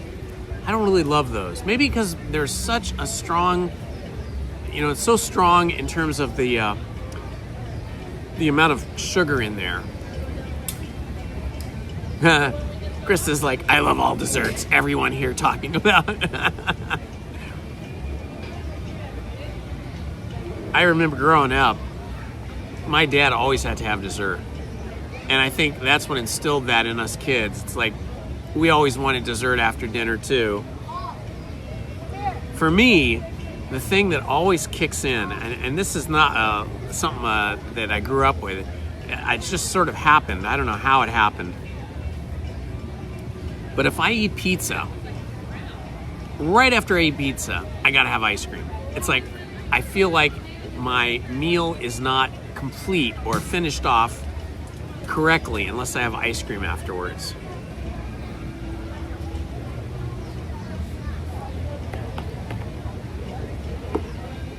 But then again, I have ice cream every night. Every night at about 10 o'clock, I have a bowl of ice cream. I gotta stop doing that though. I'm starting to outgrow my clothes a little bit.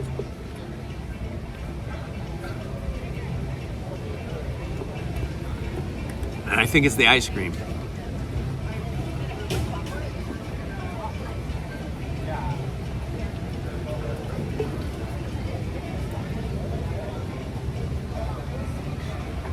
Oh yeah, well, I do love chocolate chip cookies. Especially chocolate chip cookies with walnuts and then the semi-sweet chocolate chips in them. Yeah, dark chocolate chips. Dark chocolate chips or the semi-sweet. Either one.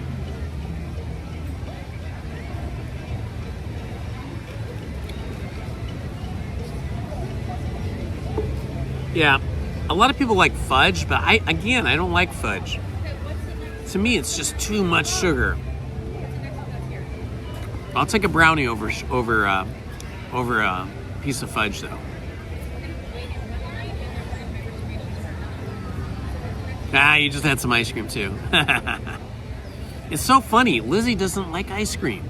She almost never eats ice cream, but she loves cake. Cake and cupcakes. My daughters and my wife always will eat cupcakes, like for any occasion. Birthday, anniversary, graduation, anything. Any reason for cupcakes, to bake up cupcakes themselves. Or brownies. Or cake. But none of them really love ice cream. I think Willow, my youngest one, likes ice cream probably not as much as me, but she at least likes it. Where Lizzie and Shelby, they don't really like ice cream. I think Lizzie's lactose intolerant though, or like on the edge of being lactose intolerant. So that's probably why she doesn't like it.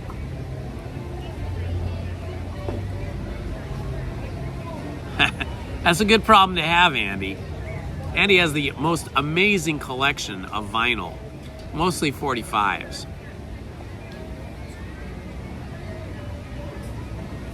Andy, you need a 1950s Wurlitzer jukebox to put those 45s in. Then you won't need any more boxes to store the 45s. They'll just be in the Wurlitzer and you'll be able to play them all the time.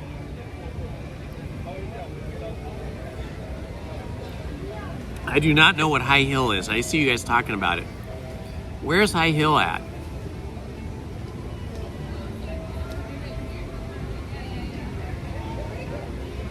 We used to make our own ice cream. When Lizzie and I were first married, we had one of those ice cream makers where there's like a big aluminum like bowl, I don't know what you call it, kind of a tall bowl thing, and it has some kind of like double wall construction where there's like insulation in it, and you'd mix up all the ingredients for ice cream, and then there was a hand crank.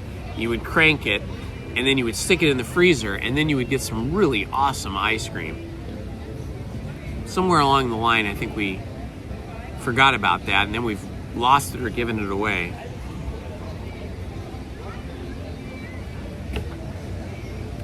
All right, let's look for wait times here. All right. Time 2:30 equals over 5 minutes. Grizzly River Run. Grizzly River Run's not bad, 35 minutes. I'm not going to do it today, but I'll do it someday here when Lizzie and I come together on a really hot day. Oh, and Credit Coaster's down.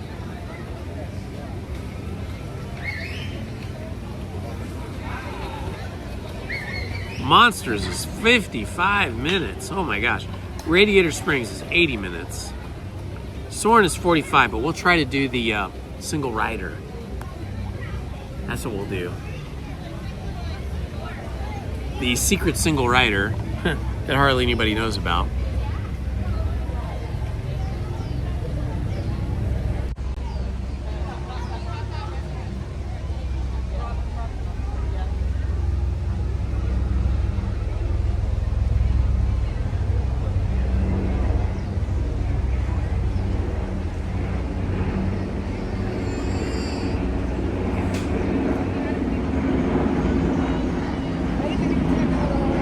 We're at 65%, that's pretty good. Very unusual. We just had a helicopter go across the top of California Adventure. That's very rare.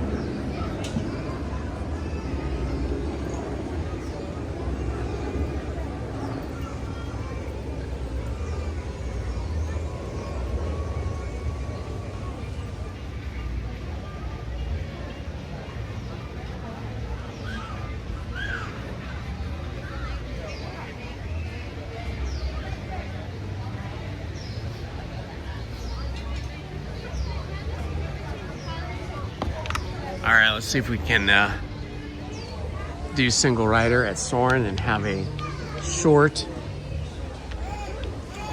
wait time.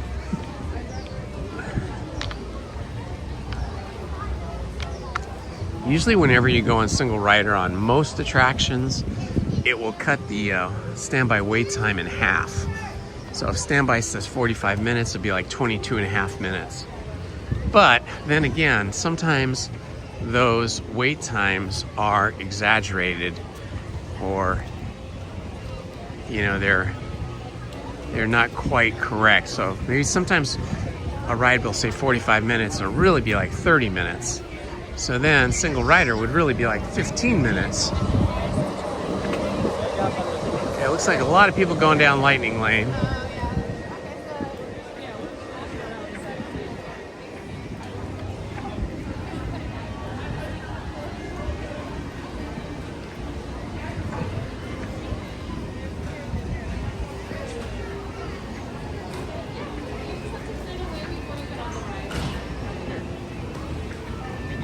Hi, single rider?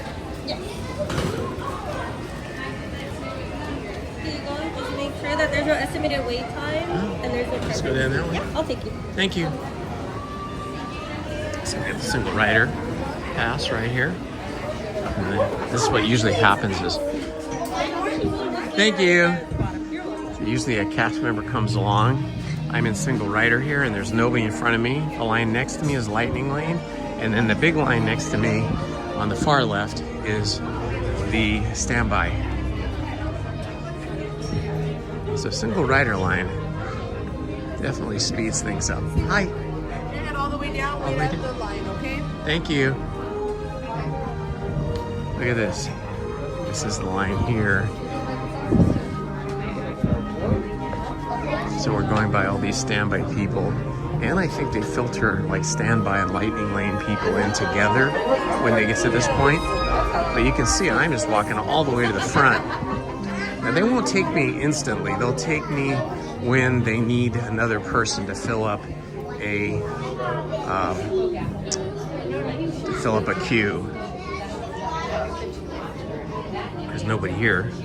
Usually there's a cast member here, and they'll probably come along here and direct us.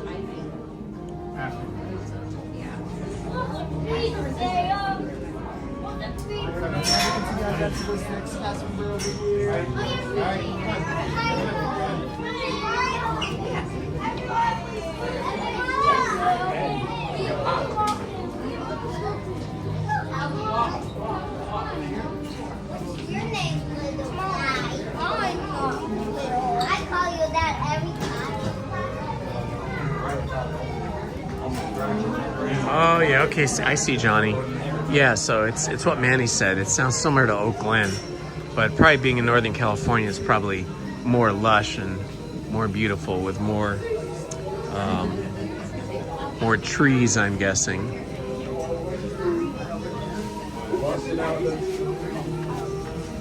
Oh, fresh applesauce. I haven't had that in forever. Yeah, I think my mom used to make, I'm trying to remember back when I was a kid, a little kid, my mom would make fresh applesauce once in a while.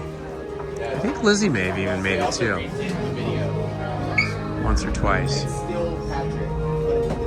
Fresh fruits are the best, especially when you bake them. I'm making you guys hungry, aren't I? Hi.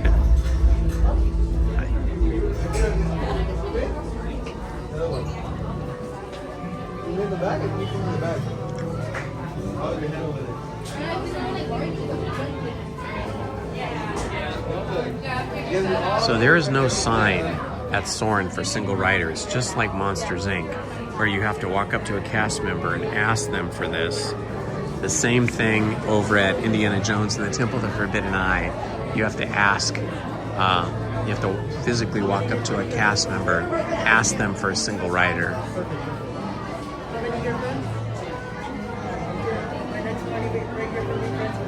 Oh, having apple trees in your backyard would be the best. A friend of mine, his parents had a huge lot. This is in Glendale, in the city. But they had their lot their house was on, and then they had two lots behind them. They were all theirs, and they were all developed Like the second lot had like his father's workshop with a bunch of garages and all his tools, and he could build anything, do anything.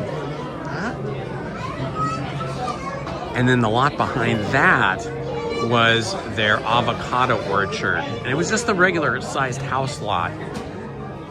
But it was all avocado trees, mature avocado trees. And they used to give avocados away like almost every day because they had so many avocados. So it was always fun to go to his house because we'd get avocados for free. Big, juicy, you know, organic avocados.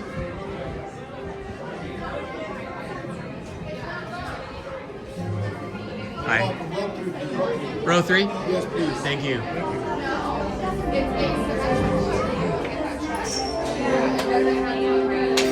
All right, here we are, guys. About to go on Soarin' over California. Excuse me, Soarin' over California.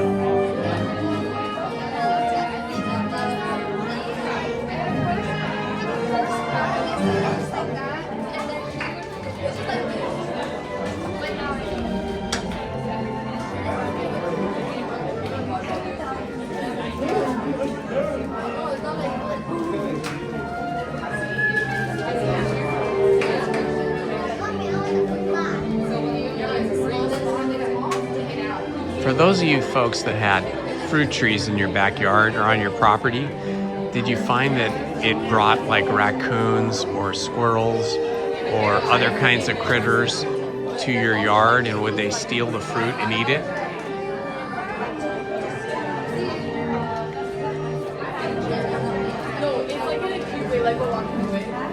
Soarin' over San Pedro. I think that could be arranged. There's those guys that have those motorized wings and they jump off the cliffs over in San Pedro and then they fly around. I think you could do that.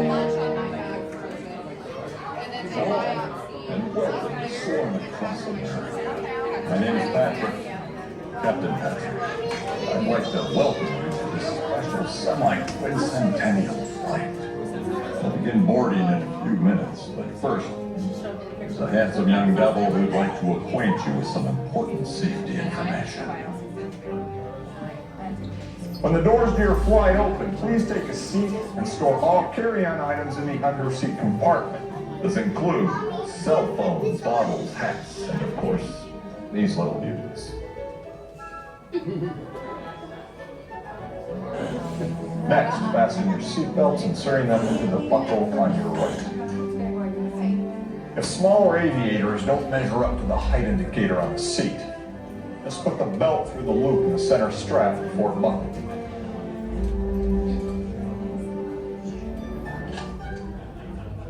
Nice work, pal. Soon you will be airborne. So if you or your little aviators have a fear of flying or of heights, you might want to wait for your party at the arrival gate. Okay, let's review. That is seatbelt carry-on. Oh my gosh, a family of skunks coming through your yard every night. That must have been stinky. Yeah. Have a nice one. See how fast this single rider, they had a 45-minute wait and for standby, and we got right up here just so quickly. It was amazing.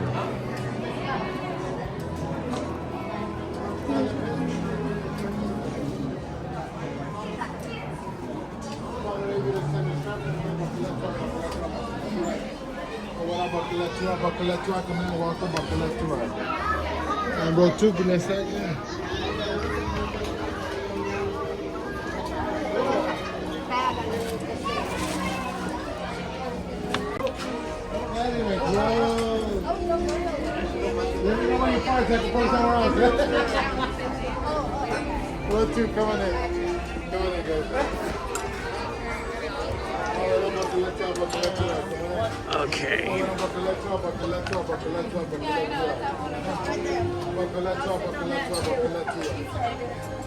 Okay, I'm gonna put the chat away, and I will not be speaking during the attraction. You guys are free to speak to each other.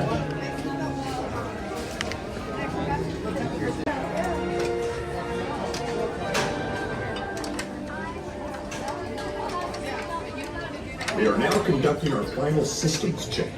Listo, all carry-on bienvenidos. Favor de colocar sus efectos personales en el compartimiento debajo del asiento.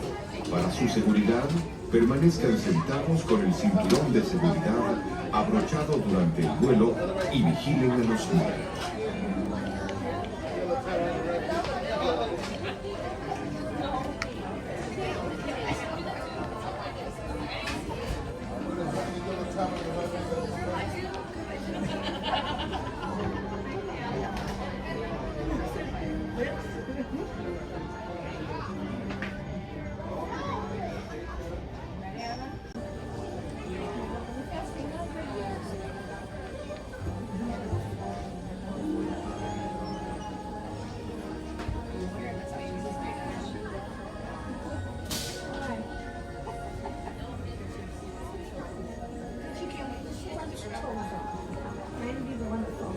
Soar into tower. We are ready for takeoff.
all your carry-on items from the embassy compartment and exit to your left.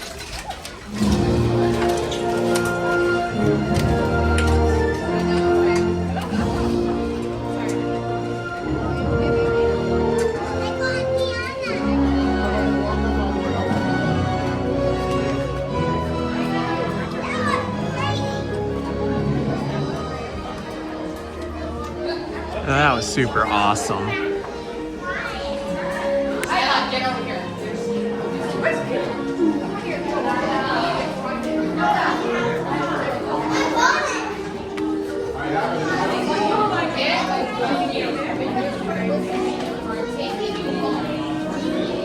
Métame yo también.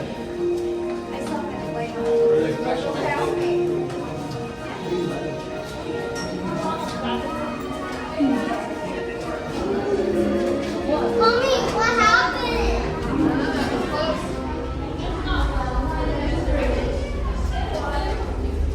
What's happening? Who's red?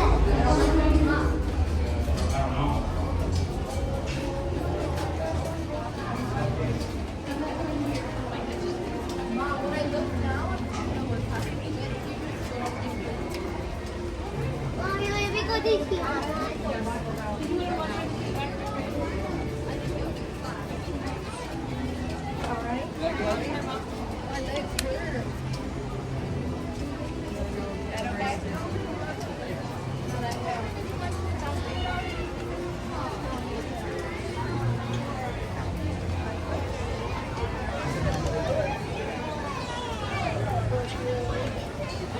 Well, that was a cool surprise. I thought we were doing Soaring Over California, but it was Soaring Over America, very patriotically themed, no doubt for July 4th and the 250th anniversary of the USA. So that was a show I hadn't seen before. That was really cool. Have you guys seen that show before? Or you might have seen it with other streamers. But it was cool to see it in person. It was really cold though, because they use like wind machines or air conditioning or something to make it feel like you're flying. So you've got wind blowing past you the whole time. And it was icy cold wind today. That was so cool. Following that eagle up the, whatever that was, the Green River or the Colorado River, I'm not sure which.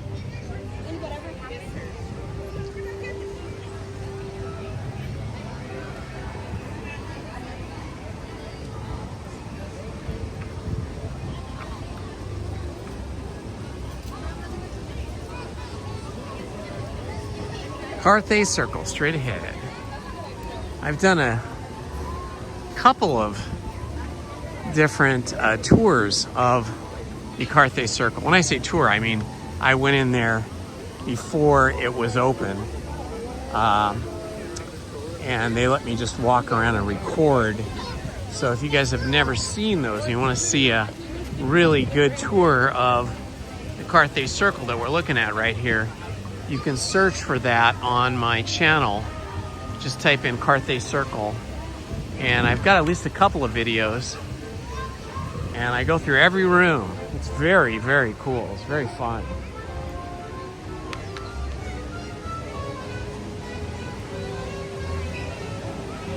Ooh, it's toasty over here now.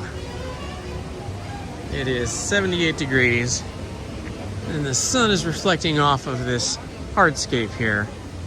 Feels a little bit like walking through a frying pan. I'm exaggerating, it's not that hot, but you can feel the heat radiating off the concrete for sure. Ah, there it is. The big Grizzly. Grizzly Peak.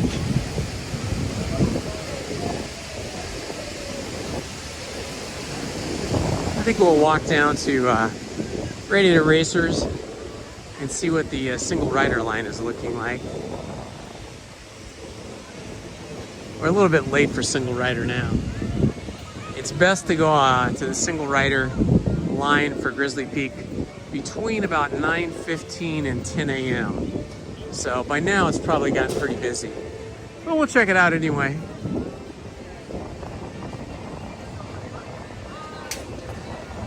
gotta get my steps in. Walk off some of those onion rings and that burger. Not that walking just a few miles could possibly burn off the calories I just consumed. We say we're gonna work off that meal, but in reality, you can't work off that meal. It doesn't work that way. I need to get better though at putting in more mileage every day. I'm good at getting about 3.5 to 5 miles of walking in every time I come to Disneyland and California Adventure. And if I do both parks and stay like all day into the night, I could get 10 miles in. But on the days I don't come to Disneyland, I have a tendency to be a bit of a couch potato. I get sucked into the YouTube wormhole and just start watching lots of YouTube videos and goofing off and doing different things. But I'm gonna try and change that. I'm gonna try and force myself to go out and vlog every day. So when I'm not here at Disneyland live streaming, I'll be vlogging from some cool location, taking you to places that I have enjoyed over the course of my life, and a few places maybe I've never been. And then I will post those videos as opposed to live stream them. So the first two will be the ones that I just talked about, Laguna Beach and the Sawdust Festival. And then the next one will be Balboa Island and Newport Beach. I've got those two already recorded. They just need to edit them. So I probably need to do that later today. And then who knows, tomorrow, Thursday, we'll have to see where the world takes me. But I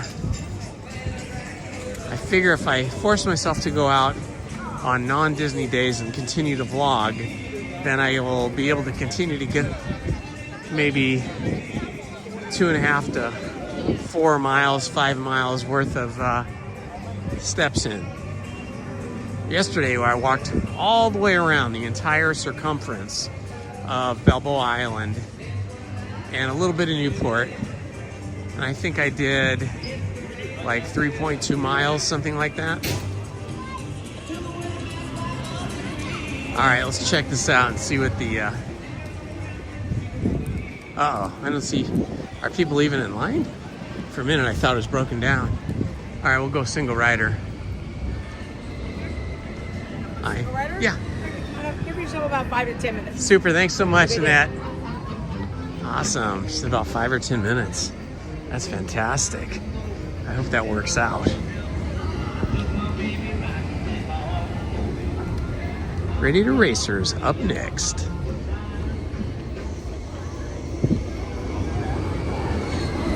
I love hearing the whir of those Radiator Racer cars going by. Even the standby line looks like it's very short. Usually standby is backed up way back there. See, so that's why it pays not to rope drop this ride. Rope dropping this ride or rope dropping Rise of the Resistance at Disneyland just means you're gonna be in a really big line first thing in the morning. So much better to do Rise of the Resistance and Radiator Springs an hour or two after rope drop. In this case, it's 4 hours after rope drop, and look at how I'm walking all the way up to the front here.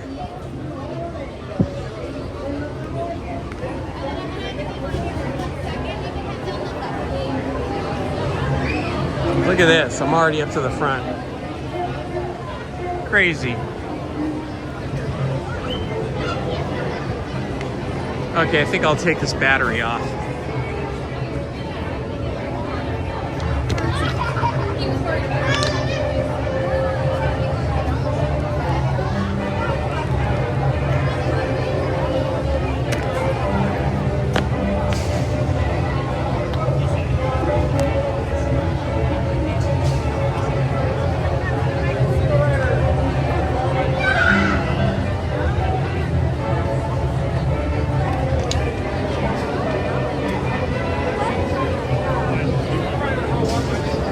we get up here pretty quick.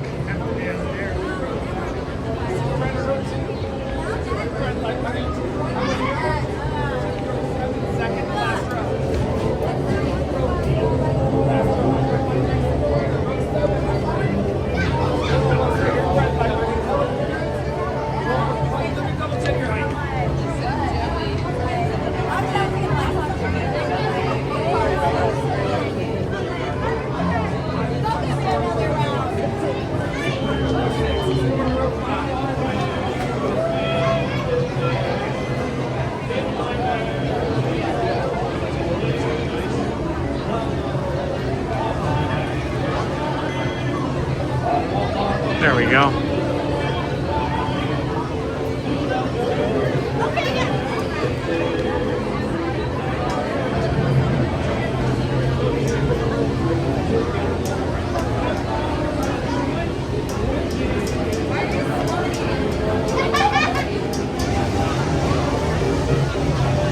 Yes, actually, I stopped at the frozen banana stand yesterday at the end of my live stream while I was still live streaming to show you guys.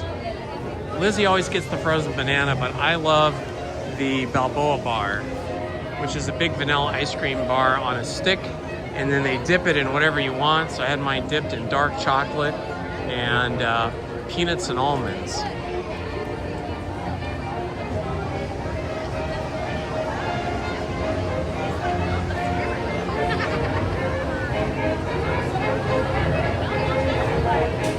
Actually, Andy, I don't really know any cast members here, but some of the cast members have gotten to know me by the way I dress and the fact I have a little patch on my shirt that says Indy. So there are some cast members that do know me, but it's hard to remember all of their names. I usually, if I recognize them, I try to look at their name badge really quickly.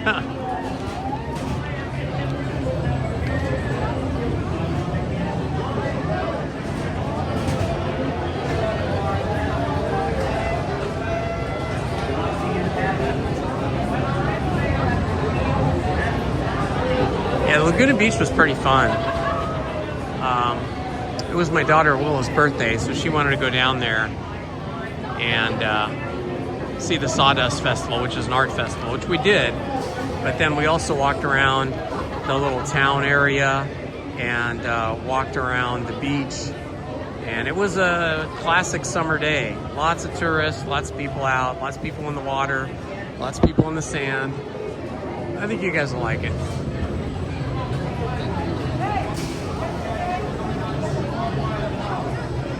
Yes, Krista, field trips are the best. See, when you're a little kid, you get to go on all those field trips with your school or your church or your family and see all the sights. And then when you're retired, like me, you get to go do those field trips again. Some of the same field trips and also some different ones.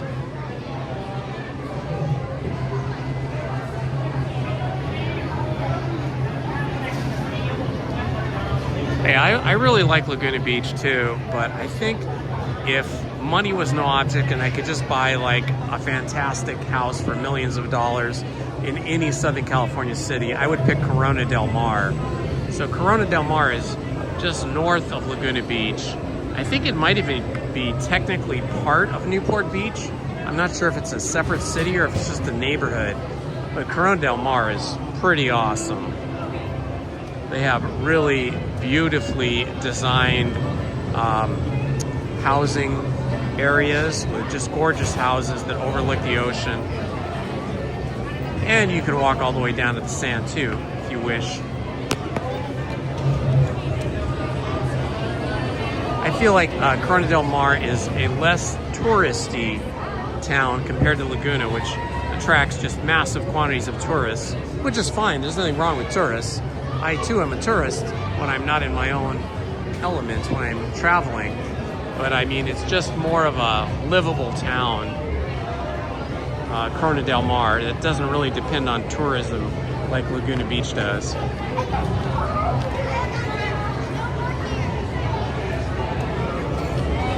Coronado Island, though, I think that would be the hot ticket.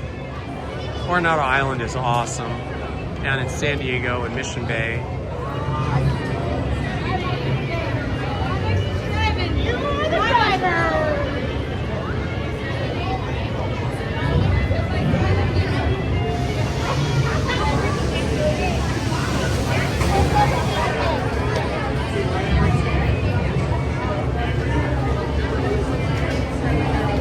right, we're almost up to the loading dock.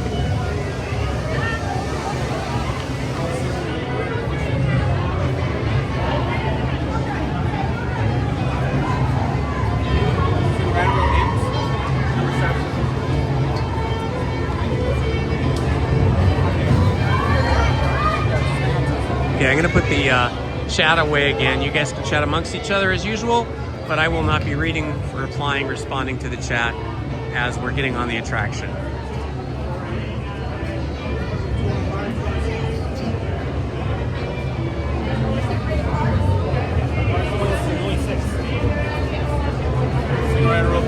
Row 5?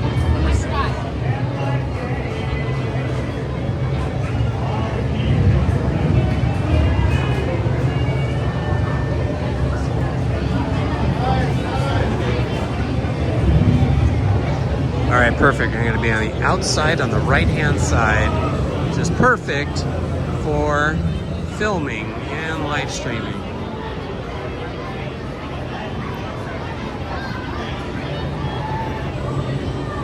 What color car will we get? That is the question. We're getting a silver car. It kind of looks like a silver Porsche.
Got to record the whole thing. All right, I love it.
It's gonna be fun. Hey, you ever gone tractor tipping? Easy. Just sneak up on them and boom. Ready? Don't let Frank catch you.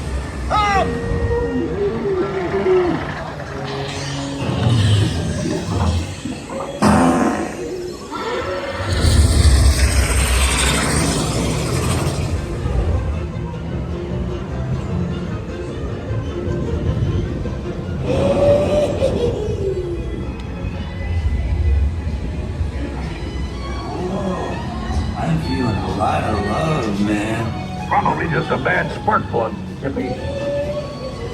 Welcome to Race instead. And Radiator Springs. The champion needs speed and style. Luigi, give our friend your best.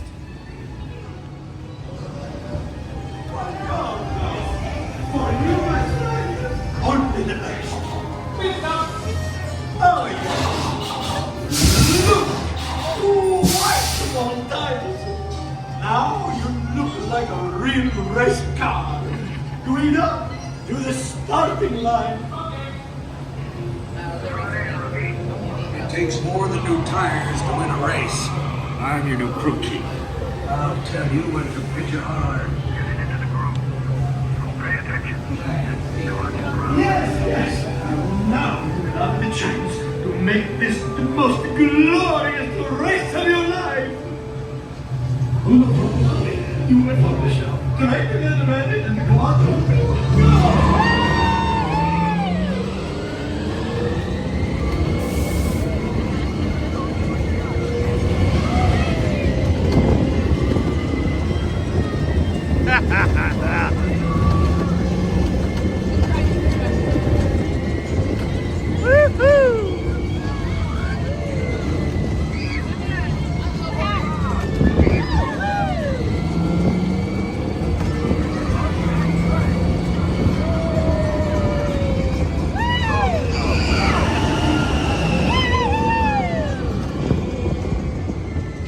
We won! Nice.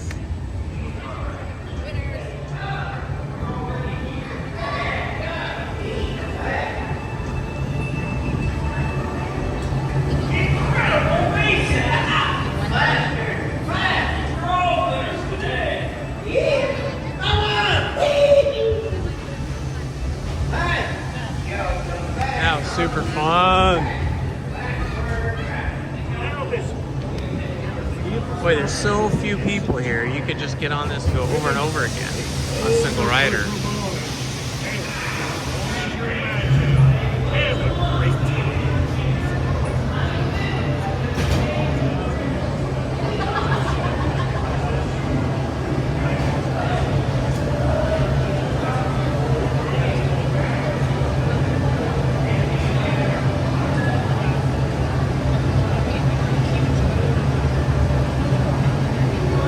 I agree, Lexi Lopez. This ride is even more impressive at night. The lighting they have on the rock faces, on the mountains and the waterfall and everything just make it so special.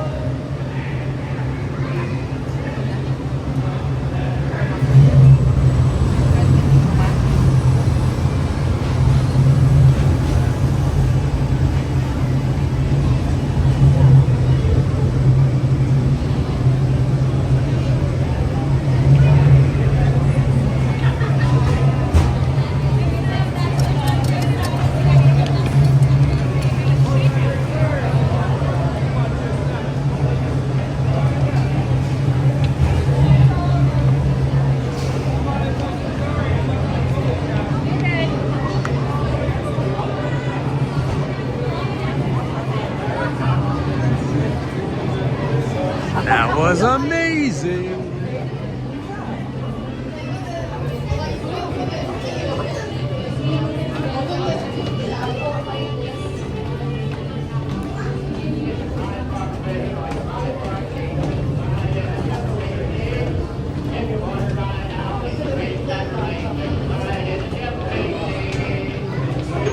Woohoo!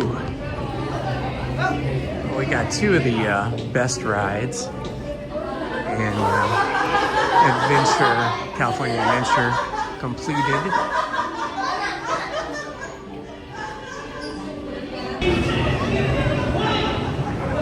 There is hardly anybody here in line, especially if you are doing single rider.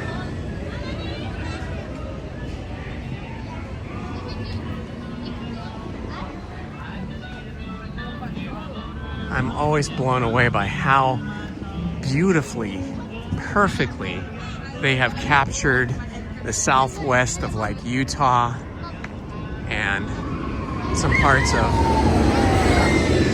of Utah, Nevada, Colorado with these rock walls and faux mountains that look just like so many of the national parks and state parks in the Southwest.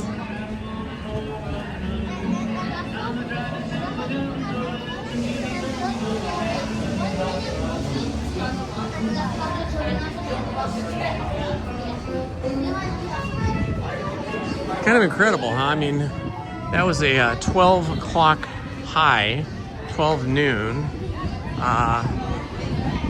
ride on Radiator Springs Racers. And because of single rider, we must have waited in line all of maybe 4 or 5 minutes.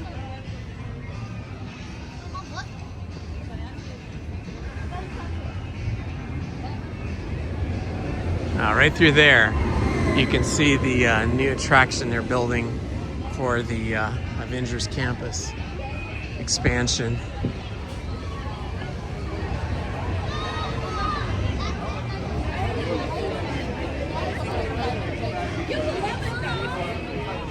All right, let's check the temperature now. 82 degrees, and it definitely feels like 82.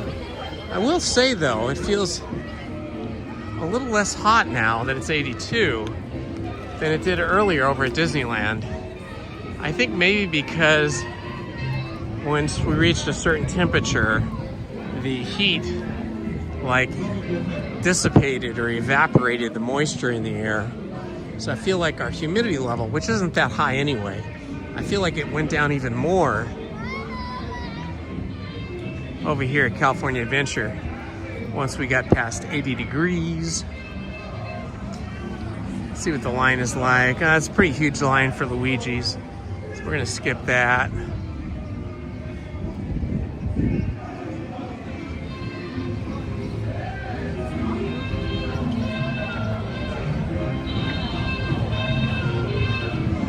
Wow, we've been on 10 rides today. 10 rides in about 4 hours and 20 minutes. That's pretty good. Not bad at all. And that includes stopping and eating lunch. So, I don't know if that says anything about the lighter crowds or if it's because we rope dropped. I kind of feel like it's the rope drop. We had a lot of rides in before 10:30, 11 o'clock.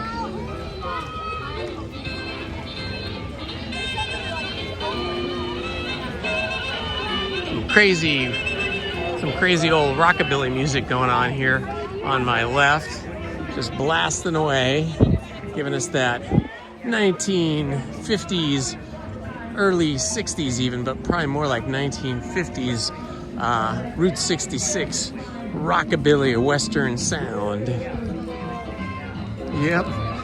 Okay, now there's a speaker over here, so it's everywhere, everywhere.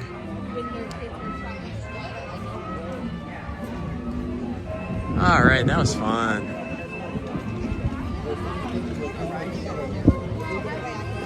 Got a lot of families here, family trips, wearing their matching shirts. I think the matching shirt thing is a pretty good idea, especially if you have small kids or even teenagers.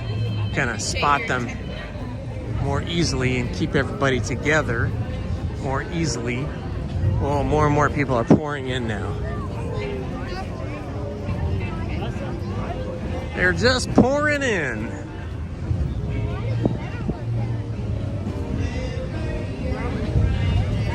Radiator Springs.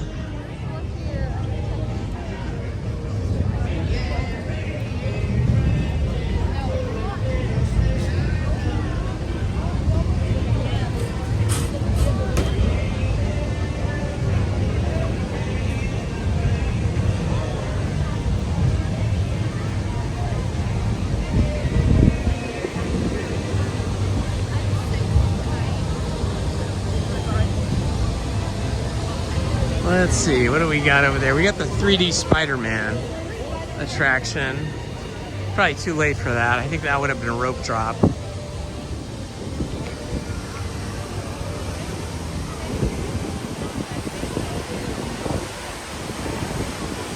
So I'm gonna guess that today by 2 o'clock, we're probably gonna get up to maybe 86 or 87 here in Anaheim. So as soon as we start hitting the 90s, then we're gonna start rope dropping Grizzly River Run. And that'll be fun. And if we rope drop it, maybe we can even do it like 2 times in a row. So maybe in another week, 2 weeks, should be nice and toasty for Grizzly River Run. It's too bad we couldn't do Tiana's Bayou Adventure today, but the single rider line was closed. A lot of people over here waiting to get into Carthay Circle for a very yummy but very spendy lunch.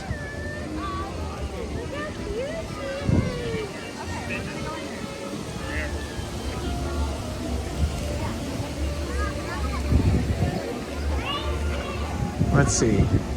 Let me check my app here. I think Five and Dime is going to play at like 12:30, which is just 6 minutes from now. Let me check. You'll see the bridge on your left, very end. Thank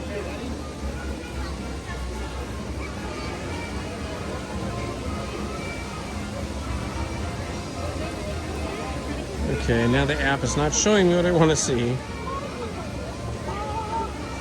Okay, here we go. I always like seeing the Five and Dime perform when I can.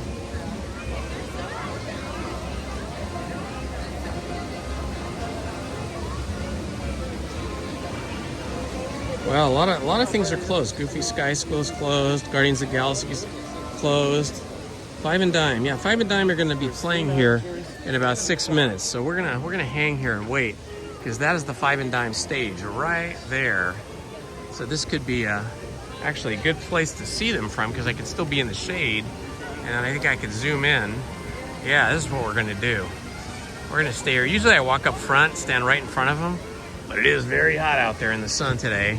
So I think I'm gonna stay here in the shade next to this tree and trash can, and then we'll watch and listen to the Five and Dime band from this location in the shade. Hopefully we won't have too many people getting in our way, blocking our view. Okay, I'll put my other glasses on so I can read the chat once more.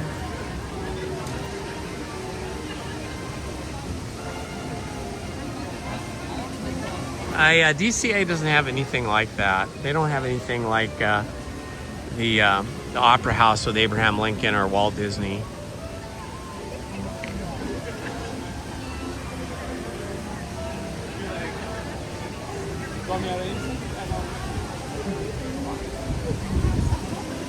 Single rider Spider-Man.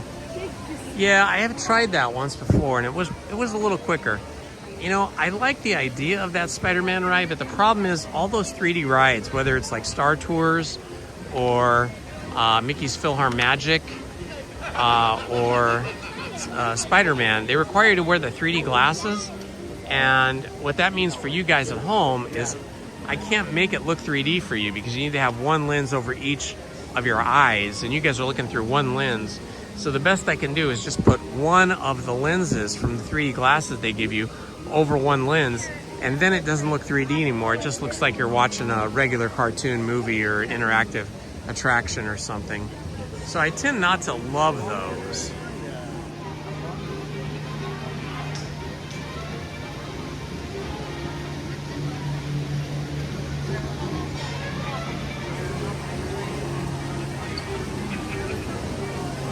Oh yeah, Stephen Kenyon just posted the link for the Discord server that he created for us, Friends of Indiana Homes.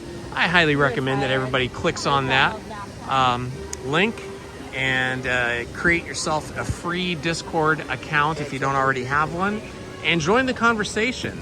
We use the Discord offline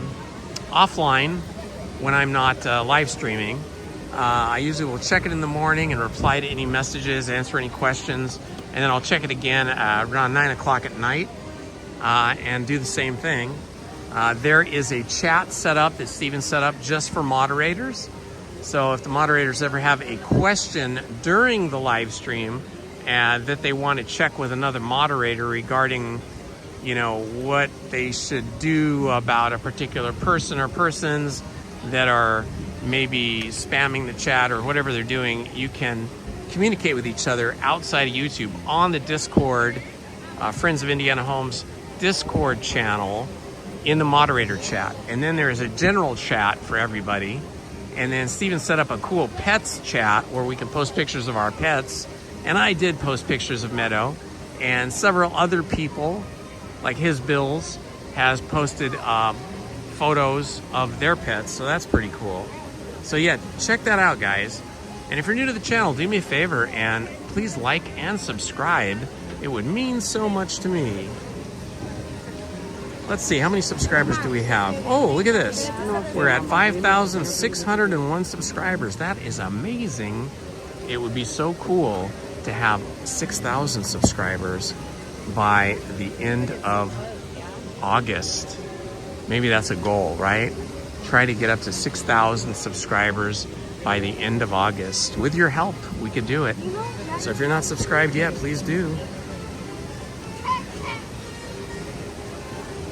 Okay, we got one more minute, and then the Five and Dime should be rolling up the street in their custom convertible gigantic show car.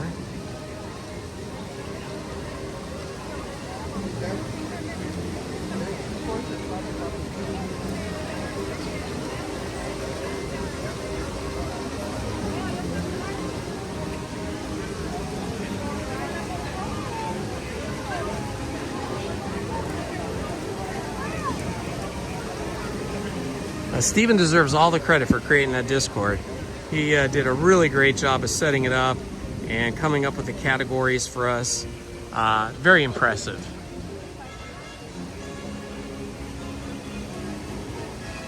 It's a great place for you guys to post things like pictures of your pets, tell us your pets' names, how old they are. It's always fun to see everybody else's pets.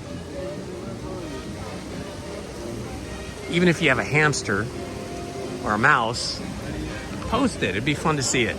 And if you have something really unusual, that's fun too.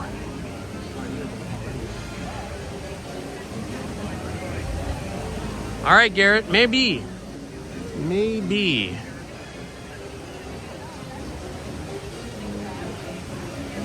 I'm gonna be standing here for the Five and Dime show for a little while. They are late now, though. They're usually right on time.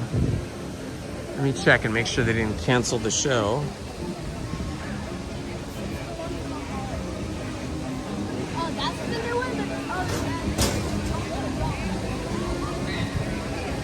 Oh, well now it says 2:30, but there was supposed to be one at 12:30.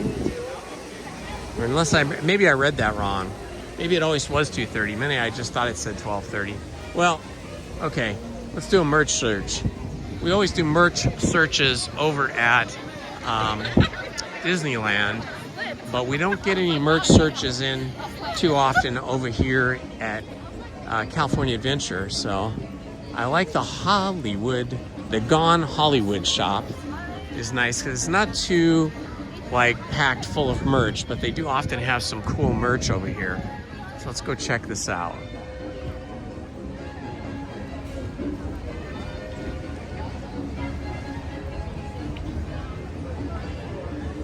Now this area is not too busy right here.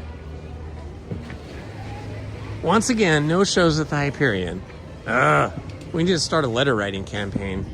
We want a musical show in the Hyperion Theater, like Rogers the Musical, which was amazing. But that must be like 3 years ago now. All right, let's see what we got here. Sweatshirts, red, white, and blue. Those are pretty cool. Patriotic sweatshirts. Oh, here you go. For everybody that loves dessert. We were talking about dessert earlier. Oh, that's pretty awesome. Looks like some diabolical desserts. Oh, some Halloween merch is starting to show up. Look at that. Headless Horseman, Mickey Scared, Disneyland Resort. They have the Headless Horseman right outside here. Oh my gosh, this is amazing. Look, they've got a Haunted Mansion like model. That is freaking cool. That is pretty awesome. How much is this thing? It's gonna be crazy expensive. Looks like it says, I think it says 65. It's hard to tell without my glasses. I don't have my glasses on. Oh, it even has the hearse. That's cool. It even has the hearse. You need a good size area to display that though. It's not a small object. This is cute. More Halloween merch. Can you believe it? It's July, guys. It's July and we're already seeing Halloween merch. Oh, look at that. That's pretty cool. I love the whimsy. Daisy, Clarabelle, and Minnie as Winnie in Miska Muska. And then the Evil Queen. She's always a favorite. All right, the Evil Queen. The fairest of them all. At least when she's in the mirror. Still a lot of sweatshirts. We are definitely not in sweatshirt weather anymore. Oh, this is a cute shirt for somebody.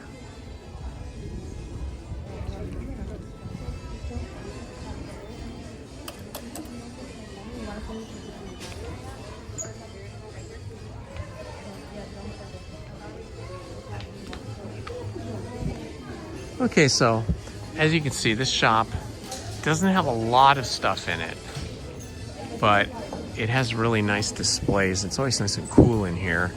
So now we'll go into one of the busier, now busy is maybe not the right way to say it. It is probably going to be busier though, but one of the other shops that has a lot more stuff in it, a lot more product.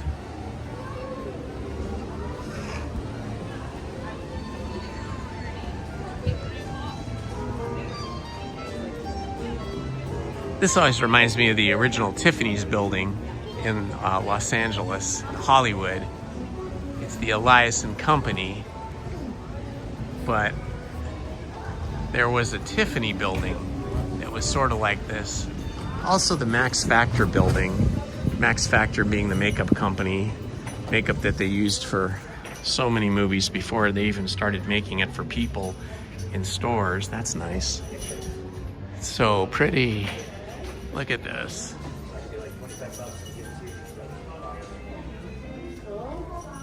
Ah, it's an original Donald Duck sleeveless tee or tank, sleeveless tank. Cute. I like the old Donald. It's a big sweater with Mickey pockets. It's a super long sweater. You could wear that as a dress. Oh, that's cute. A Mickey shirt.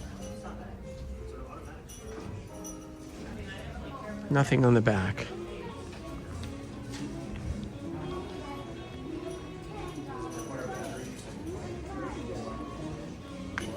This is a cute top here. It's a women's tank, but it's got Donald all over it. Look at that. That is awesome.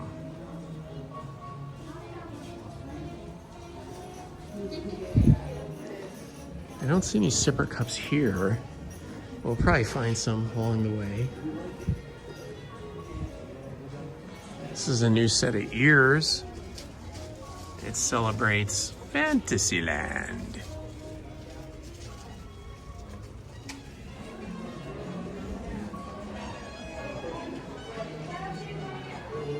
Let's see what they have over here. Oh, Big Hero 6, so cool. We've gotten to meet Big Hero 6 a couple of times, take pictures and video with him, and got hugs from Big Hero 6. That's fun, Grogu. But again, sweatshirts. Oh, maybe they've got this all worked out that people that live in colder climates maybe come here and buy sweatshirts to wear back home when it's cold. That's the only thing I can figure.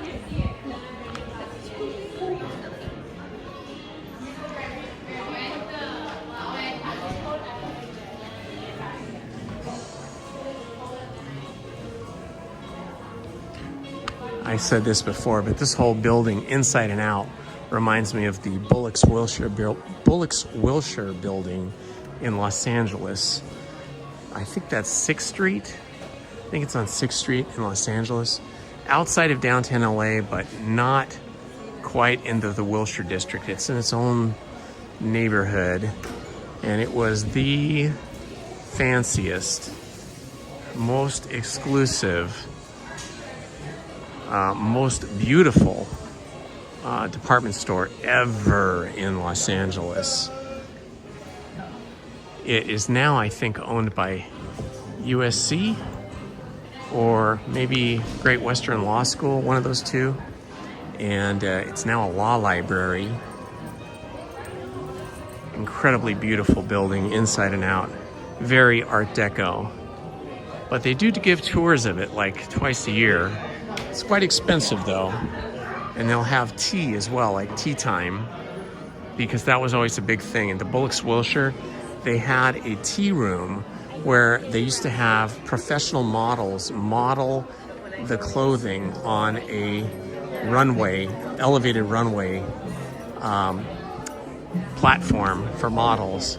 And women and their daughters would have tea and see the newest fashions.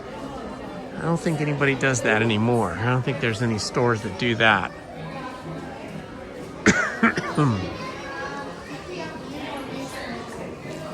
Okay, lots of backpacks. This is such a cute backpack.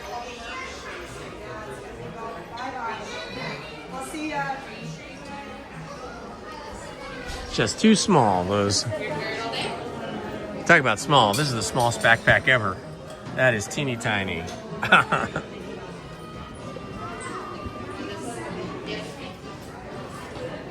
Don't see any sipper cups here though. These guys are cute.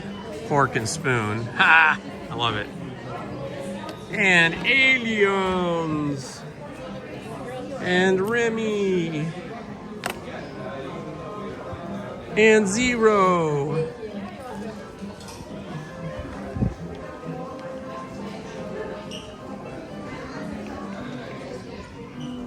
Oh, here we go. More Halloween merch. The Disney Adventures of Ichabod and Mr. Toad. Huh. I don't recall that. Is that an old cartoon or is that something that's coming up? I don't recall seeing that cartoon. The back of this sweatshirt's pretty cool, but again, a sweatshirt.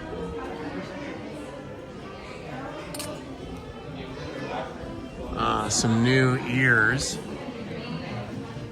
Kind of a mashup of Sally and Maleficent.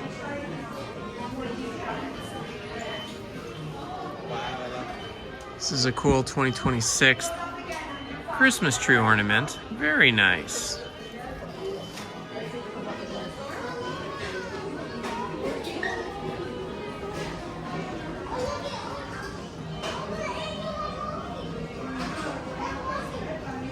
Oh, look at the license plate. This is pretty cool. American Original, Mickey and Minnie. Wow, those are nice. How much are these things? Woo, $25. Yeah, it's made of metal though. It's printed on metal. That's pretty good. So it's not plastic, it's real metal. These little baseball jerseys are so cute. Oh, they have them for adults too. Nice. Look at the back. American Original. Very patriotic. No sipper cups though.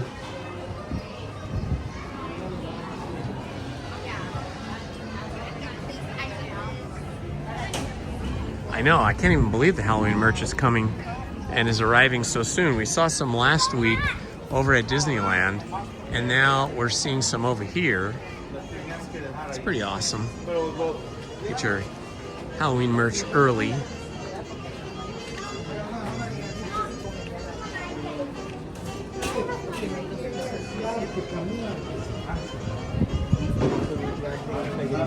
Excuse me.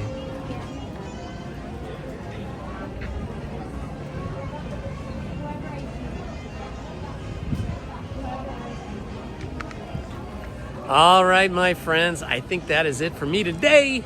We live streamed for almost 5 hours. So I want to thank all of you that showed up here today and hung out with me. I hope you had a good time. I did. Thank you to everybody that donated towards my lunch and snack fund. I appreciate that so much. Thank you. And thank you to all of the moderators. Let's name some moderators here. Thank you, LP Rodriguez. Thank you, Manny Uncanny. Thank you, Stephen Kenyon. Thank you, Krista Hackley. Thank you, Paul's Epic Adventure. Thank you, Tom Does Time. Thank you, Andy Radu. Thank you, oh my gosh, it's Judy.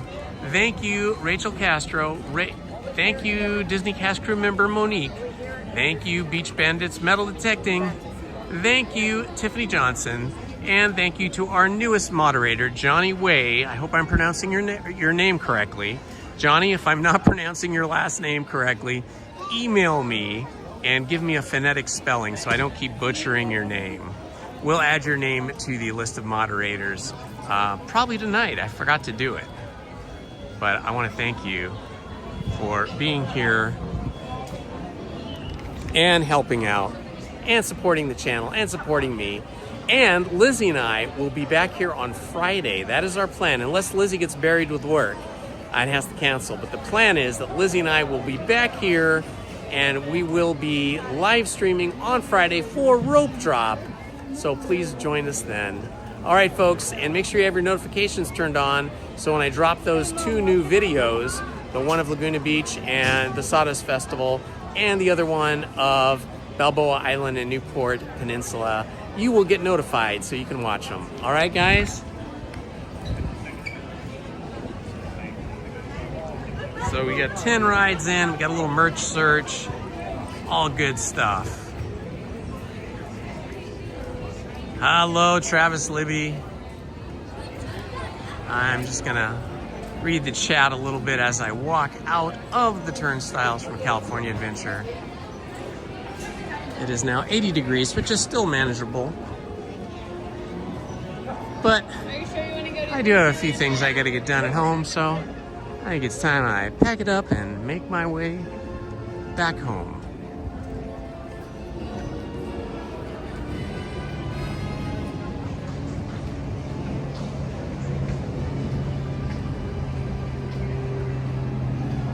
Okay, Johnny, so I guess I got it right. Okay, cool.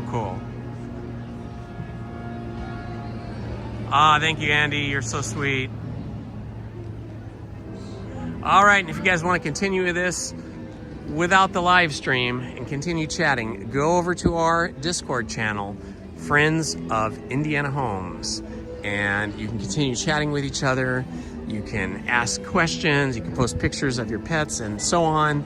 It's a lot of fun over there, so go and check it out. All right, my friends, until Friday, thank you, LP Rodriguez. Love to you all. Bye-bye, Kelly DiMaggio. Have a good day, guys.